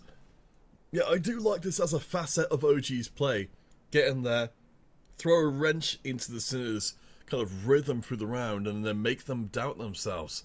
Still, Sinners down to 4 members versus 4 of OG will be walking through mid. They've got the chance to go and perhaps lap round onto the B site. They will get a little bit of resistance from A, I suspect, but yeah, they will. I think they're going to be able to go for the flank. They're going to time this out perfectly, but this could be, you know, seeing the Sinners trying something we haven't seen from them before either. Spooky does shut down one of the B players from main now. They're going to come through Temple. Modo just posted with the AWP. That's going to be the 5-7 Peter recovered for OG. And now they get a run at the more favorable T side here to work with. Okay. I mean, I guess I will bring, I will bring up more of what I was saying, on the previous map, that I do wonder if the Sinners just, needs to start leveraging more just straight up aggression rather than any kind of clever map play, because at least from where I'm sitting, and tell me if you completely disagree with me, William, but it just doesn't feel like Sinners are winning out these rounds where they tend to draw out the play longer. No, it's just the fact that when OG gets settled in, it does seem like it's pretty difficult for Sinners to kind of make their way through this, but it doesn't mean this is going to be an impossibility. We have seen Sinners be incredible in piss around so far. Yes, the action in the middle, a little bit unresolved for now. Boss on a good flank into B here. Late arrival. Can start taking control of this part of the map here, but Peppo from CT trying to offer up resistance. Yes, it's turned into a full-on brawl. I thought there might be more from Spooky there. The plant is good. The Sinners in a decently okay position. Shock very low on HP is going to go for the very, very long flank to try and catch the remaining OG members off guard, but Sinners struggling to get back into sight. I think this would be OG moving one step closer to bringing the rounds even. They do have the kids to work with, but they still need to get a hustle on.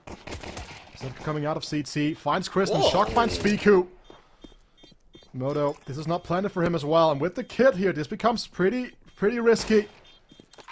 And there's another pistol win for the Sinners. So with the bomb plant, OG will be able to push the tempo. Try to see if they can make Sinners work for the next couple of rounds. Alright. I mean, I didn't believe in the Sinners, but apparently they believed in themselves. Really nice turnaround play. See how, both of our teams going to be pouring in the money with the plant being made in the previous round. So you've got the scouts coming through. A huge round, particularly if the Sinners can start getting more established here in their CT half. We're seeing a big amount of aggression pouring down through mid, perhaps inspired by what we saw from OG before. And Fiku, being the lurker here outside of B, has been spotted out now. So know that the mid control has been overtaken. And with this information, they might be aware of the fact that they had the opportunity, but this is the bomb being caught out all by himself outside of A main. Wild Horrible misstep Sinners coming through. They've caught OG on the hop step. They didn't see this one coming at all. The bomb does get dropped and in the open. I don't think we saw the specific play from OG at all on their half, but Sinners have just demolished OG's chances here of reasserting control. Because one thing, like, it's totally okay for Kristen to be lining up the exec here, right? But it's a pretty big oversight that he has the bomb on his back, and when they know that there are made pushes around the map, right? They know that Fiku was being challenged outside B main. They know that probably means that there are going to be more players potentially coming in to backstab them. But if they get the bomb into main, it doesn't matter if Kristen goes down. They can still get the bomb plan that they had the site under control pretty much in that moment.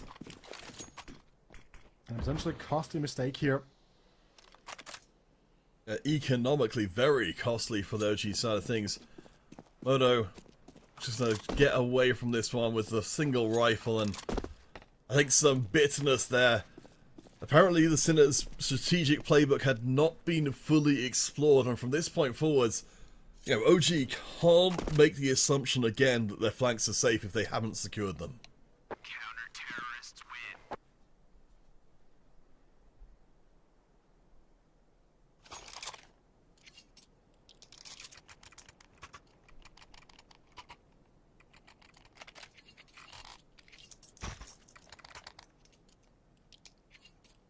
Not necessarily a huge amount of forcing happening over on the OG side. Need to set up Murdo's Galil for success here. Does mean that Moto will be playing, most likely, if they don't win this round, with a pretty weird buy compared to the rest of the team in the next round. Just from a pure economic perspective. I guess at least we're not at the point where the Sinners have an overwhelming economic advantage, still only around a grand or two in the bank. If OG can force a way through here, maybe they can make something happen. Buzz does get the first kill down. That's immediately a doubling of OG's offensive resources. A site will be rushed towards, and OG, this could be their way into the second half, and from an inauspicious start to maybe overrunning, Shock holds his ground, gets 2 before being dropped. We're down to 2 members of OG, but both of them now have rifles. Yeah, and Spooky did buy Kepler into this round as well, so that's something to keep in mind. But this duel heads up here. Up in the middle could be an interesting one, but Kristen manages to get through. As we do see the rotations come through from Setco on side. From Peppo on side even, oh, excuse me. Still 40 seconds, so OG can still reset in the round, trying to figure out where they want to go. Have a flash and HE to work with. On 1-1 defense from Sinners, keeping their options open. They definitely can't afford to get out onto the main map and go chasing after OG, but with 20 seconds left to play, the Sinners actually sending more resources towards B than A. They make the coin flip, and this time they call it wrong, leaving everything in the hands of B-Stick to try and hold by himself. Now spots it out here. The bomb has to be planted straight up now. Kristen loses the duel. The bomb planted achieved at least. Spooky in the clutch. Finds one. What? He cannot find the second in time. And Pepper would have had to trade it regardless. That is going to be double digits for Sinners. But the economy now will provide a full buy for OG. Something to fight back with. Need to find a resolve. I was sure, Wheater, I was sure that was the round that OG got back into this. They came into it with a single rifle, and this kill from Buzz, you know, the opportunity that this round presented was enormous, and they almost made it happen. They almost made it happen, but they just couldn't find that ever so important kill to bring it into a 2v2. So they could play a little bit more with a more of an upper hand, but they do have the full buy now. To work with Moto on the Galil. Peppo. There is the smoke on the stairs, meaning that he won't be offered that heads-up duel immediately. And now the thing Blind utility being thrown by Sinners doesn't land onto any OG members at all. They are stalling out the real beginning of this round, and they've come out of it pretty well. Still a good amount of utility left in hand for them. Their options are open. It looks like the deciding point will be the fight for mid, and Peppo and Marisco get the first and second kills without reply. Yeah, great defense in the middle here now, and forces OG to scramble. Drop has been heard. Setco ready to receive the OG offense. Peppo has also made the move now, rotated out of mid, holding this deep angle from the CT side. Setco tucked in the corner. Peppo has been found out, but does survive immediately. Spooky, yet again, forced to clutch up, this time 1v5. Does clear out the side as Peppo missed the shot. Shock finds him coming out of the connector. And this should be pretty straightforward. The second that Spooky gets on the bomb, they will know they should be free to swing him. But he goes looking. And here comes Shock in the back. Spots him out. Easy peasy. As we do see Sinners go to 11. And what's even more remarkable about that is you're saying, Anubis, T-sided, this has been 4 CT rounds for the Sinners in a row. The Czech team are feeling very, very good about having this be the deciding map of the series. Definitely seems like it is a map that they've been putting in quite the work on to get that into place at a more than acceptable level. The aggressive B-swing here gets punished by Moto, even with the flash to support him. Beastie cannot find the opening kill of the round. Aggro push is coming. Peppo is caught out of position by Spooky. Good push in. OG very coordinated. Spooky makes up from before. The site is cleared, and that 4-round streak, just like that, is surely over. And also want to highlight something. I was talking about how Spooky needed to get back into this game, as he is going to get taken out here by Marisco. Bringing Sinners back into attempt this retake. It seems like there is kits on both of the players right now. So go for this. They are going to reconsider that and not go for it in the end. But I was highlighting how Spooky needs to get a couple of multi-kill round to get a feel for the game as well. It was something like 1-8 or 1-7 or something like that, right? Has brought that back to a 12-14. Has been showing the individual brilliance a little bit more here. And in this round, sets up OG with a 2-piece on the sides. Yep, he's become the top fragger on the OG side of things, and I think what struck me, compared to our previous rounds, was just how straightforward that win was from OG. You just walk in, get the kill, drive off the defenders, and then, yeah, just talked about it before, the Sinners weren't able to get back onto the site. It was all very methodical from OG.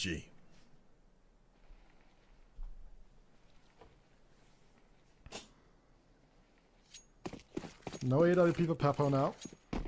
So we'll just have to make do with this M4. And we have seen Sinners be very good at setting up the AWP so far. Just a couple of rounds ago. A flash fails for Fiku, but kind of would act as a detergent. Had Beastie gone for another one of those main pushes that we just saw him do in the previous round.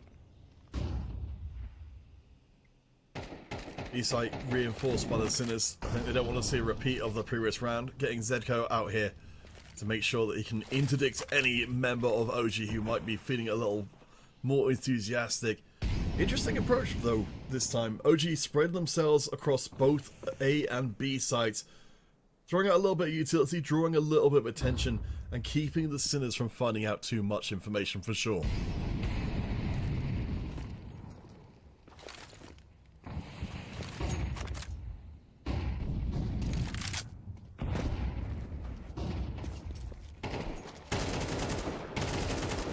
Marisco just lights it up again, Peter. He has been your ones to watch, and that's a double headshot opening, denying any entry into his A-bomb site here. And while OG did stop the bouching streak here from the Sinners, they do not care about that in the slightest. Edging themselves closer to series and match point, and a spot in the playoffs. 18 kills so far. I think it's very easy to give Marisco the series MVP for his performance. Has been playing out of his mind. But OG, they are, as you said, so close to being forced to play again tomorrow for a last playoff spot. Moto, last one standing, gets deleted, and that's, for me, I think it's these moments, these rounds like this, Rita, that spell the end of the series. Sinners look so confident in their play there. I think they've hit the second wind in the series, and OG are going to have to work extremely hard to bring this back to overtime. They will have to. 6 rounds under bounce here, and that is what is required from OG. Sinners just with a singular round needed. As Marisco has been the man of the hour now, 20 and 10. A KD of 2. He's going to be forced away from the middle by the Molotov. Can provide support for Shock though. Peppo opens up to Fiku. And instantly retreats back. Drops the utility for his B plus. It goes back to hold mid, sorry. Oh, wait a second. OG, they've got a chance to bust into B. Peppo is going to fall back, recognizing there's going to be more than he can individually handle. The plant has not been made, but there's a ton left in the clock. It will be cemented to the B site, and We're left now with a 4v3 situation with OG actually having the advantage. And there's no point for Sinners to even attempt this retake here. Might as well just save. Maintains control over the AWP and stuff like that, so they know they have enough rounds to work with to the point where they don't have to get desperate just yet. But this 6 soon to be 5 round gap will start closing soon if they don't get to at least put some pressure onto OG.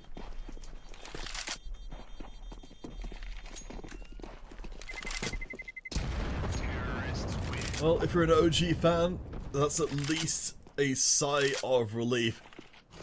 OG being pushed to the very edge of getting knocked down and out of the series, but still managing to find a way through. I'm still not sure if I believe in the OG comeback as of yet, but I mean, you know, if we can see not just round wins, but compelling round wins, then perhaps I'll start to become more of a believer.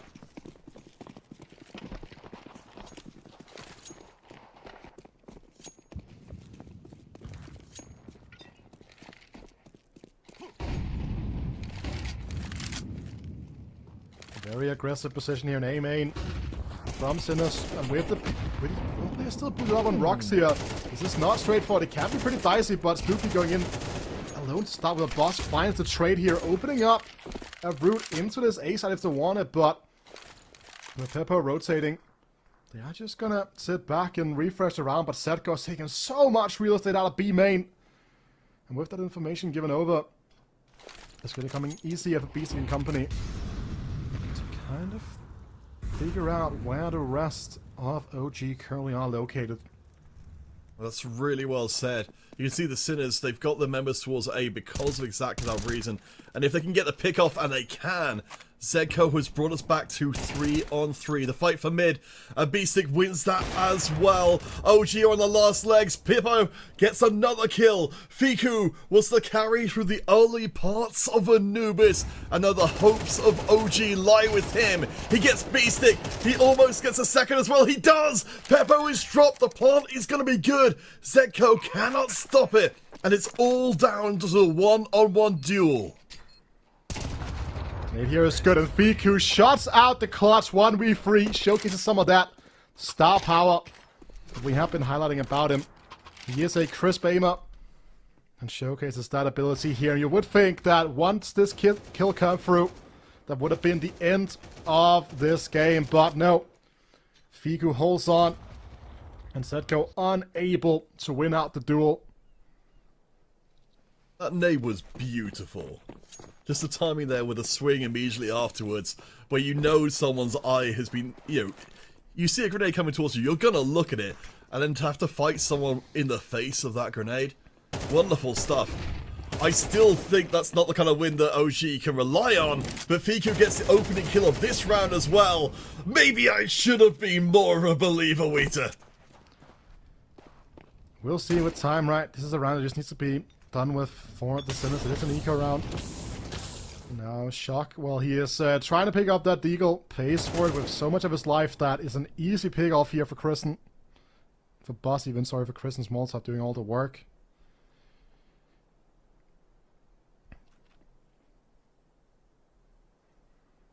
So with this round done? It's just time to talk, Peter. Right, I just need to talk, figure out what they want to do here. Any damage that they can do. And Morisco probably believing in himself that he can create a difference here still with the Deagle.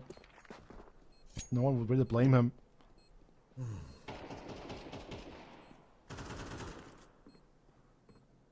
With this run being pretty much a foregone conclusion, we'll see if Morisco can do a little bit more damage than maybe he can do. I don't think he's a player to be trifled with in any way. The OG move into the next round. The loss bonus is not fully in there as of yet. Economically, it's a question mark, but Sinners will commit in everything they have to bring this one online.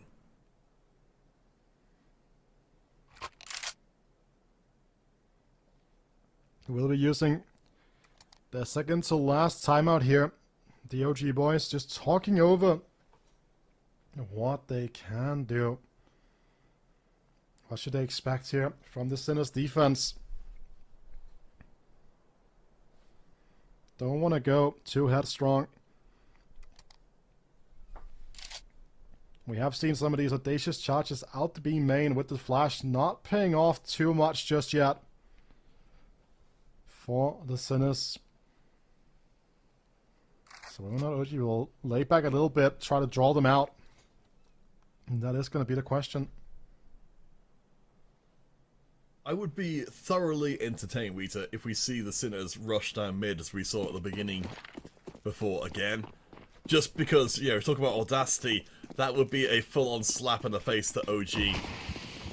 I think that maybe they can at least represent that possibility, but instead they're loading the B site with B6 the first point of contact, gets the first kill in. OG, they've already got a lot of resources over this side of the map, and they could already be in trouble. Nice landed shot from Peppo. Zeko does get burned up. The site will continue to be pushed. The rest of the Sinners not committing in as of yet, but they should be on their way. Molotov will force the AWP out into the open, gets one with him. Nice. 3-on-2 situation here. Sinners now waiting for a move to be made. Shock grid to activate from the canals. Beastic deep in CT. Bomb has not gone down just yet. Can hold the cross. Or OG can try to kind of reconfigure their approach. B-side slipper should being vacated now, but the utility should direct Sinners back in. As Crescent crosses, gets the bomb down. It was the confirmation the Sinners were waiting for. I still feel like OG can win this one out. There's only 4 kills so far in the map. He's got a chance to make a difference here. He's got the perfect timing. Puts Shock down the canal, which means Sinners only get to go in from one angle rather than two. OG moving back off of sight. Prison stays exactly where he was and kills everybody! He almost doubled his kill count in a single round. Yes, a nice free piece here to close out the round, and now Peter, all of a sudden, overtime is looming once again. These two teams have been really equally matched. We saw that happen on Ancient. And we've seen this also happen now on Anubis. All hope isn't lost for Sinners. But probably thinking back, there are a couple of rounds they would have liked to be able to run back. Try to rethink, but it is just going to be an eco round again. From Sinners here on the timeout. They have 2 more after this one to use, so can call another one after this round if needs be. This is a round as well where they get that opening kill in B main from B-Stick, but just unable to hold on to the 2v3 post-plan situation as OG's Crescent just steps up and single-handedly wins the round. Yeah, it just didn't... It felt absolutely nuts to have that be the way the round ended. For all of them to walk in and get deleted in that kind of way, but hey, I mean, OG were always going to need something very unlikely to go their way in order to be able to bring this one back. This is again the 3rd map of the series. Whichever team wins goes to playoffs. I'm starting to believe a little bit more in OG's, at least their chances of getting to overtime. I mean, this round should be pretty much a given, but the Sinners will get the chance to buy up again before overtime is a certainty.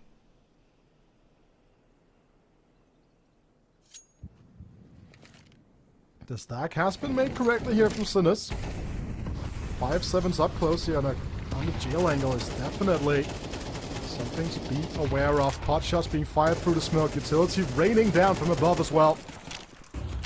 And no chances taken, not even a smidge given over.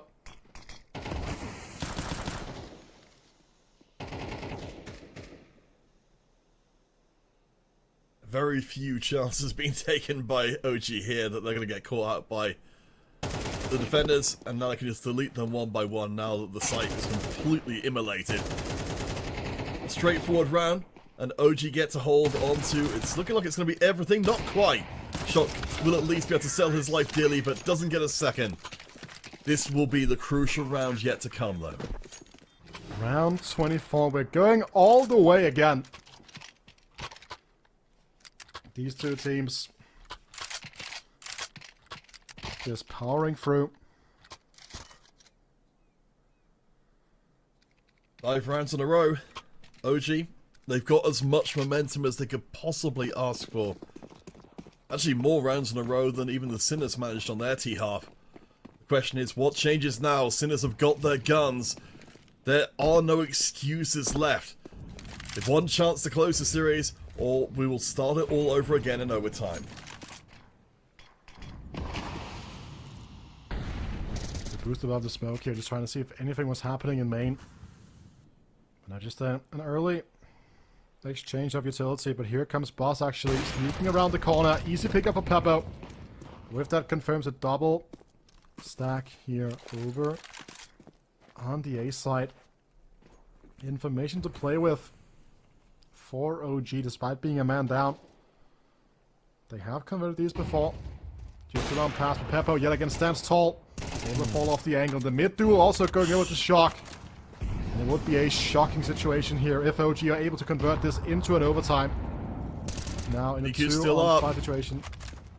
DQ is the clutch magnet for the squad. Moto has also proven himself as an AWPer. But OG, they've got to swim up a freaking waterfall to be able to get onto the A site and even get a plant in, let alone win the round. And the man on your screen right here did clutch a 1v3 earlier on to keep OG alive. To keep this comeback a potential thing as well. Cannot connect these duels. Peppo gets called out. How does he get away with this? And there it is. Morisco, in trusted fashion, closes out the game. 22 and 14, 1.5 KD. He was the shining light for Sinner to drag them over the line here. And despite the best efforts from Fiku and the rest of OG, Sinners will be moving on to the playoffs. Wow. That was ultimately a hell of a series. A lot of divided opinions, I think, about how that series was going to manifest overall, but I think the audience were on the Sinners side coming into this one, even though, of course, there was a lot of firepower coming from OG. I certainly didn't expect the last map to get as close as it did, but oh boy. Yeah, of course, only gets tougher from here from the Sinners. For OG, another chance tomorrow to get, again, those final tickets to playoffs.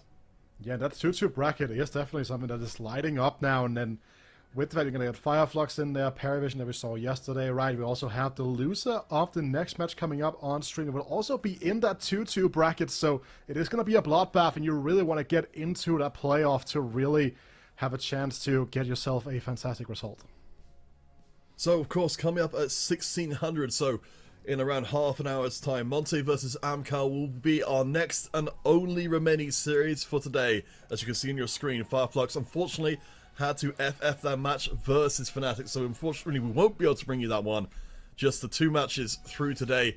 But again, in half an hour's time, we will be back with our second and final series. Should be a hell of a show, so hope you'll come back and join us for it then.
Welcome back in, everyone. That was a mega best of 3. You feel like both teams are going to win. Nobody really wins at the end of that. Yeah. It's now me and Ted hopping on the mic. It's supposed to be 2 best of 3s you and me have got, mate. But with Fnatic getting a default win against Fireflux because of the schedule clashing, we've got 1 game now, and it's Monte taking on Amcal. It should be good, Ted. How you doing? It's been a while since I've spoken to you, I guess, camera to camera for a bit. Yeah, sure. Yeah, it's a bit of a fun one because for the first time ever, actually, in online Counter-Strike, the last time we spoke to each other, it was in person and not in camera. So Yeah, right. Yeah, it's been a fun start of the season, man. A lot of things happening with the VRS, a lot of things happening with obviously Blast Bounty's first season, and the CCT starting off, and a lot of other events starting off now, and all of those new lineups that are now being tested with the VRS system. Of course, we have teams like NIP, like Fnatic being tested, having to start it off from the close qualifiers actually of events like here at the Champions of Champions, whereas let's say last year they would have gotten invited directly into the playoffs because they have because they are the names that they are, right? But now you're looking at all those names, OG included, that just lost to the Sinners, and all of those teams need to make their way through to the close qualifier, the main Swiss, into the playoffs. So it's been a really interesting start of the season, and honestly, as much as I'm really disappointed that we won't get to see Fnatic play today, because I was going to glaze the hell out of fear on that team, and of course a little bit of the other guys, but I still am really excited for this game because this is the first time I get to cast an Amcal matchup, and I'm talking about the organization Amcal, in more than half a year, and I don't care who the players are. Every single time you see Amcal play, it's entertaining. It really is. Let's take a look at the standings, if we can, production, just sort of what's happened so far, because we've got teams already in the playoffs. We just mentioned that Fnatic game. You saw the Sinners game. Plenty of chances for OG. I mean, they got 1 more best of 3 to try and make it through to the playoffs. But you take a look at all the teams. This really highlights what you were saying about the VRS. So many good quality teams in the Swiss stage as well. And the fact that you find yourselves, if you're the likes of Monte and Amcal, in a position where you can win 1 more best of 3, and you don't have to go up against Jame and Paravision, OG, Sashi with their new signings as Siphon, Fireflux, who have been, up until literally this tournament, winning every single game. You kind of want to get that over the line. You just want to win that best of 3. You want to secure that playoffs. You don't want to leave it to chance because this competition is stacked. Yeah, absolutely. It doesn't get more than stacked than this. And I just wanted to point out, by the way, we were talking about the big names, the big organizations, and all those guys that are trying to avoid playing a big team and playing each other in a deciding matchup. Above all, just stands Kioske on Spirit Academy. It's just absolutely insane, man. They just come into it. They farm the main Swiss 3-0. Mr. Seaman Bacon just drops I don't know, 1.70 rating probably in all of his best of 3s, and they just fly over. And obviously, by the way, kudos to Ecstatic, who have been playing a really good event as well, and 2025 has been going really good for them. But yeah, as you pointed out, the FF win for Fnatic means that they're going into the playoffs as well, which I guess we would have still favored them to be able to make it through to the main Swiss, but with the good form of Fireflux recently, I feel like they are no slouches either, no matter who they have to play against tomorrow in the deciding matchup. But with that being said, Brandon, as you pointed out, we're going to focus on our final game of the day, sadly, and final game of this round of the main Swiss. Amcal taking on Monty, and this is going to be a really exciting one considering we have a new look Amcal that has been pretty impressive so far in 2025. And I say a new look Amcal, this is actually the DMS team, but under the Amcal banner, it kind of feels like they're even playing better Counter-Strike now. I think, look, you get a buff when you get brought up to a more notorious organization, and the fact that they've all stayed together. Obviously, Height leaves the team a few months ago. Melody comes in. Everyone's like, "Who's this guy? He's playing out of his mind." And now you've got AW that's really stepping up to the plate. Big fan of AW as well. Svade has really good lurk timings. Smet is always consistent. And Kalash on his entries, sometimes he's unstoppable. So it'll be really interesting. We'll deep dive into them a little bit more because I do want to move on and push forward towards Monte and just get a quick glimpse of their roster. Obviously, guys, last best of 3 overran, so we are going to speedrun this bit, and then we'll just keep doing our pre-show during the best of 3 as well. Gizmy, my goat, IGLing, gets that promotion from Monte Gen, as does Ryu, joins the core of Diha, Demka, and Hades. Like, this team give it a little bit of time, let it cook and simmer just a bit. Obviously, the integration of these guys come in and stepping up, but I think this roster is really good on paper. Biased, but also not biased. You know what's the thing? I would want to call you out on being biased on this one. How I will phrase it, this team is a lot more exciting, and I see more potential for development in this lineup than I did see in the polished The other version one, right? of Monty, Yeah. right? Even role-wise, it makes a lot more sense. And as much as I've always liked Diha and Hades as players, I really do believe that now that Hades gets to not be the IGL and just focus on being an Oper, and that Diha doesn't have the pressure of having to actually play a lot of the star roles, because Gizmi as an in-game leader is one that gets really involved. Ryu is a quote-unquote star rifle, right? And a guy that's not going to shy away from going for fights. I feel like that actually creates and gives the space to Damien to have his freedom on the T side. We're going to talk about him being the highest rated T side player so far of this event, and just being an absolute clinic and probably the best player in tier 2 right now that you can watch for T side lurks. And then Diha is just allowed to be a support player, which I think makes a lot of sense for all of those players individually being on this team. Let's go with the veto really quickly. It's an interesting the one train. because you think that Monte will probably pick into Dust 2. They've got 100% win rate on it. Instead, they don't. They actually go in towards Train. There it is. And then that decider will be Dust 2. Amcal picking Ancient. This happens an awful lot of the time. Normally gets picked against them, but this time they've picked it into their opponents. They did that also against Spirit Academy in that close game that they lost yesterday, I believe. And it was cool to sort of watch them on Ancient. They are really aggressive, and I think this is going to be really interesting because you look at the way Monte are going to play. I think they're going to be a lot more structured. They're just going to try and get settled into their default a lot more, and Amcal have got the tools potentially to disrupt it, and that can be really easy to do, especially when you've just changed that leadership, especially when you've just integrated 2 players. We'll have to see how it all pans out. Ancient is now live, Ted. Quickfire. Who have you got taking this one? Oh, I'm going Monty all the way, man. I'm really excited about this Amcal train, and as I pointed out, it's always really entertaining watching those guys, and I feel like Molodoy, do we say Molodoy? Is that how we call him? Melody, sure, okay. So, Melody, I think is a fantastic prospect, and I can speak about him a lot, and we will have the chance to speak about him a lot. Although, and regardless of that, I would still back the Monty folks, and starting things off with a nice pistol round will definitely put them on the right track. Opening kill already acquired, but the B-bomb side has been lost in the process. It has, but AW has taken long, and he's fallen back and gotten away because he wanted to try and help out Kalash, but Gizmi has taken both scalps. Bomb didn't get planted in that time. Sfade8 now looks to relocate, and he will find a little bit of safe passage in towards A. But it's all about the timing. Look at how dynamic Gizmi is being. He's also got a teammate swinging, and they've got this Sfade8 player trapped immediately in towards Elbow. There is no escape, and the in-game leader of Monte is just flexing his muscles. Yeah, this is the big difference, I feel like, between Hades being the IGL and Gizmi being the IGL, and obviously this is just the best around, and it just Gizmi getting a triple, so we can't get ahead of ourselves, but the new generation, as people call it right now, of in-game leaders is really aggressive rifles on, I guess, on the map, just putting themselves in positions where they can be proactive at all times and just call around themselves and around the moves that they're making. A really good example is Prison, I guess, with OG that just played a couple minutes ago. LNZ is another one. There's a lot of examples right now. Even Shui, if you want to look at it from that perspective, right? Even though he was playing a lot of anchoring positions on Mouse on some of the maps, he still across his career has always been one to never shy away from a fight, take some space on T side, be involved in CT side. That's what I love about Gizmi. It doesn't feel like being an IGL actually stops him from having good individual performances. It actually feels like he himself enables himself alongside, you know, making it more comfortable for his teammates too.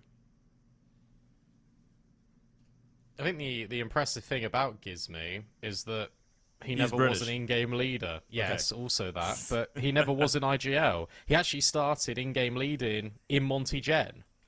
And it was just kind of on a whim. Things weren't working. He tried to pick up the mantle.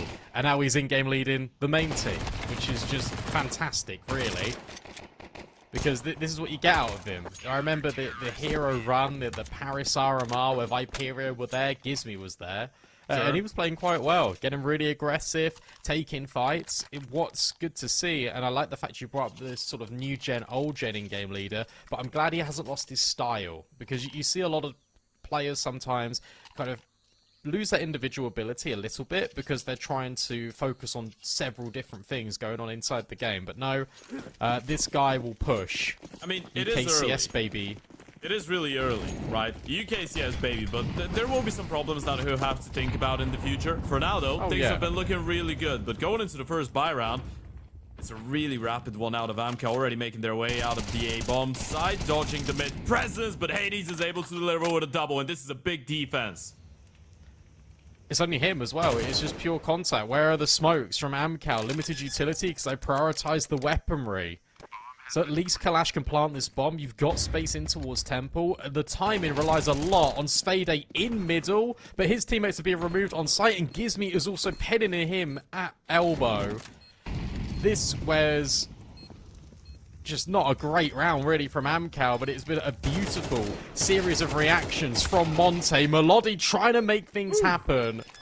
We'll split the defense in half, but it'll be Diha to defuse and Monte keeping it clean. He's showing us the potential, though, right? I mean, you look at him in that 1v4, and you can just see the way that if he's able to isolate all 1v1s, he can pull this one off. But as you were saying earlier, I mean, Hades just holds on to this one by himself. And yeah, Amco prioritize having the weaponry instead of the utility. I am actually not opposed to this, because they still had that late lurk in towards elbow, and if they refrag, the entire idea of this is you have the smoke for CT, you have the molly for Tempo, you gotta fight Donut, right? You know there's gonna be a quick rotation. You were supposed to refrag Hades there, right? The thing is, when you lose that fight, then Hades just gets a double, you're screwed up. You can't fight for Donut anymore, you don't have CT control because you smoked it off, you can't fight for Tempo, and your elbow player is probably gonna be washed. But what you did get in that round is space. So they're going to try it again. Maybe if we just add a couple of extra smokes into that, we can get onto the A site. The issue is that Monte have got full control of middle, full control of B, and Hades is now over a big box. Can flash forward, doesn't really need to re-peek, but tries to escape. Svede will punish. It's getting a little bit messy, but Amcal, for the moment, are in the site. Yeah, you're able to isolate him away, and now with all that space being created, now with the smoke in towards Donut, you could potentially create a little bit of a timing for Kalash to get activated a little bit later on after the bomb gets planted. Spray, great, from Svede. And now he looks to take pressure in towards Temple. But you're right, because they've got this really late lurk activation, they don't want to go too aggressive and also sort of force these 1v1s. If you look at the trade spacing currently for Amcal, it's not there. So Crossfire's the name of the game. Limited utility, there's a smoke that can go on the bomb. But yeah, the time is just too far gone. And Kalash will catch this player in Donut. Round over. I mean, a really nice call to double down, go back towards this A play, because there wasn't anyone there. First 3 rounds, even in the pistol, Monte put 3 players in towards middle. So it's a good heads-up response from Amcal. And now this creates a little bit of conditioning. Okay, maybe we can't do this free mid play because Amcal are trying to exploit us on our bomb site. Yeah, I'm not sure what the idea was. I think Monty just didn't expect Amco to go for the back-to-back plays there. They even had Hades posted, so it's not a bad position. The thing is, Hades was playing a really aggressive angle towards the back of Big Box, right? And he didn't have a smoke, neither did the Donut player. So the moment that Hades hits one shot and spots out a couple other rifles, he is kind of forced to try and jump away in a pretty silly way because he knows he's getting mollied out of there and there's no smokes in play. So I guess one piece of veto could have changed all of it, but as you pointed out, Amco able to bring it back and go in towards the A-bomb side once again. This time they made it work, but look at that aggression coming out of Monty. They're looking to straight up just regain confidence and get the subsequent. Yeah, that's the slight variation. They've actually put 3 players towards B, but they've got Gizmi going aggressive in cave, so you in essence still have this free mid lead. And you can afford to be a bit more aggressive with Gizmi because he was on the MP9. And now he's taking deep advanced space in towards CT. He's just making sure that Amcal haven't lurked through. But Amcal are calling the bluff. 3 players are currently rotated for Monte, but Amcal are hitting B. Yeah, the thing is, you might not be ready for the upper to be posted in towards the B-bomb side, right? I mean, you see all that Yuta went towards middle. Last time, the way that Monty were trying to hold A later on was with Yo being in position. And now, because of how proactive they're being in towards A main, there actually will be a third rotation. Gizmi doesn't spot anything in towards middle. They spotted nothing in towards A main. Surely they will read into that being a B play any moment now. And if you do a tiny bit of demo watching, you know that Smet is the dedicated lurker for this team. So if you catch him, chances are they go into the other bomb site. But Ryu's now been pushed further through A main. There's that line for Hades. Smoke doesn't land in time for Kalash, and then the nade breaks it open, and Hades nearly takes a lump out of Spadate. Bomb can be planted, just about, but they're being peppered through the smoke instead, and Ryu's on the flank. Yeah, look at the flank. Ryu coming in from the back lines. Oper spotted, executes him straight away. And now you know the other rifle should be either in towards cave or the left-hand side. He can just hold here. He can let his teammates get onto the bomb. There's nothing Smet could do about it. You land the wallbang or you lose the round, and you can't even wallbang the angle that the bomb has been planted on. So even if you get that one kill, you're not getting anything else out of this round. Diha with a nade on top will make sure of it. Monty get a fort on the board. And it's a pretty clean one, all things considered, even though you led them onto the bomb side. What's nice here is the tiniest little micro adaptation in Monte's rotations, and it's Gizmy going with his rifle and on like sort of significantly lower HP, obviously because he had that fight with the MP9, but it's him being dynamic and rotating and allowing Hades just to remain on his angle. Because we saw before it was Hades, the player that came from middle, went in towards A, got overwhelmed just a little bit. But instead, they say, Hades, you started B, remain B, we don't see any of this presence, and then he can just take the kill before they even exec. Yeah. It's just the thing that you wanted to re-aggress in towards A main as well, right? Most of the time when you're re-aggressing with a lot of rifles towards one of the sides of the map, you'd want your Oper to be towards the weaker one, quote unquote. That was the case last time when he was towards A, and this is an early example of why I think Monty's potential with this lineup is a little bit larger now. Gizmy's really proactive. That enables Hades to be a bit more proactive with the AVP and just be constantly moving around without actually having to think about where his teammates are too much, right? There's someone else that can navigate that, so that kind of alleviates some of the pressure off the shoulders, or lift some of the pressure off of the shoulders of Hades. And another thing that I wanted to mention, Brandon, going into this game so far, both those teams have been doing a prolific job on their T sides, but CT sides have been pretty lackluster, right? That was the main thing when we were talking about Demian, the fact that he's the highest rated T side player so far in the event, standing at what 1.59. CT sides for Monty though have been a little bit underwhelming. What we've seen so far on Ancient has been anything but underwhelming. And there's been a lot of variation as well to this AmCal. Obviously, we're seeing them end B now for the third time in this half, but it hasn't just been a straight B exec. And well, Smet is now going to make this a little bit more complicated. Gizmy will at least find AW, but Smet slides in towards Donut. Two players working their way over, but they segregated themselves. One Temple, one CT. It gives Melody a chance, and he takes it onto Diha. Hades wanted to flash, but hands busy meant that Diha was isolated. I don't think you can go for this. I think you got to save again. Oh, that was so quick. I mean, even if the second player was holding, I think, yeah, sure, you might have gotten the refrag, but that was so damn quick. What a shot. This guy is crazy. You're just looking at the CAS scene and the amount of young players that they're able to come up with. All those guys that just come out of nowhere and they can shoot like crazy. It is insane. And Hades won't even be able to stay alive. Money actually going to be a bit of an issue here for Monty. I mean, there has been a couple closer rounds. All in all, that one was supposed to be an easy conversion though, right? Especially after Diha gets the kill in towards B. This is the one swing that creates all the awkwardness. The fact that Smet gets given those two fights, it doesn't feel like they had to force the issue, especially without a flash. They just missed the timing on him. And then the shot from the Digo, I mean, it doesn't really get any crisper than that. I think it's a smart little move from Smet as well, because he sees the dribble smoke be put forward by the CT's outdone. He's like, okay, I know what you're doing. I'm just going to hold the right side. And they're going straight back to this A-bomb site again. Pure contact. There were no deep smokes. There was no indication that they were making their way forward. And if you're Monte, obviously you do give this a look and it is your eco, but TikTok, you got to get going immediately.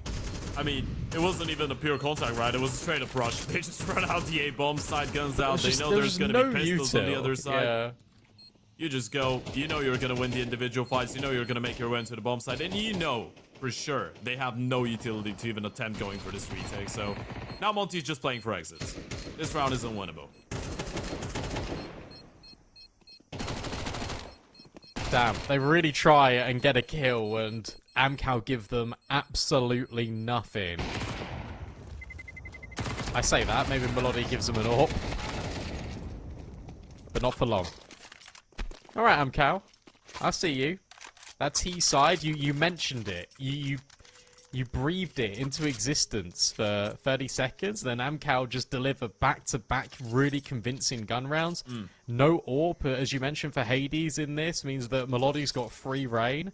And now we can see, potentially, why he's so dangerous, because he's looked really good already, and he hasn't had his signature weapon. You know what's the thing with Melody, by the way? The fact that he's the #1 highest rated player so far of the event is... I guess this is a pretty obvious point to make. He's been playing outstandingly every single time. It's the fact that he is really aggressive. It's the fact that he is really successful at opening up space. This time around, though, it won't be the Oprah. It will be AW on the rifle, one of the longest standing members of this core. And we're not talking about Amco. We're talking about DMS. We're talking about his long-year partnership with S-Fade. Ryu somehow just walks in towards Cave and gets that kill. AW had no clue that was coming. So this is a good response. It's still a pretty awkward round, but the D's are making their way back in towards the B-bomb side. And once again, Hades is just going to get posted. Not with an AVP, but with a rifle this time. And still, what he's given to his teammates is a lot of security that no one has made their way out of A. But they're still rotating away to clear out middle. And he is actually going to make his way in towards the A-bomb side. Yeah, they're so scared of it. Thing is, as well, is if you're Smet, you got two choices. You can either walk out and just convince Monte that you are going to end A, or he can try and lurk middle. But Demka's holding this line because Ryu's already in cave, but he doesn't get the kill. And that's going to force Ryu back. Here come the smokes through the molly. Ryu goes, holding for the shadow, will secure the kill. Help needs to be on the way, though, because it gets traded immediately. Yep, it's a good kill on the way in. Hades will try and spam in and actually gets Payday off the bomb. This is a big one. 15 seconds and Melody is all alone on the bomb side. If they just push him through the smokes, he's gonna have nothing to do about it. Bomb comes in. He's tapping away. There goes the reload. That's going to create a bit of a time window for Hades to close out the distance, though. If you're able to get that one kill, surely you're going to start realizing the other player hasn't shown. And Diha will realize it. Clear him out just with a USP in hand. Still enough to get the kill. Monty with a 5th on the board. What an incredible spray from Hades. Just pre-firing these common bomb plant spots. You hear the bomb on the left-hand side, you think, okay, I know what's going on here. And just the pressure onto Melody. They know that Smet was lurking, and Smet is going to take his time. He's one of those really deliberate, slow, calculating players that is always trying to secure the round right at the very end, which means his lurk timings and his pathing is normally the longest possible route. So just by isolating this kill, it speeds him up, you get the info, and then Diha locks it in. Monte will finally break their silence of a few rounds back. Their money is still not in the best shape possible, but neither's Amcal's now. This round dictates the next two. Yeah, look at the pace from Gizmi. He's thinking about going for the deeper angle. Doesn't even need a flash at this point. Doesn't want to give it away. And with that smoke in towards the lane, he knows this is the T's that have smoked off the CTs as Molly. So Gizmi can keep on walking forward. Take all that space if he wants to. Amco, as of right now, they've got no clue how aggressive he is being. And they won't know about this MP9. Smet will catch wind of it, though. Still needs to get by the open. Let's move back towards B. Spade moving over with this bomb, but Gizmi's now revealed himself with that AK. You don't want to walk in, though. You still don't know where the Opera is, right? And this is the terrifying part. You know, with Monty winning the previous one, Hades would be on an AVP right now. That's why you don't see them just turning angles fully contact-wise, right? You can take Cave, sure. You spotted the two players aggressing in towards B, though, and that could mean two things, right? The Opera could have been behind him, and that's why they're so brave to push down. Or they're just pushing in because they were there the entire time, and the Opera has been towards A the entire time. And again, Amco was just a game of trying to avoid where the stack is, but they seem to be making the right call. Monty have stacked up 3 players in towards the A bomb side, and Gizmi will be all alone on B. Now, how does he want to play this? He could play just behind the smoke. He can set himself up to deal with Cave. Instead, he's going to flash forward in towards Cave to pretend that there's a second player here. But Amcal don't care. Time, an issue, and potentially a burden. That bomb hasn't even been planted yet. Will now make its way over towards default. A brilliant nade from Gizmi. And a flashbang forward. He doesn't dare go through the smoke. So there's still this 5-on-4, but there is retake utility, at least for Monte. You gotta call this one off. I'm not even sure if they want to retake this, by the way. It's a 4v5, sure, you have a Molotov, you have a flash, but no smokes. Gives me on low HP, and you're all coming in from the same direction. This is a really risky call for Monty. But there's the kill. But bomb's halfway gone. It is your biggest issue. Flashbang on towards the ramp. There's so many players, multi-layered. And that means that AW and Melody can chime in with a couple of kills. Gizmy finds his, but there's simply no time. They line up for the Amcal Orpa, and Smet will take Monte's one away. It just feels too inviting to go for a round like this one, right? You're looking at the loss bonus. You know money's not there. You know you're going to be screwed up financially. But in a 4v5, you have everyone rotated in. Gizmy's probably coming that he must have done a little bit of damage at least with the Uto, so you're hoping with you going in for the retake with a flash and a molly, you're going to be able to isolate a couple early fights and maybe catch Amco off guard in a situation where they themselves don't have a lot of Uto. But again, a 4v5 retake like this one is a bit of a chance that you're taking, and now that it hasn't paid off, you gotta go for the forest buy.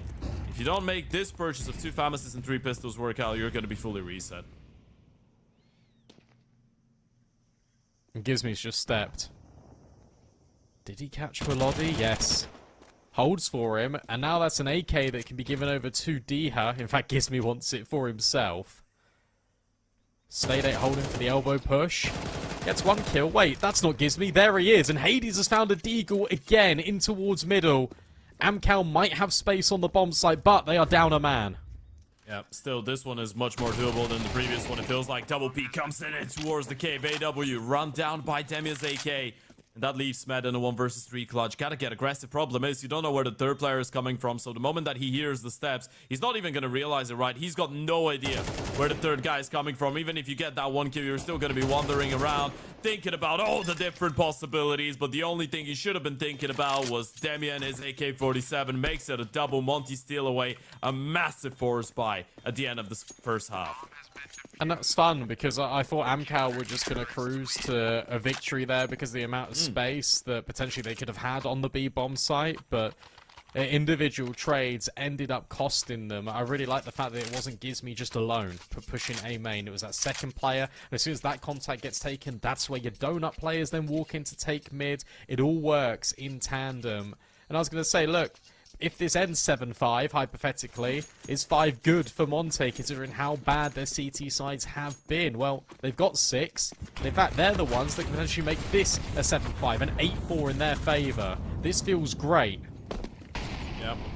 Just gotta be careful against the pistols. And as we said, it hasn't been just Monty struggling on the CT side. It's the same case that we could make for Amco, right? Unless Molotov goes absolutely nuts on a CT side, they have been having struggles as well on the defense, especially if you're looking at Enshin, which has been, I'd go as far as to say, probably their best map, hands down, right? I mean, yeah, sure, you lost it against Spirit Academy, but before that, you were on back-to-back wins over Fnatic, Sinners, and the Eyeballers, and losing it against Spirit Academy again, as I said, we're not really counting that, unless they should have won that map, to be honest. I mean, I was watching it. It was okay. it was just tough. It was just, they got, like, deagled, like, 3 times, I think. Sure. And about like 8 times in the series. It's actually just insane, those individuals.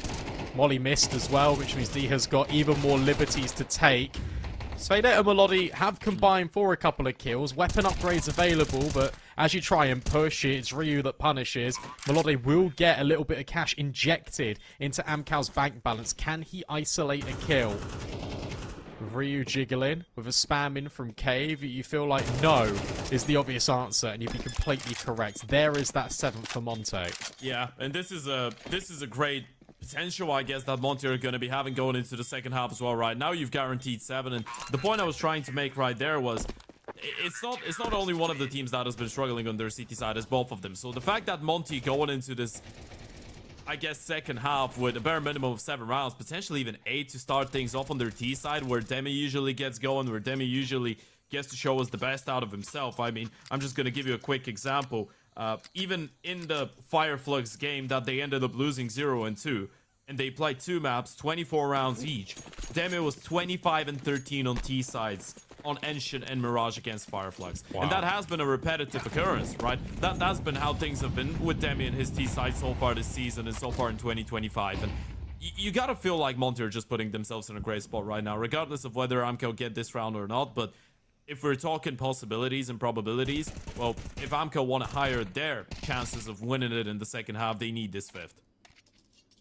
It's a cool little sub. So you got Deha spamming the smoke over at Cave, and you got Gizmy tucked in the corner. They're keeping this pressure on, but going forward against these MAC-10s and Galil's close range, it might be a recipe for disaster. You've now heard both reloads in Cave if you're Amcal. So you can certainly expect a third player here.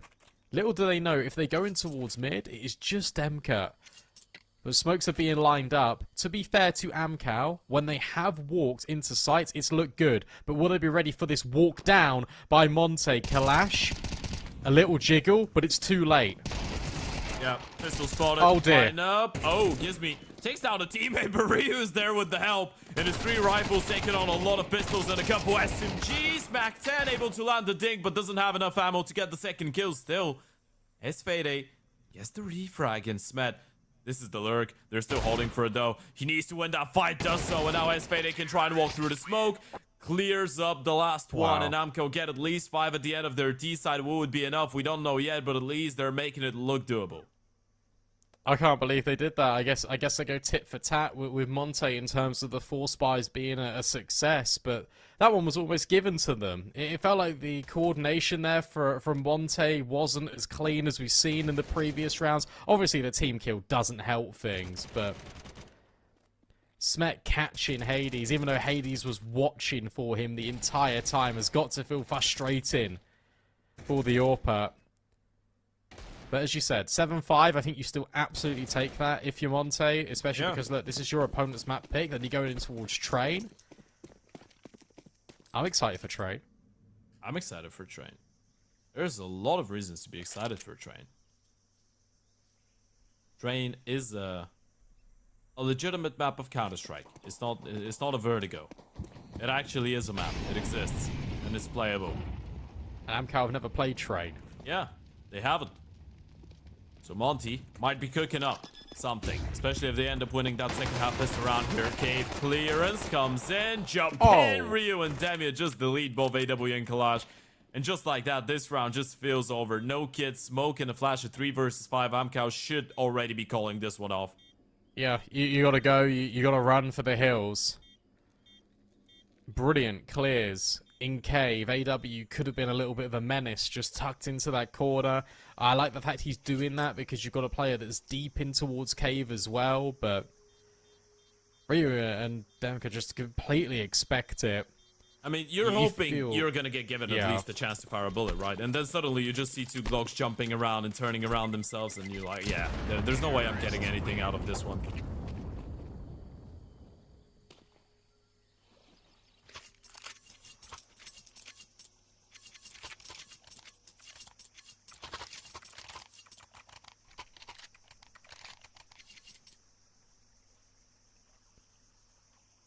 That's a shame, because you really do feel like Amcal needed that one. This is the first pause they call to say, hey guys, do we invest into this? Do we keep the pressure on, or Sure. we sort of do our best work in these gun rounds? It's a tricky decision to make, because I think you kind of get a little bit scoreboard biased, because it's 8-5. You didn't really get too much in that previous round, but it's like, okay, if we win this, we're still so close to them. Psychologically, we could definitely come back in. If we win this round as well, we're going to get a load of Galils, AKs. But you lose it, you then eco in. Monte would have double your score for your first gun round. Yeah. It's a really tough call to make. I guess one of the main concerns, I say concerns, one of the things that I see changing in the Amcal team soon enough will probably be the fact that they don't have a coach yet, right? And this is, especially for the tactical timeouts, this is something that could help those youngsters get onto the next level. And not even in terms of the tactical timeouts, but just in general preparation and in-game philosophy. And as for the force buy, Brandon, I think we can just say Gizmy's an absolute monster. This round is already over. He's even running through his own smoke into our short. Meloda's got no clue what's going on. But he will still find one. And there's one more player on the bomb side. And now they seem to realize. And Meloda is just going absolutely nuclear with the Digo. Never count him out. I mean, that is just incredible, really. He fires off 3 bullets and he gets 2 kills. 2 instant headshots. His enemies have no time to react. This guy's special. And now for Monte, you got to go fetch with the bomb through all the smokes that are now just faded, but you've got no utility. And as soon as Fade 8 takes contact, Smet can swing. Melody can swing. But both players have been spotted, at least. But getting these trades, aren't coming. They run back. Melody's going to swing, and he can't catch this player at Demka. That gives Ryu an opportunity. Demka's still holding. Ryu finds his find, but the HP is too low, so the MP9 can profit. It's touch and go, but it's Amcal with the forced conversion. That was terrifying. I mean, this is a round that you win because of Melody just going absolutely huge with the Digo. And you actually saw the thought process, right? You get the first 2 kills, and then you realize Gizmi was the one to get them into the 5v3, and he was nowhere to be seen. So the penny just dropped. He must have pushed in towards short and in towards the back of square. Some really clean shots coming out of the Digo, and that was, honestly, Monty maybe underestimating the situation a little bit. That was a 5v3. You probably should have converted the round, and now you've given Amcal a chance here.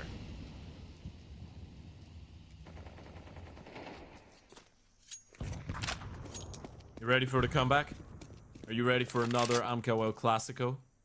Not even a comeback, mate. They're still well within the game.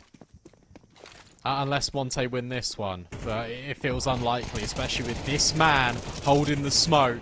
Between him and Smet, it's secured. Bomb site is not overran. Rotations are now here. Everyone's responding in time for Amcal. And this is going to be a 1-round game unless Diha shows us something spectacular. Or if Demka hits some bangers as Melody did in the previous. Alright. Time to witness the highest rated T-side player of the event. There goes the first one. That was the easy one though. Low HP. CT player not even looking towards the main smoke. They were looking for Diha here, and he will be coming out of that direction that they thought about. Just a little bit later than what they were anticipating, so they should still be able to deal with him. Even 1 kill out of the Tech 9 here would be good damage, but Smet will be able to take him down regardless of the Goosh. So you do get this one over the board, or over the line and on the board. No money for Monty. You keep 3 players alive. You can potentially try and make the next one fairly clean. This could be a massive money injection here for Amcal to get into this one. And leveling things up, Amcal are in this game. Now, the one thing that we have to put out there is that we haven't really seen the domination that Monty could potentially install when it comes down to the buy rounds on the T side of Ancient. But Amcal are at least giving this one a good go. They've made a game out of it. Yeah, they have. Just don't get ecoed. And that U2 was perfect to not get ecoed. Melody, in fact, has found 3 of them. His in-game leader walks over to collect the rest. No bomb plant. No extra cash. 1 casualty. All gravy for Amcal. Yeah, it's good. You can even get Melody in an AVP if you want to, by the way. And you probably do want to, right? You don't want to postpone that. You don't want to let yourselves lose track of your own money, drop a couple rounds, get to the point where you can't afford to get him on a big green, or it has to be a glass cannon. You want him in there as early as possible. As we said, this young man has been spectacular in the opening fights that he's been going for. Nearly 30% attempts, by the way, on the CT side, and we're talking about above 74% success rate or conversion rate on all of those attempts.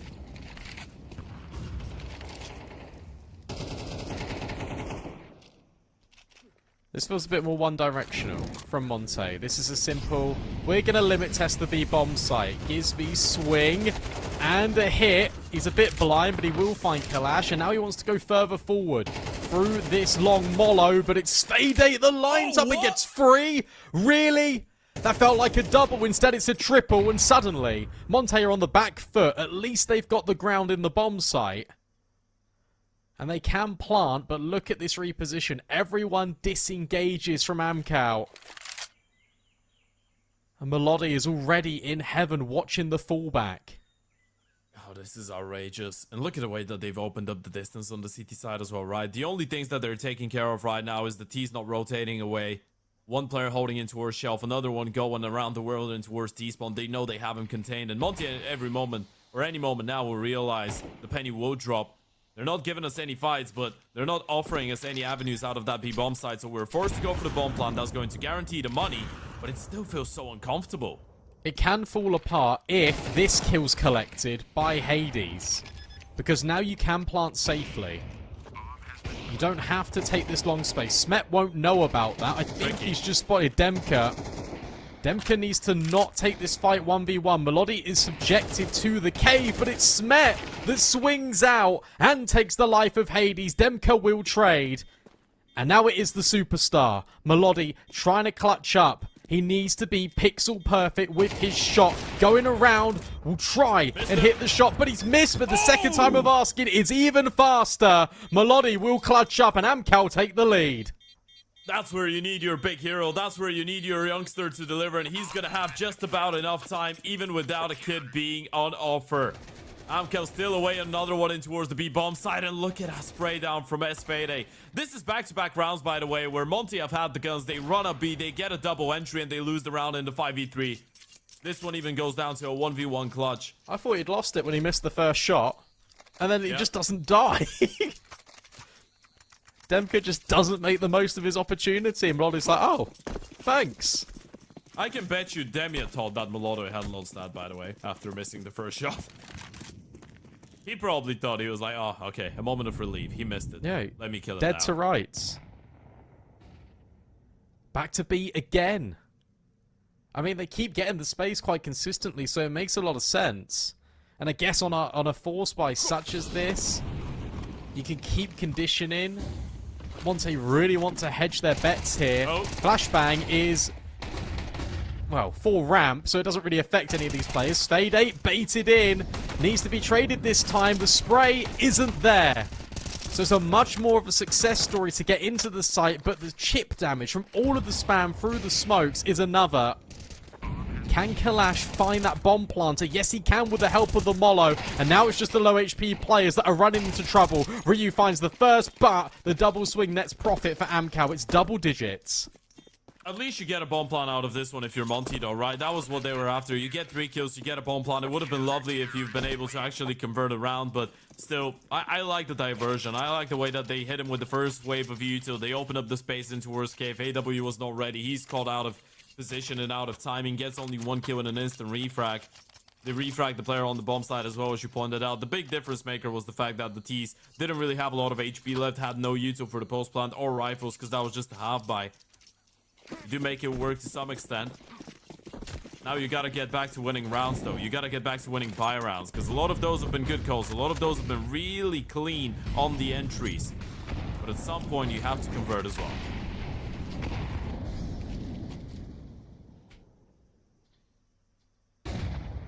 Good flash, but the AWP's not going to swing. Instead, he's going to set himself up. A little jump peek as well. Of course, it's Melody to get the opening kill. But Monte are charging up this B ramp.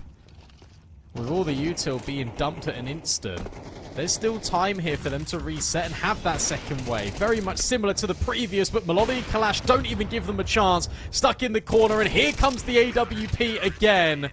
It's the superstar double team of Kalash and Melody, and now Amcal are in cruise control of their map pick.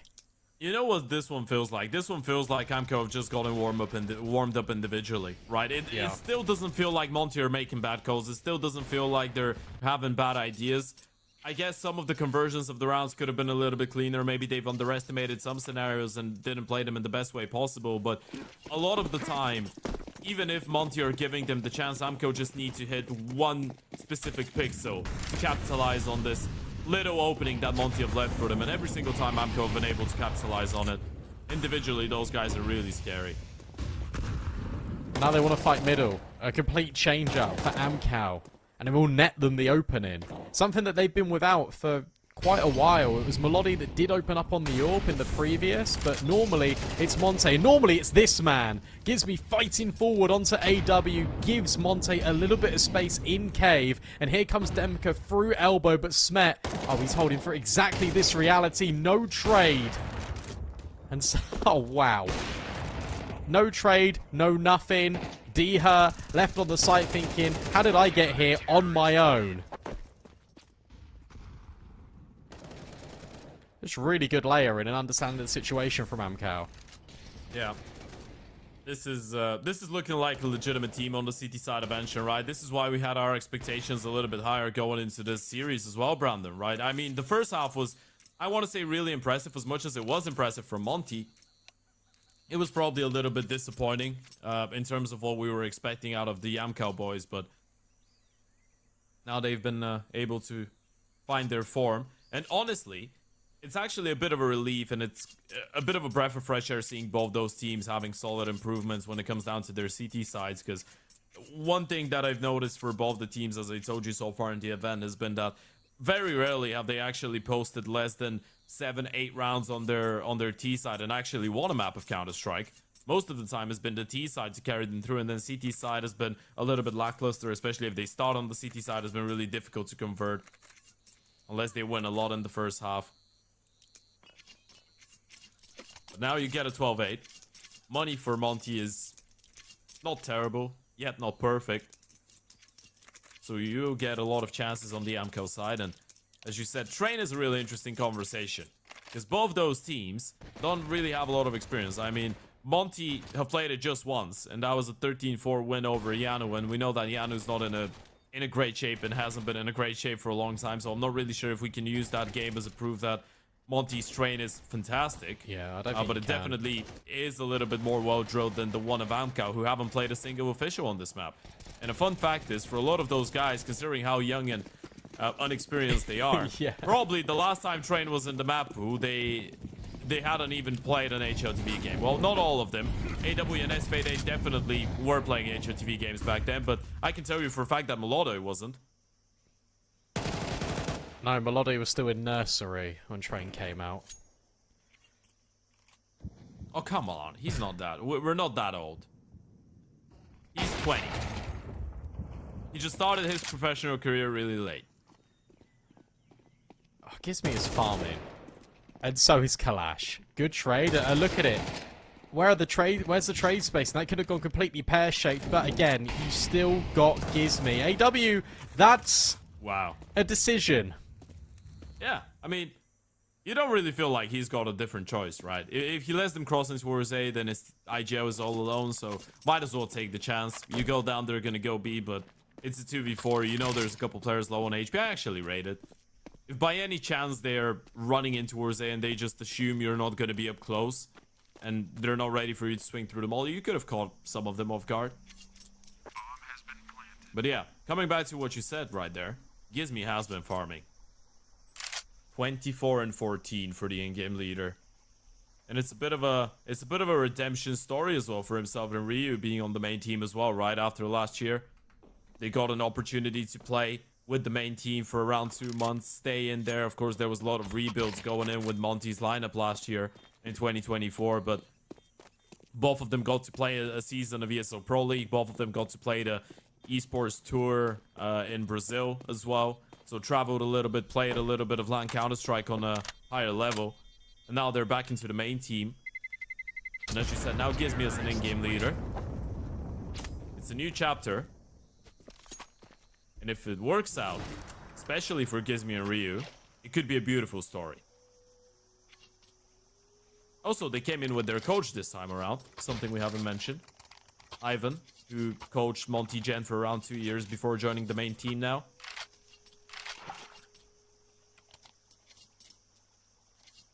Yeah, I spoke to Gizme a little bit just at events when I was seeing him about the coach, and he said that despite, obviously the coach is quite young, and he said that he's one of the most knowledgeable people just he's worked with. Sure. And his work ethic is unbelievable.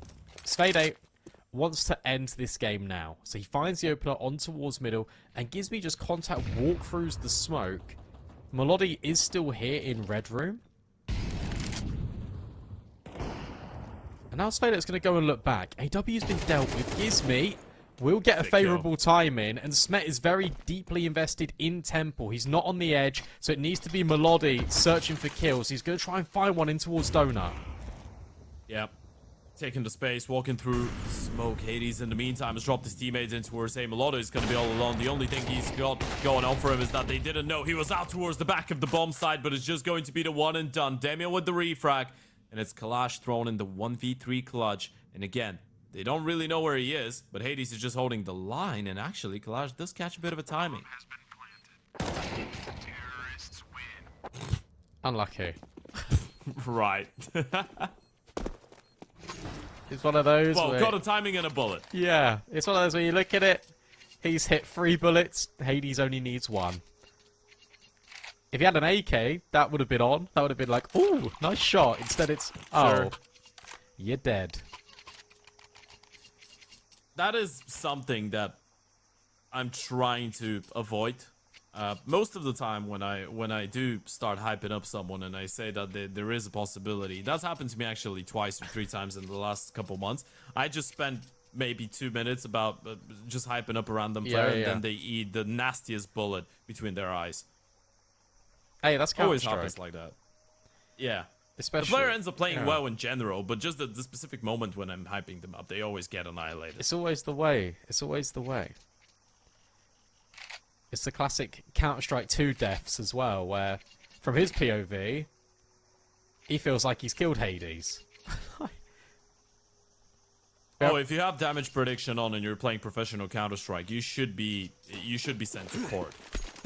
Yeah, true. Guys, turn damage prediction off if you're playing Yeah, online. I know it's more satisfying, but the fake info that you're given is outrageous.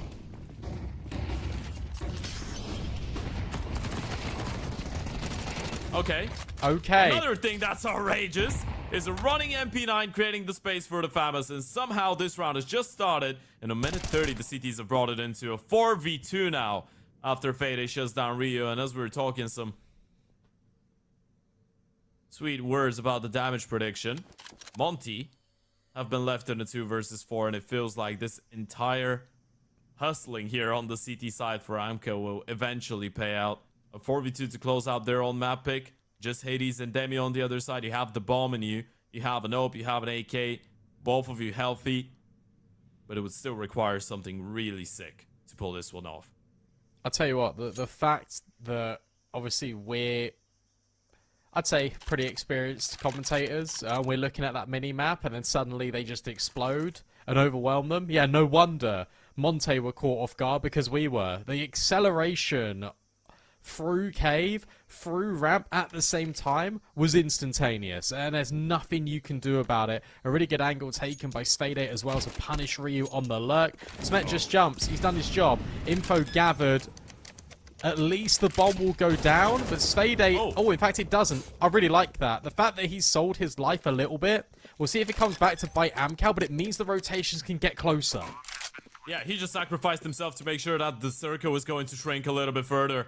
Now it's all about peeking the right angles at the right time. Another player jumping in towards CT. Demia doing the damage. Melotto is just going to walk into his line of sight. Look at Donut though. Kalash is going to be so late, so patient, and able to catch both of them off guard. Monty didn't think that timing actually existed anymore. And Kalash with a triple will send Amcal to 13. And Monty now 1 map down in the series. Yeah, shout out Spade, because that was really clever. Just to prevent that bomb going down by an extra 5 seconds means that the retake suddenly is on your terms rather than Monte's. And it means they also can't escape. By you being in Temple, by you being in CT, you see that they haven't crossed in towards main. So they have to either be on the site or they have to be Donut. They are trapped. So a really nice little bit of micro there, even if it looks a little bit silly, him running through the incendiary. Spoke about CT sides, they were the ones that were actually pretty dominant here, Ted, on Ancient.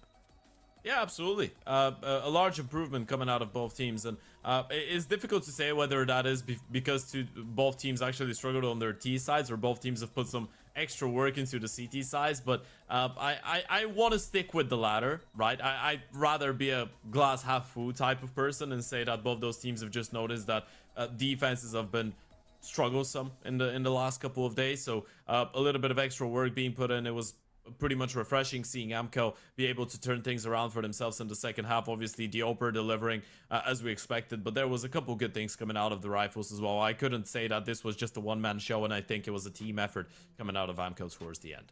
Yeah, was super impressed from them as well. The fact that Smet is dropping basically 20 kills. Obviously, Melode is chiming in with his top of the server routine performance at this point. Someone's got to help Gizmy. 25 kills he ended with as your in-game leader. You're looking at Hades, you're looking at Deha, you're looking at Demka. You're thinking, guys, someone needs to help Gizmy.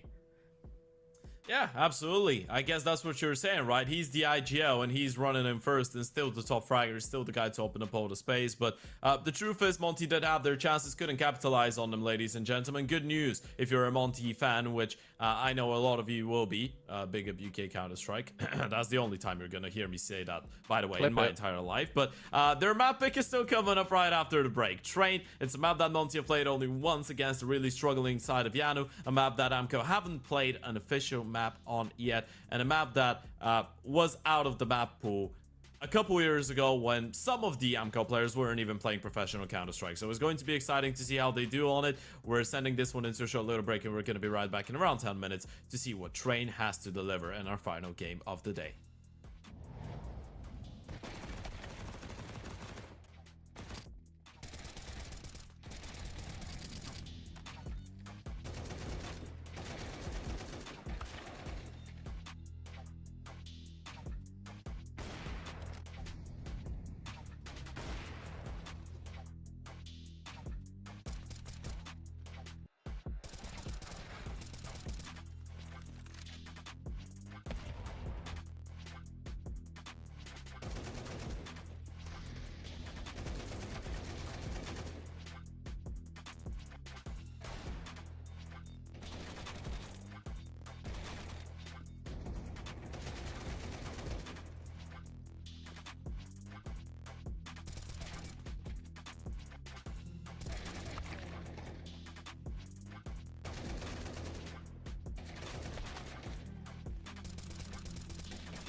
Tell you what, it was a strong CT side for Monte, and then they just kind of fumbled it a bit on T side. And Amcal, you said it, I think in one of the rounds where I think they hit double digits maybe, they looked like they were warmed up. They were taking all of these aggressive fights, but notice how their fundamentals looked a lot more, I think, well established and fleshed out compared to Monte's. And of course, that's going to be the case when you change your in-game leader, you change your coach, you promote 2 academy players.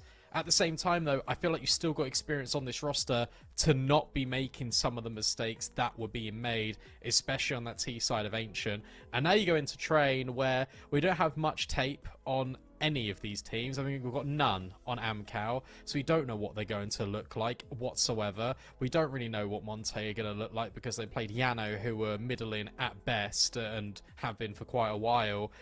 I'm kind of a bit worried now for Monte, especially with those Amcal riflers really stepping up to support Melody.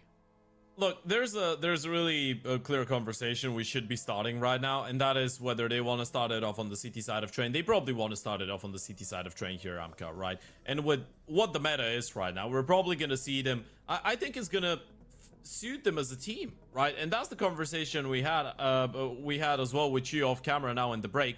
You said that you think AW is actually going to look good on the map. I think in general the team is going to look good on the map, because what we've learned so far from Amco in 2025 with this, obviously this is the XDMS lineup, but if we're judging only by the games that they've played so far this calendar year, which is 6 best of 3s, then the majority they've been able to win. They've won 4, they've lost only 2 to really decent teams, right? We're talking NIP and Spirit Academy.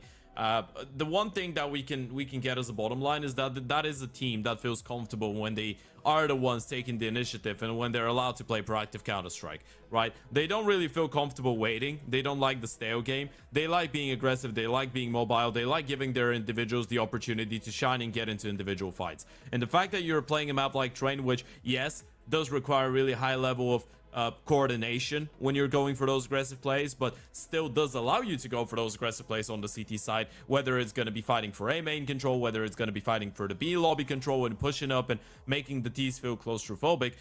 I would say that Train and Ensign are actually fairly similar in that sense, that if you have good CT side coordination and you're all on the same page, you could make the T's feel like they're strangled for options really early. And I feel like this is probably the biggest danger and the biggest, what could be the biggest issue for Monty going into that second map of action. I'll go one step further as well, and obviously Train, a lot of focus is on these A rushes and having the correct utility to be able to force the fights early on the A site, which means that the T side are going to get really aggressive and they're going to start pushing the issue. For Amcal, they're like, oh, come on then. Like, give us this fight. That is exactly what they want, as you've just said. And I think if they get off to a strong start on the CT side, there's no looking back. They'll be driving off into the sunset, qualifying for the playoffs, and Monte will be disappearing further and further from view in the rear view mirror. So I feel like it's so important for Monte to start off strong. I've just been told the game's ready as well, so we can see this T side. We can see what Monte have got to show. They picked this map for a reason, by the way, against Amcal. Let them show us why. Yeah, map number 2 of the series starting off. Amcal just 13 rounds away from the playoffs here at the CCT European Series 16. Yeah, this is the 16th edition. There's been a lot of them, and this is even Season 2. 16 is not all of them. There was many more in Season 1, and we keep it going.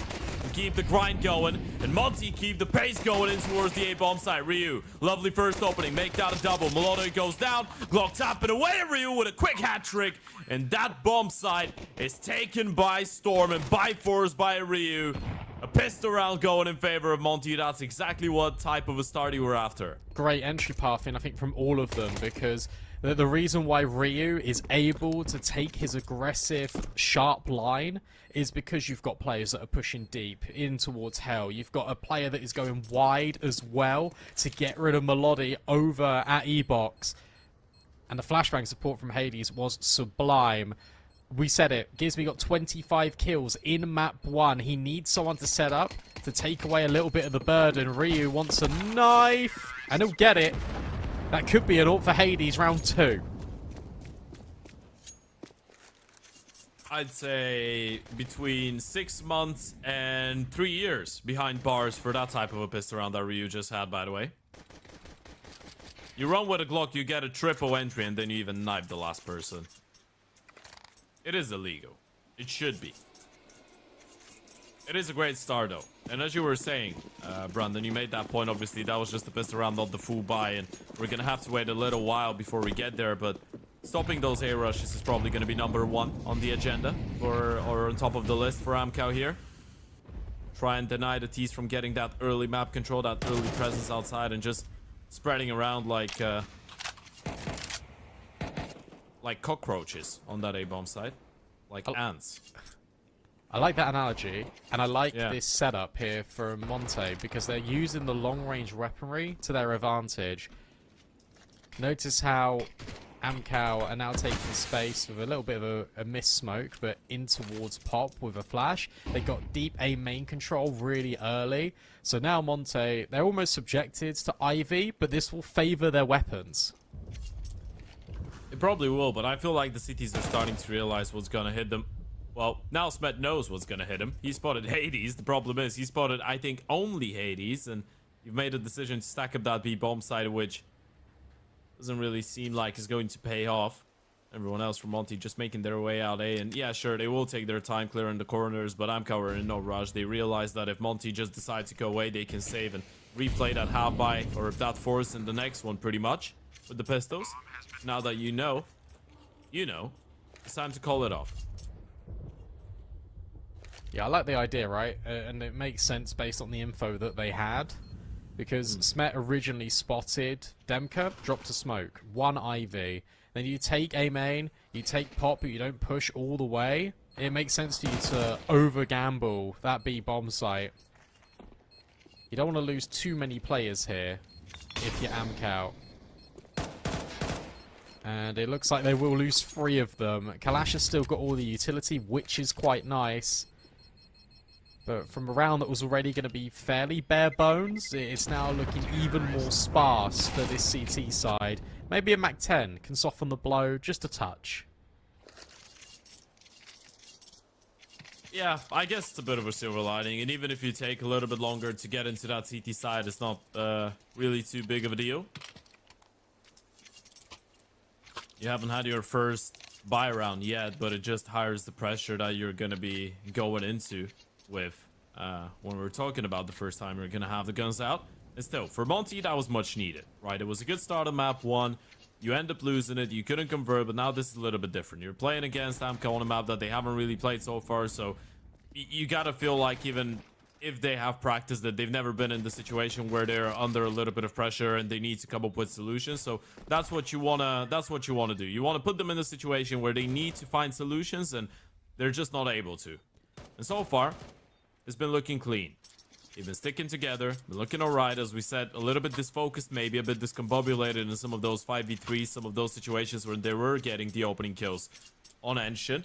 And it definitely did cost them in the long run, if you think about it into perspective. This is the one thing that Monty, I think, should be focusing on going into this one.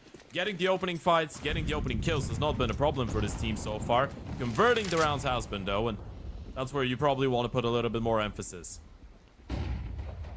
Oh, AW's got really tricky with it, but being held for somehow doesn't die, but the damage has been done. The information has been relayed to Monte. They have taken yet again a main space, so they look to go Ivy. It's pretty much exactly the same round as it was in the previous. The difference you've got is that Smet is on the other side of the choke point. Yeah, Digo posted. You get 1-1 DK, you're going to be setting up your teammates for a little bit more. AW does go down, and with the smoke, you're going to be able to isolate that fight. Gives me with the Mac 10 to open up a little bit more space and get yet another kill. Timing is actually a little bit weird there, and SFade will be able to drop the C4. Still will have to push through, though, and it's difficult to imagine that even with that kill, they're going to be able to make something out of this round. They are giving it a good go, though. There's no way. There's no way. Digo finally going down. You've made it expensive, and the Mac 10 is repositioning around the world. They spotted him out towards Pop. He's already in towards C, though.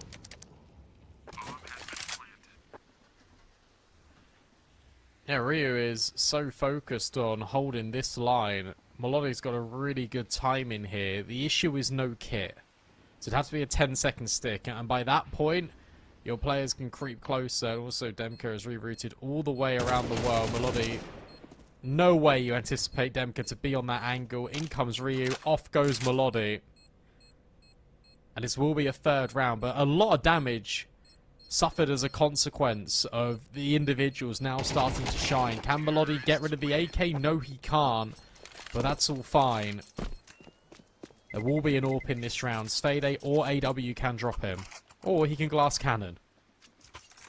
Yeah, if he's got the confidence for it, I mean, why not? You don't wanna, I guess, make your teammate sacrifice the utility. We're talking about how important it is to have it on the CT side, so Melody is just gonna go, yeah, you know what, boys, you can get yourselves the mollies and the nades and the flashes and the smokes. I'm gonna just go for the glass cannon. It's alright, I'm quick enough either way. Ivy smoke goes in. Just protocol outside Yuto, of course, for the T side, as Monty actually make their way in towards the B-bomb side. That's a cool smoke, thrown through the window to try and disjoint players in Pop. And at the top of B, try and force them into the little cubby hole. But Monte, they're more than happy with that. Gizby tries to drop off a piece of utility, drops his AK. Mm-hmm. It happens to the best. It looks like they're just going to hit straight B here, and that means that Melody and Kalash have to hold on to the site. Kalash is in a little horrible angle where he can maybe get one before he falls, which would be brilliant considering his HP total. Yeah, difficult to flash off that angle as well. Utility's going to give it away, and now you know the rotations need to come, and Oper is going to fire off the first shot. Kalash, how many do you get on the headshot angle? There goes the first one. Refract needs to come, and they're not ready for them to be scaling up in towards Zito, and D is going to drop another one on the HE. Oh, posted. Hades ready for the flank. This B execution doesn't get any cleaner than this from Monty. Comms were really wayward there from Amcal as well, because they're not ready for players to be scaling by Thomas up towards Connector. They thought Kalash had all of the contact, and where Kalash has killed one and is fighting another, they just don't really anticipate it. Smet's trying to give this 1v3 a little bit of a look in, and he nearly finds D her, but it's an instant headshot from the pole, and Monte will continue to keep the slate clean. But what I will say is 4-0, another start from Monte where it's been red hot. We've seen this before, and Amcal won the map. Yeah, I think the main issue here is that the Oper didn't really feel safe enough to actually be holding lower, right? He was posted in towards upper the entire time, even as they were spotting out the util. That's why they didn't know the players were out. That's the issue with that specific setup that they were running. The off angle that Kalash is holding is really good if they walk into the bomb side, but if they just walk out the bottom ramp and they go on the left side of Thomas and towards Z, then there's no one to actually see them as the Oper is holding upper, and unfortunately that's what happened. And unfortunately, now Monty might actually get a 5-0 lead. Well, I say unfortunately. Unfortunate for Amcal. It's great for Monty. Every time they try and have one of these fights, it's just a lot of tags and damage for Amcal. It doesn't really go the same way for Monte. Out goes Diha in B, and he is finding so much success with the AK. That's the site unlocked, that's the bomb just being scooped and moved over. Sure, there's a couple of players that are low HP, but it shouldn't matter in a round like this now that the bomb has been put forward onto the site. You know what, one of the things that I actually like about B-side train, I feel like it's a little bit easier as a T to walk out bottom ramp and actually not get insta-deleted. I think it is easier. And that's why it kind of feels like it's balanced, because the CTs do get the timing to actually be aggressive in towards B lobby. And you can see the 50-50 there, right? The CTs on one hand have a lot more opportunities to actually get aggressive. You have all that aggressive util sets for a stair smoke, a molly in front of it, even with just the solo smoke, but there is possibilities. But then if the Ts are able to deal with that early aggression, it's a lot easier for them to go out the ramp and peek Z, peek behind Thomas, go for that first fight, and then on the right hand side there's a lot more off angles for the CTs to counter as well if the Ts make their way out. So it kind of feels like the B bomb side is really well balanced in a way.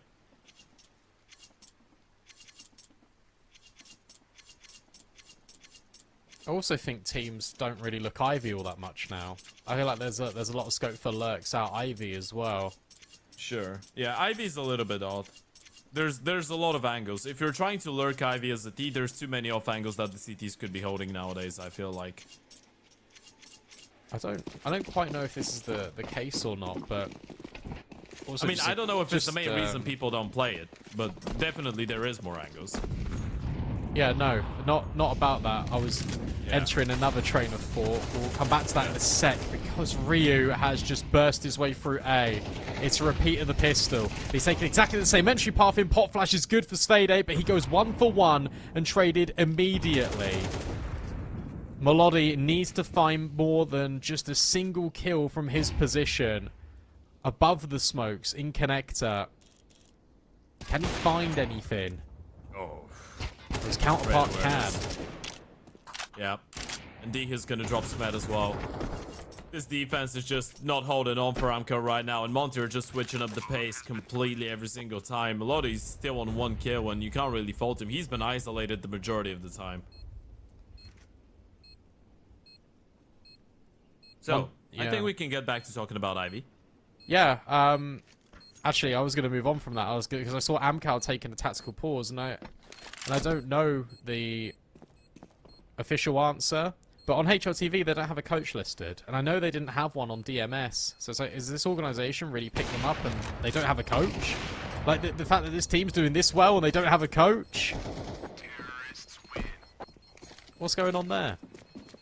Yeah, that's the point I made on Enshin as well, right? I think for a younger team, you probably at a certain point, even if you have an in-game leader who feels like they don't really need as much help at the start, which I think you can get away with not having a coach maybe when you're playing primarily tier 3 and tier 4 and not a lot of it is expected out of you. The moment that you join a more serious organization and you want to potentially break into the top echelons of the tier 2 scene in a way, a coach would be a difference maker. A solid coach would be a difference maker for a team, definitely.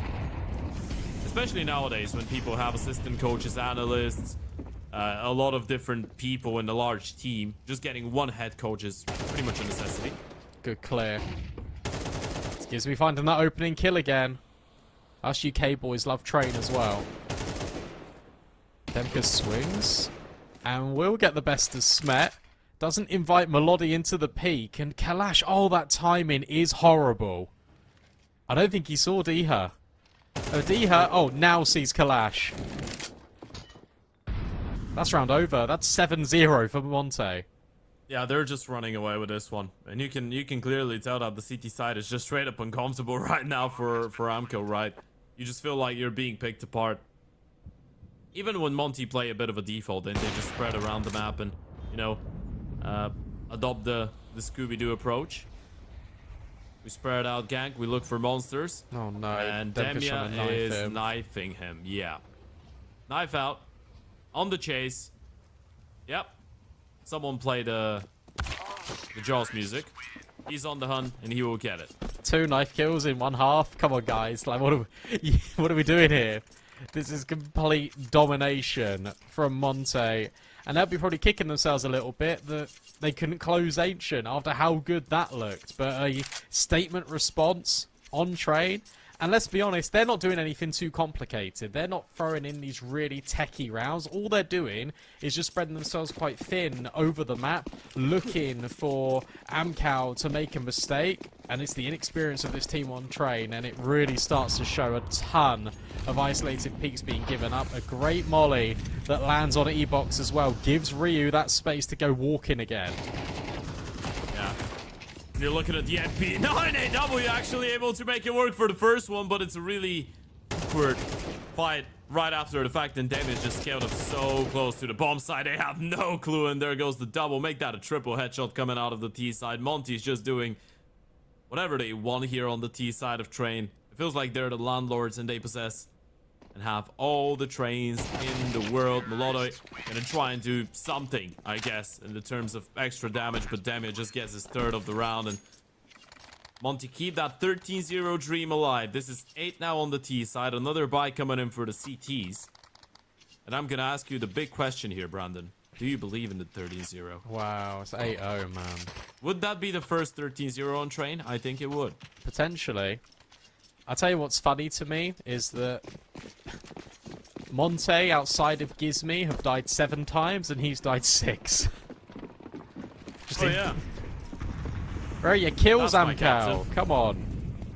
That's the captain, right? He goes in first, he dies for his teammates to shine. No, captain, my captain. I'm Wow. captain. Oh, man. That's just... That's when nothing is going your way. Yeah, I believe in it now. There you go. That's my answer. That is just sickening. Because to be honest, At this point, you're probably just trying saving. different things. Yeah, you save. You're locked out. There's nothing you can do about it. Diha just Ferrari peaks Kalash. That's it. Oh no, Melody. And Okay. sure. Run. At least he's quick. still. Run.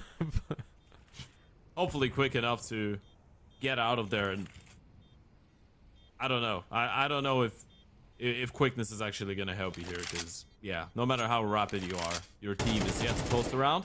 And we're already 9 rounds deep. Train, man. By the way, I think we can have a bit of a podcast time right now, as this this half is already over. What is your favorite and your least favorite thing about Train so far? And my favourite thing is the fact that it's back. And I actually, I I'm really, not I tell you accepting what, that as an answer. I tell you what, no, I'll go a bit deeper. I actually really, Okay. I like the redesign on Pop quite a lot. All right. I think it makes it a lot less random. I think Sure. that there's a lot of map control that can be fought for it. I think in a more easier manner. There's a lot more of a tug of war. The thing I don't like is I think the spawns needs to be changed a little bit on T side. I think it can still be a little bit overwhelming for your casual player. There's that push and pull in Pop where AW gives it a walk and it is just punished immediately. We are still in a 4 versus 4. We'll see how this one plays out. I'll let you gather your thoughts and your opinions on Train, and I'll ask you potentially if Monte wins. Oh no, I was this the one that asked it. I'm avoiding answering. Oh, okay, Getting sure. back to the round though, S-Fade 8, he doesn't like what he sees in towards Pop. Oh, and that's- I can tell you for a fact, even if he's a fan of the update, he's not a fan of that position right now. I'm not a fan of what Amcal are doing. I know it's 9-0. I know you're desperate, but you're still going 1 by 1. What I complimented them a lot on Ancient was the trade spacing. It is non-existent on this map. Yeah, coordination's a little bit more difficult here. Whereas, as we said, there could have been some issues with it considering the lack of play time, but What a molly. it really has been a big issue. Yeah, Molotov to force the upper out of position, and now you spotted him out. Second player seen as well in towards upper, and the refrag comes in.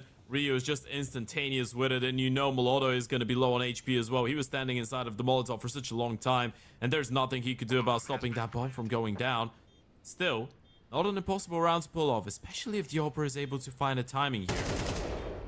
He's not. What an angle from Dia. Smet. Hades is low, but Hades isn't going to peek this, and Dia can just play safe. Then gets the contact, then the AWP can swing. Every single afterplant on B, by the way, Hades is always up heaven, normally looking for the pop flank. It's interesting that the riflers obviously go deep. That's what you expect when you plant on the B bomb site. You take space deep into the site, but he's almost like the sentry turret, just waiting for his moment, and he's always the closer and the insurance policy for Monte in rounds like this. Yeah.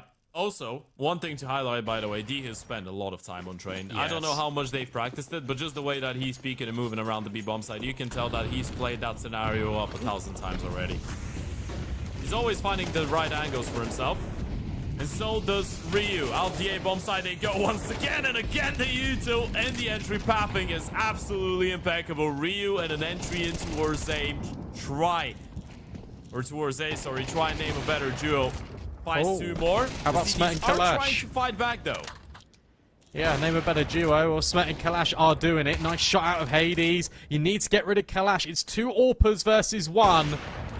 But Oh no. Hades has split the difference. He knows that Kalash was in towards connector. He reloads. He doesn't walk back in. He's going to wait for the audio. Bomb goes down. Digits punched in. Low HP for Kalash. Cannot make a mistake. And Hades, will only give himself a pixel to work with. Now he's in control. Kalash would need to hit an insane shot, and Hades is just playing with him. Working his way around the bomb site. Tries to go for the quick scope. Can't manage it. Monte are 11-0 up on this map. Choo choo choo, everyone get on the 13-0 train. It's happening. The first 13-0 in Train's Counter-Strike 2 history. I hope. I hope it's actually the case. I'll look. And there hasn't been one. I don't think there has been. I think I would have noticed. But I don't think it has. And as you're looking into it, Brandon, I'm going to take it away for the potentially 12-0 T side of Monty here. It's been great. It's been impeccable. It's been fantastic. And it probably will be a 12th round, especially if they keep getting those opening kills like they have been. S-Fade still able to fight back with one on Rio, and actually switching back to an AK. The captain trying his absolute damnedest to keep his teammates into this one and at least give them the first and final round of their CT side. It's a 2 versus 3 and make that a 1v3 now. Is the young Ulper on a famous Molotov just making his way out of Pop, and he might catch a couple of those players with their backs turned, actually. Playing the trigger discipline, famous in hands though, and Hades was already having this possibility in mind. Is a 12-1, 12 KD for Hades at the end of a 12-0 T side for Monty on the T side of Train.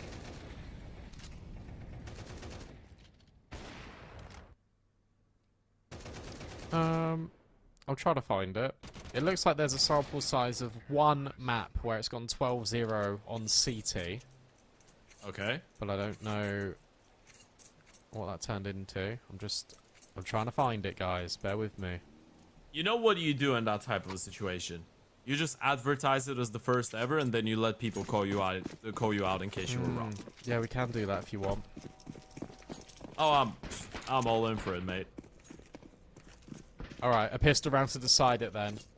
Can Amcal spare their blushes, or will they be part of potential history books? I mean, it's not a win-win really. I was gonna say it's a win-win. At least you win something. At least you're part of history in a way. They have a It's kind of smoke. like being on the receiving end of the greatest highlight ever. True. They are still going there. B. There's two players here. Gizme. He's going to take contact with D-Hurt. Oh no. It's Oh, no. happening. Oh no, it can be happening. D-Hurt. He's found 3 kills. And Hades comes in from Connector. AW needs a 4K in the round. He's been spotted. Demka up and over. It is a 13-0 for Monte in map 2. Yeah, I mean, welcome to Counter-Strike 2 history. Train comes back into the pool. You guys, for some of you, that was the first ever official on Train, as your professional careers had not even started the last time it was in the map pool. And sadly, you'll have to wait a little bit longer to win your first official round on it, because one Wow. map in, you couldn't do that. I mean, look, it was clear they were just so out of their depth. They did Yeah. try a few things. They tried to get aggressive towards Pop. They tried to get aggressive in towards A main, but I think Monte just had some really good reactions. And I think what was awesome is we spoke about, even before we went into the game, about the A rushes. And every time we saw an A hit, I think there was only 3 of them in total in that map. Ryu's entry pathing, supported by the flashbangs, was so sublime. It's so clear that Monte have got a very detailed, meticulous game plan when it comes to Train. 2 maps played for them, 4 rounds dropped in total on Train. That sets us up really nicely for Dust 2, doesn't it? Yeah, it absolutely does, right? Especially if you're talking about Monty. Dust 2 is a map that they haven't lost in the last couple of months. They haven't lost with this iteration so far as well, and it has looked like one of the most impressive ones. Now, I will say, I'm not expecting Dust 2 to be another 13-0.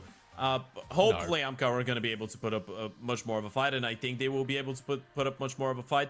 But it still must be feeling really nice when you're Monty going into the 3rd map, knowing that the last time your opponents actually won a round was on map 1.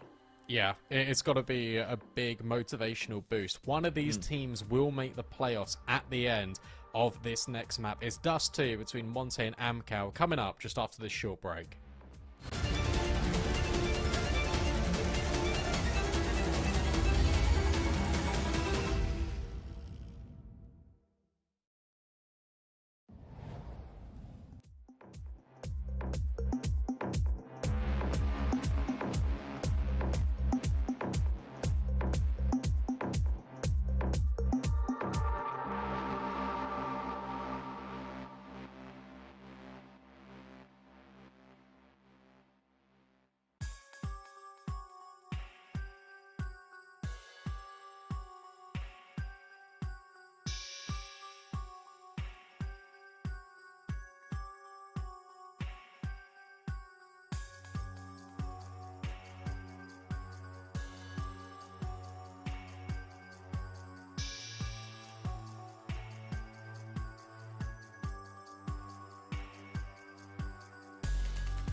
One map of Counter-Strike later, we're ready to jump into that Dust 2. And the reason I say one map of Counter-Strike later, one map of Counter-Strike after AMCA were able to win their last round in the series. Ladies and gentlemen, welcome back to our final game of the round and of the day here at the CCT 16 Season 2. We have AMCA just on the back of not winning a single round on Train, getting 13-0'd for the first time in CS2 Train history, I think. Brandon, you fact check that. Is that true?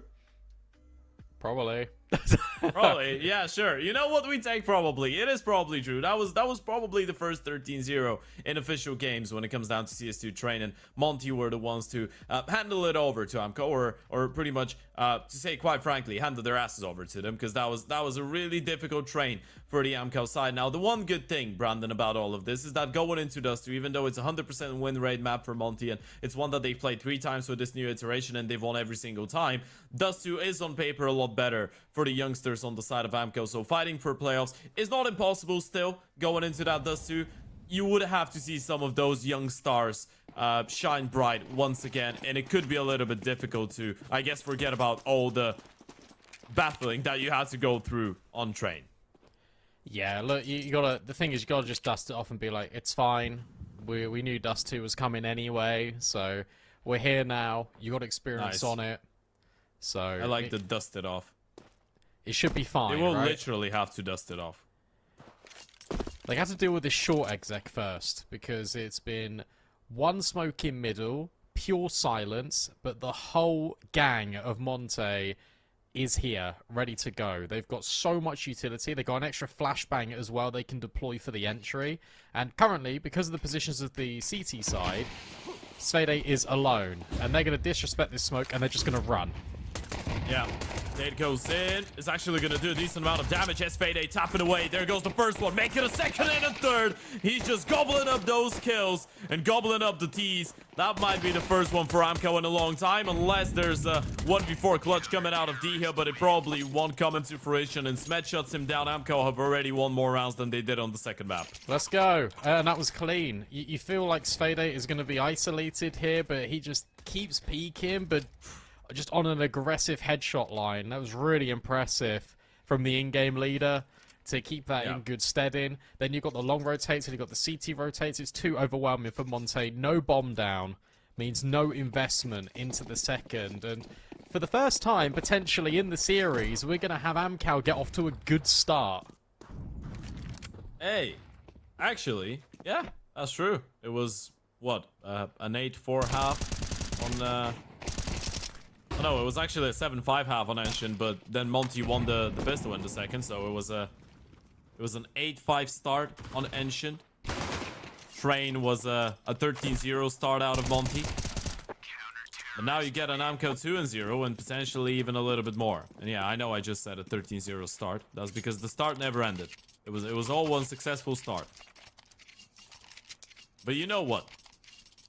For those guys, they've played an enormous amount of online Counter-Strike. I'm talking about Amco the last 1 year on DMS, and for some of them, even before that, obviously, we talked about SVD and AW who were together on Melbet, on Looking for Orc, on Flow State, on even a team called Neon Rangers a couple years ago.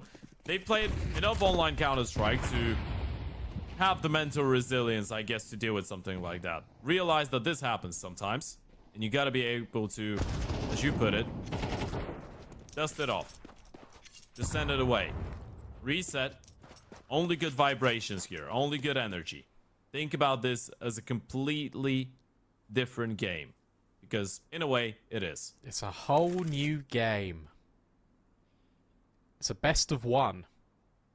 And it's Monte with good map control, but you've also got Smet that's got deeper, aggressive lines that have been taken in long. That's why you still got this second player mid-vulnerable. It's a very squishy middle point if Monte want to exploit it. They're still doing their due diligence. They're still clearing out. Short. But with the position of Diha and then Ryu coming over as well from B, that indicates to me that they want to end A. The bomb's going to even take a safer passage. They're going to go all through long together. This only works if Smet's rotation gets pulled or there's a good trade. There's a third player in Spade 8 rotating over now, and you still got to get by Melody, who is on that AWP. Yeah, long fight is going to be really important, though. Gizby taking first point of contact. You're just trying to open up a little bit of space. Late Moldy in towards long doors, though, and that's going to delay that part of the attack. 25 seconds, they need to get a move on. And then Spade has heard a jump. He knows they're trying to boost. He's just going to mold him down. Both those skills go in favor of the CT side, and Monty already calling this one off. The long players never even got to participate in the round. I mean, to be honest, that's a good showing from Amcal in the respect of them never pushing, forcing a fight. They didn't fall into these traps that Monte wanted for them by just executing this default. But you go into that. That boost was being established at 20 seconds left. That was all or nothing. That boost had to succeed and get a kill. Otherwise, you are done for if you're that T side. As soon as Svede gets those kills. 8-1, by the way. It's just over. There's no chance whatsoever. 3-0 for Amcal. Monte back against the wall where it comes to the economy, and Ryu and Hades are going to try and wrestle that control away in mid. And long. Late fight out long. Yuto goes ahead, and Ryu and Hades, this is much better. Smet and Fade go out. They were just not ready for the late take, and even though you're able to do a little bit of damage, it's a double entry going in favor of Monty. Rotations are going to be here in time, but you still need someone to step up. But you can't, because Velode has just been destroyed. Maybe that was heard. AW instead goes through the smoke. Can he line any of them up? He gets a second before he falls. But the issue is he's the only one that gets casualties in the round for Amcal. Otherwise, it is all Monte in the kill feed. It's direct, and it's a change of pace that gets them their first round on the board. Yeah, and you gotta like it as well to some extent, right? The first couple rounds are a bit more methodical. I guess you were waiting for the CTs to get aggressive. You were taking all that middle space, maybe hoping to force them into going for fights that they wouldn't feel too comfortable with, but they didn't. They didn't take the bite, so you just switch it up and you pick up the pace, attacking the extremities now in towards long. Do that twice in a row. Again, you've been able to push them away, and Hades is ready for the reaction. This is great awareness. Oh. This is Fade A out of the equation. You know he's that A rotation player. So right now, you get an official confirmation. You've drawn a line between those defensive lines, and it's all about waiting for the CTs to make a move now. Velode goes aggressive. Why would you expect that? But at least he's traded. And look at this position from Diha. Kalash, whilst he cleared tunnels, he's got no idea. That's BS from Gizmi, quite frankly. Kalash will get the kill on Diha. So it is a 2 versus 3, and AW's in a really good spot to maybe surprise Monte. Yeah, you just gotta slow it down, right? You don't want to play ahead of the U2. You don't want to play through the smokes. Flash from Kalash is gonna come in. There will even be a second one peak. Still not coming out. No one's looking car right now. AW gonna get the first one. There goes the turn. Needs a second though, and the refrac is good enough. And now they know where the last player was, but Flash has already made his way towards the top of the bomb side. Molotov will still force him out of position. They know it's a possibility. He's found himself a good angle to work with, but one bullet is all that they need, and he's gonna get cleared out, Kalash. This is lightning quick on the first one, and now it's a 1v1, and Kalash pulls it off. This is insane from Kalash. And Diha should have killed him. To be honest, should have killed him in top middle. That should never have happened, but take nothing away from Kalash in this round, because all his teammates get dealt with. You think AW is going to get the multi? No. It's the guy on low HP. It's the guy who set AW up for that play. It's the double reposition. It's crazy. Incredible. That's what it is. It's crazy. You should never be winning this round, man. Never. He was so quick. That's like playing the clip of Dong just farming people in the warm-up when they spawn. And you can barely see them, but he's already clicking mouse 1 and just killing them. This is how quick that was from Kalash. That was insane. It's just one of those moments. You know he's going to be glued up to the crosshair. He just waits for something to appear, presses mouse 1. If the accuracy of the crosshair is good enough, he's getting the kill. What happened? Response, though, coming out of Demia. Really quickly making his way out of middle, and this is the first. No utility to indicate it either, so no reason for Esfede to actually be considering it. And Monty do realize they might have dropped the last round, but the money on Amco is still really low. That was still a 1v2 clutch out of Kalash, so if you end up winning this one, you're probably setting up yourselves for a couple more on the board. No Molly. Yeah, thrown into CT, but Melody tagged by the scout. It doesn't do much damage. AW's found Ryu. Melody still active, still trying to be mobile, and gets 2 kills. That is disgusting. And here comes the family support at long range. Smet finds Hades' head. Wow, that was insane, really, from Amcal. Yeah, we're seeing some really good patience right now out of the CT side players, right? Melode realizing he's playing towards the ramp without a rifle, just an MP9, barely any support. He shows himself, he hides, even gets tagged down through the wall by the scout. Of course, tagged down not to 20 or 30 HP. He still had above half of his health, but it's all about being patient, all about waiting it out, and he's even able to isolate those 2 fights and get 2 kills with the short strafes. Not wide swinging, just picking his fights perfectly, and the spacing wasn't fantastic there out of Monty. Amco able to steal another one away, and this is the one reason we had that conversation in the break, me and you. The one reason we were, the one reason we could have actually been a little bit hopeful was because of the individuals, was because what we saw from Amco on train, it was completely obvious that they were just not ready for the map. Completely obvious that they were just a little bit discombobulated, not on the same page. It was their first official. That wasn't an issue with Amcal's performance on an individual level, on a team. Well, it's an issue with the performance on a team level, but it doesn't mean that the team in general, communication-wise or decision-making-wise, is dysfunctional. It meant that they were dysfunctional on this specific map, right? The difference was too big. But now you're back on a map that they actually play, and they have played before, and probably have practiced a lot more than they have trained. And it's clear that they feel a lot more comfortable, and it's a lot more similar to what we were looking at in the second half of Ancient, if we have to be completely honest.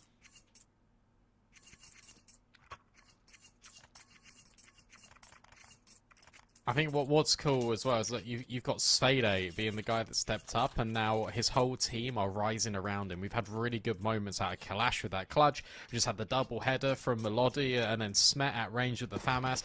Everyone is chiming in with important contributions. This is now a balanced Amcal team. It isn't just the Melody go kill special. AW's got to be careful though. Demka's been very good at getting this pick in middle, spots the pixel of AW, and I think information goes both ways. He drops the incendiary, gets out of dodge. Yeah, and this is important for Amka, right? It's a good adaptation, I guess, because you were accustomed to just having the opportunity to leave middle wide open for the first 20-30 seconds of the round, but then last time you lose one player to Demi. You didn't want to allow that to happen a second time, especially when you know that Monty are going to be fairly low on money. So that one rifle in the hands of Demia, this is the one person that could potentially open up a lot of space here for Monty. That's a cool smoke. You're looking at the lineup for the Avanger smoke? Yeah. It's cool. I think it's actually CT. I'm not sure if it's Avanger. I think it's CT. I think it was CT because CT's in it. Yeah. AW has now spotted Diha in middle. There's more help on the way. Kalash needs to look at tunnels, but also his attention split in from doors. There's Ryu and Gizmi overwhelming. Demka will also find AW. This is a 2 versus 2. Gizmi needs to be aware of the threat in towards middle, and the in-game leader has done it again. He played his position like a lurk, got the info, Monte split, and now for Svede, he's going to get swung on from the window, surely. He's got no idea that Demka's repositioned. This is so strong. This should be the round win, being picked up for Monte imminently. Does he realize, though? I think he's reading into it. The time is running out, but Fede, he's going to pick up a kid. He's got a smoke. He knows the other player is pushed, and he taps the bomb. If he gets that kill onto Demia, there might have been a chance, but Demia's so quick with it. Talking about T-side impact for the side of Monty. You can't speak about it without mentioning Demia's name, and this is why. But this round, I want to say, Brandon, it's all on Ryu getting one kill he shouldn't have on that Xbox player. One flick from the Digo. That makes all the difference. If Ryu goes down, the B-bomb side holds. Yeah, it's gonna stand tall, right? The play would have been completely annihilated, and we would have been praising Amcal for the way that they were picking their fights and the way that they were approaching this one. And sure, I think the B players still played it decently. Ryu just gets a kill that he's not supposed to. And that was a 6-shot out of him. 0 to 0 for Mr. Kalash. You really do feel like he is 9.9 times out of 10 winning that fight. Yeah, I don't think it was his fault. I'm not gonna lie. Oh, I mean, no, he probably could have been a lot more instantaneous on the kill, sure, but still should have probably gotten the kill. Yeah, like he got owned. Like it's as simple as that, really. Yeah, and sometimes you just get owned. Unless you're the owner. Then you never get owned. There's only a couple players that are the owners in this game. This gives a really nice little break point, actually, for Monte. That smoker has missed a little bit, and as a result, all this long control has now been established. The thing is, if Diha gets wind of this, obviously the rest of the map is completely open for business. Yeah, you don't know that though, right? And you can see Demi on the minimap. He's a lot more anxious about potentially walking out of middle. You know, there's a really low buy on the other side. It could be a forest, it could be an eco. But if you've been keeping track of the economy, you know it's pistols for sure. So you don't just want to walk out and risk losing a rifle in towards mid. You want to stay together a lot more. Diha as well, presumably, will just hold on to that angle in towards long doors and just let his teammates play first. If he goes down, that could be an issue. At least they don't have armors on the CT side, but it would be a rifle given away. We've seen this sort of round before where it actually was... Oh, he's walking. Okay. A couple of players moving back towards long, but a good clear from Diha. Waiting for the reaction. There isn't one, but he still finds a second kill. Melody has been gifted an AK, but Monte, in exchange, they take the bomb site. Yeah, but this is a good exchange for Amco, right? You're just bringing in pistols with no armors and you get an AK out of this. I guess it makes sense for D-Hook because he would rather sacrifice himself than allow his teammates to walk into a stack, if you want to look at it from that perspective. But if you're still able to get away with an AK-47 out of this round, I mean, you're going to be fairly happy if you're Amco. And it might even be more if they go hunting for him. Headshot angle towards Spit. Melody on it. Might be able to get a couple more. I don't think you ever anticipate this little pixel either. Maybe... Oh, Demya does. So sharp. Okay. Nice. So no AK saved, a couple of casualties. It's not the end of the world here for Monte. They're on their way to stabilizing, recovering something from this first half of play. And this entire first half of play, we've not even seen Melody on the AWP. Finally, we get to see it. Yeah. Round 9. It's crazy he's been able to still find some impact on the rifle as well, but as we said, Dust 2 is an AWPer's paradise, and you probably want to have your big star, who's been the highest rated player of the event so far, step it up on a big AWP. He's had a couple of heroic performances so far in the event with the big green, and this one would have to be another one, but how long they go once again, it is the rifles that have to hold on. The captain again, first line of defense, but not able to get a multi-kill this time around, Fade. Oh, and Hades hits AW. He was trying to get tricky with it through that smoke. Melody needs this kill and grabs it on Gizmi. They're not scared. They're still going to commit in towards long for the moment, but with Kalash upgrading to an AK, with the bomb making its way over, with D-Her low, every round is still winnable here for Amcal. Yeah, it's doable, and you don't know where the second player is, right? That's why you see the AWPer just sticking around in towards long. Hades holding his flank right now. Kalash has moved in towards Gandalf too. If Melody is able to find one more kill on the... Oh! And he does so. This could set up the bait really nicely for Kalash right now. They still don't know where he is. Oh, Demka's dead. Oh! Timing there nearly favoured Demka. And now Melody reposition, exceptional. Really well played for Amcal. The fact that if that's what, a 2v4 they take away? Yeah, exceptional. Yeah, it is exceptional. And those are the situations that pretty much allowed Enshin to run out of control for Monty as well, right? This is the same conversation we were having when they switched on the T side and they were going into the B bomb side on Enshin, getting those double entries courtesy of Gizmi, but still losing the 5v3s. It's not where Monty struggle when we're talking about finding the opening kills. No, they struggle in closing things out when they have the advantage. And again, I mean, yeah, sure, Amco were putting themselves in a great position. The way that they set up the bait with Kalash in towards Gandalf was phenomenal when the AWPer finding all the kills as well, but Monty are just losing a lot of those rounds right now, and it is biting them. It is biting them badly. We can see the AWP being swapped back now. Yeah, Hades goes back on it. Gives me exercises his right for real estate in middle. We'll get a little bit of it. Well-timed smoke from Smet. We'll at least keep Monte out of long for now. They haven't got any other map controls. They need to go exploring for more. The one thing that the Monte haven't really kept account for in this first half so far is how often Kalash pushes in towards upper tunnels. So they might have to be really diligent when clearing in B. Yeah, even if you want to go for a B split right now, you're going to have to be fairly noisy about it or waste a little bit of time. And Amco so far have looked really comfortable with actually holding on to the bomb sides just as they are, right? And again, they're just letting go of middle. Faded is going to rotate back in towards the A bomb side. This time, though, they're just faking it. A little bit of caution into the wind, in towards short. Throw some Muto, make sure you're keeping them occupied. But Fade, he's one step ahead of this. He's actually moving closer in towards CT, anticipating the play.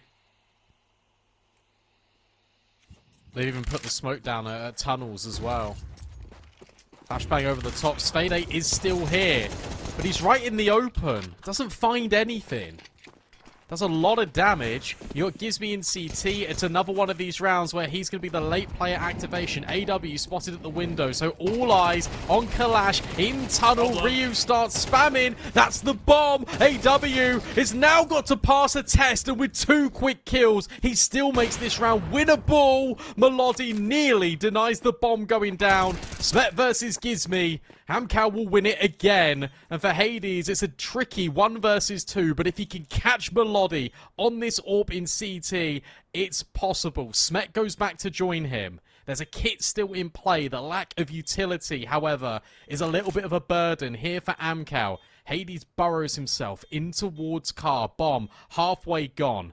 They need to get a move on. Smet needs to almost be a human flashbang, and now Melody knows exactly where Hades is. Hades doesn't peek until it's absolutely necessary, but Melody hits the shot, and I think there's enough time. It's AW on B, keeping Amcal in contention for every single round. Yeah, and this is the definition of a team effort coming out of Amcal right now. Fayday was the one to carry him through the first couple of rounds here on Dust 2, but now it's not him anymore. It's AW and towards BS. Kalash sometimes coming in with the impact. It's Melody on the AVP as well. Amco is just looking spectacular, but as you said, even though he gets just a double out of it, AW, you gotta give him props for a lot more.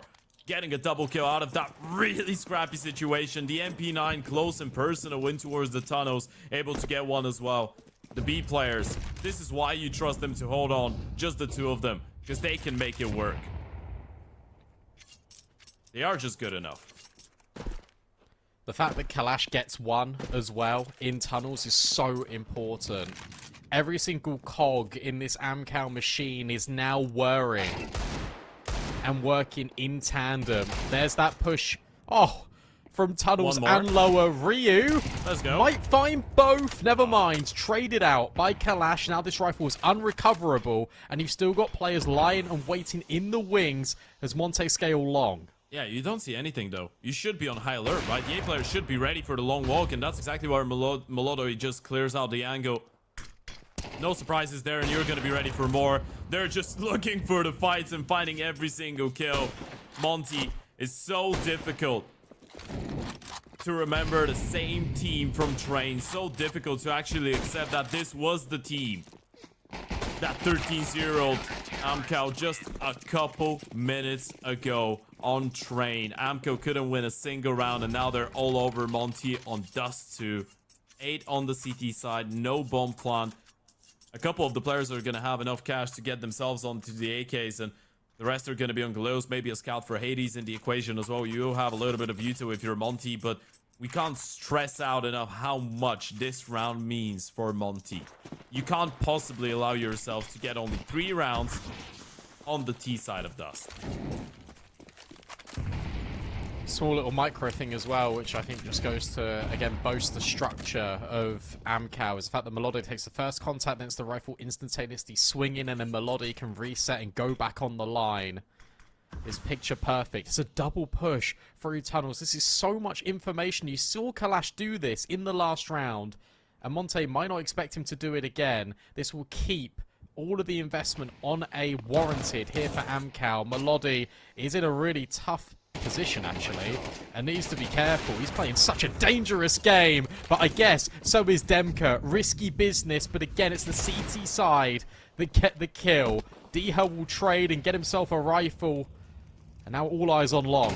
Yeah, walking around the smoke. No way. Challenging again, and there's another one, man. Every single one of those fights just look like it's supposed to go in favor of Monty, but Amco just don't lose a single one, and Smet is just going to find the last 2 headshots as well through the smoke. He's an absolute criminal. Amco are absolute criminals. Monty just couldn't fight back. In this round, Brandon, that was the perfect example of why Melodo is that type of an opener that if you're a young and aspiring opener, you just don't watch the demos off, right? He's just playing like an absolute lunatic. You don't learn from that. You don't play like that on the other side of the long smoke. Just switching between angles, left, right, up, down, and then he gets the kill. No, if you play like that, you won't get the kill. But you know what? He can play like that. He gets the kill, and Amco get a 9-3 CT side. I can't believe he's on that line.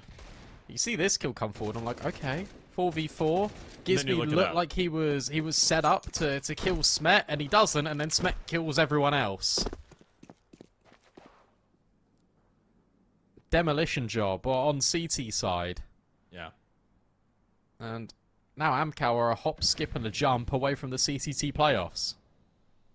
That would be a big result for them as well, right? As we pointed out, this is a clean opener from Hades, but as we said, for those guys joining in a much bigger organization, now there's more expectations, and suddenly the level of Counter-Strike you're playing is even higher. Feels like you've been motivated by the change, and That is the right way to be taken at Monty still.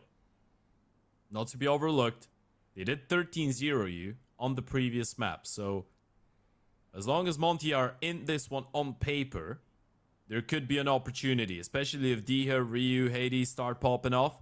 There might be a chance, but it all has to start here. 4v3 pistol. They seem to realize it's going to be a B play.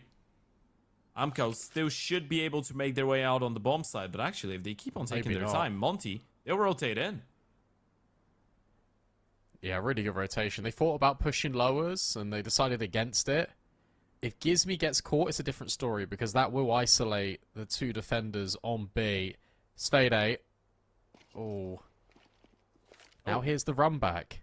Yeah, really noisy. I mean, there's only 25 seconds, so it's not that big of an issue, but you don't really know how many players are coming in from middle, so you might be baited to go for the aggression, and Demi's just gonna walk in. Clash, no one's looking, tapping away, gets another one. Shots are missing. These B-bomb side is just falling apart, and it's just the USP left. Ryu still gets a kill, but Hades will be left in the clutch.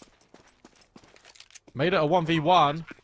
Bomb has only just gone down. Hades should have the jump, but he gets gushed. And that sends his aim sky high. And it's Amcal that still ascends. I cannot believe that Demka solo pushes in towards tunnels. I can't even fault him, by the way. I'd say this is Well, they need info, right? Yeah, it's the fact that you're not, you know, they have only 3 players alive. You have 3 guys on the B bomb side. Gizmi's just left middle. I don't know, though. You see the smoke CT, you think they're gonna have the majority of the players coming in from middle. You would think there's gonna be 2 guys coming in from middle, and there's gonna be just 1 solo guy from the tunnels. The last thing that Demia wants in this situation is for him and his teammates to be trapped on the bomb side. Now, another conversation to be had is, you have 3 people here. Crossfire. Is it impossible to set up a comfortable enough crossfire to hold on? Exactly. That's why I was confused, only because of the time situation. If it was like a minute, I'd be like, yeah, okay, fine. Like, you're trying to get info, you're trying to get ahead of the play, but there's 25 seconds left, and you've given Amcal a road into your bomb site. What's more telling, however, is the fact that, they go 3 for 1, and there's, like, they get 1 kill, Monte? Yep. Like, that's not good enough. Nope. They look down and out. Absolutely And do. they're gonna concede 11 as well. They got USPs. Yeah, and Amcal just look impeccable right now. 2025 has been nothing short of impressive so far for those youngsters, and it doesn't feel like it's gonna stop being impressive today. And here, it's gonna be a clean conversion. All 5 kills, not a single casualty for the side of Amcal. And it feels like they're just gonna add up another big scalp to the names that they've been able to take down so far in the CCT. Starting from the close qualifier, taking down teams like Big Equipa, Endpoint, the Eyeballers as well, losing their opening best of 3 in the close qualifier against NIP, but able to bounce back insanely well in the main Swiss so far. 2-0s over the Sinners and Fnatic. Sure, they did lose to Spirit Academy in a 3-map affair, but as you pointed out, a couple close maps in there as well, and feels like they're gonna bounce back again, and this time bouncing back from a 13-0 on map 2 also. Incredibly impressive for a team without a coach. Really impressive. Flashbang forward. Oh, it catches AW. He wanted to fight Gizmi. Gizmi wants to fight them. Really close to the mid doors. Kalash is occupying B tunnels. You cannot push B tunnels without a gunfight. D has also caught some flack. Good map control across the board. Monte, as you'd expect, are playing this one quite tentatively. Yeah. Hope of Hades, though, is going to get isolated. They just smoke off middle. There's no way, Cheese. There's no way for Gizmi to receive any support right now. He's going to be all alone. No flashes either. There it goes. He's trying to dodge there, Util, but unsuccessful. And now they've spotted the second player. This B-bomb side is falling down. And Monty, you're going to have to concede this one. This will be 12 on the board for Amcal. You got to try and save. And if you're Amcal, you're screaming, it's time to hunt. You know what's upsetting about all of that is how simple it was. It was so simple for Amcal, but I guess it's also clever in a way because they had a complete design of what they wanted to achieve in that round. and they executed it to perfection. They isolate the mid player, they isolate the B player. Hades has now been dinked as well and has to scamper off in towards long. Deher, we already mentioned he's low, well he's actually just been removed. If you get rid of this AWP, this is everything. Yeah. If you're Amcal, this is guaranteed. And you don't care how many guns you lose in the process.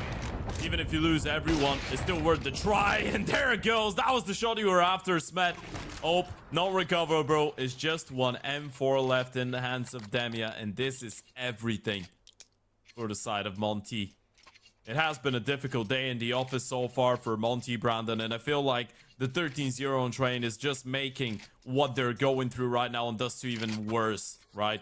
Because you know you dominated them. You probably felt like there was nothing they could have done to turn things around. And there probably should have been nothing they could have done to turn things around. But this is a map that you haven't lost so far in this iteration. And you're not only losing it right now, you're getting lectured on it. And let's be real, with the scoreline that they had on Ancient, with the pistol round going their way as well, you feel like they should have won it. You feel like they really should have won Ancient. They should have They went 2-0'd through- this. Yeah. They went through such a good purple patch of form on that map, and then Amcal, you said it best, they warmed up. The fact that Kalash is able to confidently peek both players on short has left Hades all alone. Deher, full blind, will find the first. Can he get the second? No, he can't. Again, a good trade spacing. It is a 3 versus 2. It is Ryu and Hades completely separated from each other. And it's now a slowdown, which means that AW can catch Hades with his back turned. This is game over. A new iteration, a new dynasty coming in for Amcal here. An organization oftentimes associated with chaotic, blockbuster chaotic results in games. Carnage matchups in Counter-Strike. And I guess this one, in some funny way, falls into the same category. They did get 13-0'd on map 2, but everything outside of Train was merely impressive coming out of those youngsters, and especially with that 13-3 on Dust 2 to finish it off, Brandon. Amcal going into the playoffs of the CCT-16 are definitely going to be one of the most exciting teams to look forward to watching in the knockout stage. Yeah, so it's a real shame for Monte, but they still have got chances, right? They've still got one more best of 3 to try and make it through to the playoffs. So it isn't all doom and gloom. They look really fierce on Train as well, so you can leverage that in your future vetoes going forward. So it isn't the end of the road for them. It isn't sort of like we're sat here and we're thinking, damn, we are upset at this result. I mean, you are a little bit, I think, if you're a Monte fan, but you're going to experience best of 3s like this because of all the change that has gone on internally. It's the start of the year. And obviously, as well, you got to remember, this is an unranked event. So you can afford to make mistakes like this in this tournament specifically. You use this as a steep learning curve. And then when you come back for Series 17, that's where you go all guns blazing. It's a period of proving, I think, for Monte. And the fact that they have still got one more chance to make the playoffs feels very good for them. But Amcal, my goodness me, aren't they an exciting prospect? Yeah, I think if you're Monty again, you hit the nail on the head just a couple of rounds ago. I think they probably feel like they should have won this one 2-0, and that's how we felt on Enshin as well. And one thing that probably should be put into consideration is not the initial idea and the initial call coming in from Gizmi, or even the utility, the way that you're getting yourselves into a good position. Is just being able to find those opening kills is great, but doesn't quite cut it if you're not able to convert, right? So, and this is a really normal conversation to be having when we're talking about a team that's just changed code, changed IGL, added 2 players, transition into communicating in English again. Some of those finishes of the rounds are going to be fairly scrappy, but this is all about the protocols, right? This is all about getting used to working off each other and just communicating a little bit more and being a little bit more disciplined in those situations, which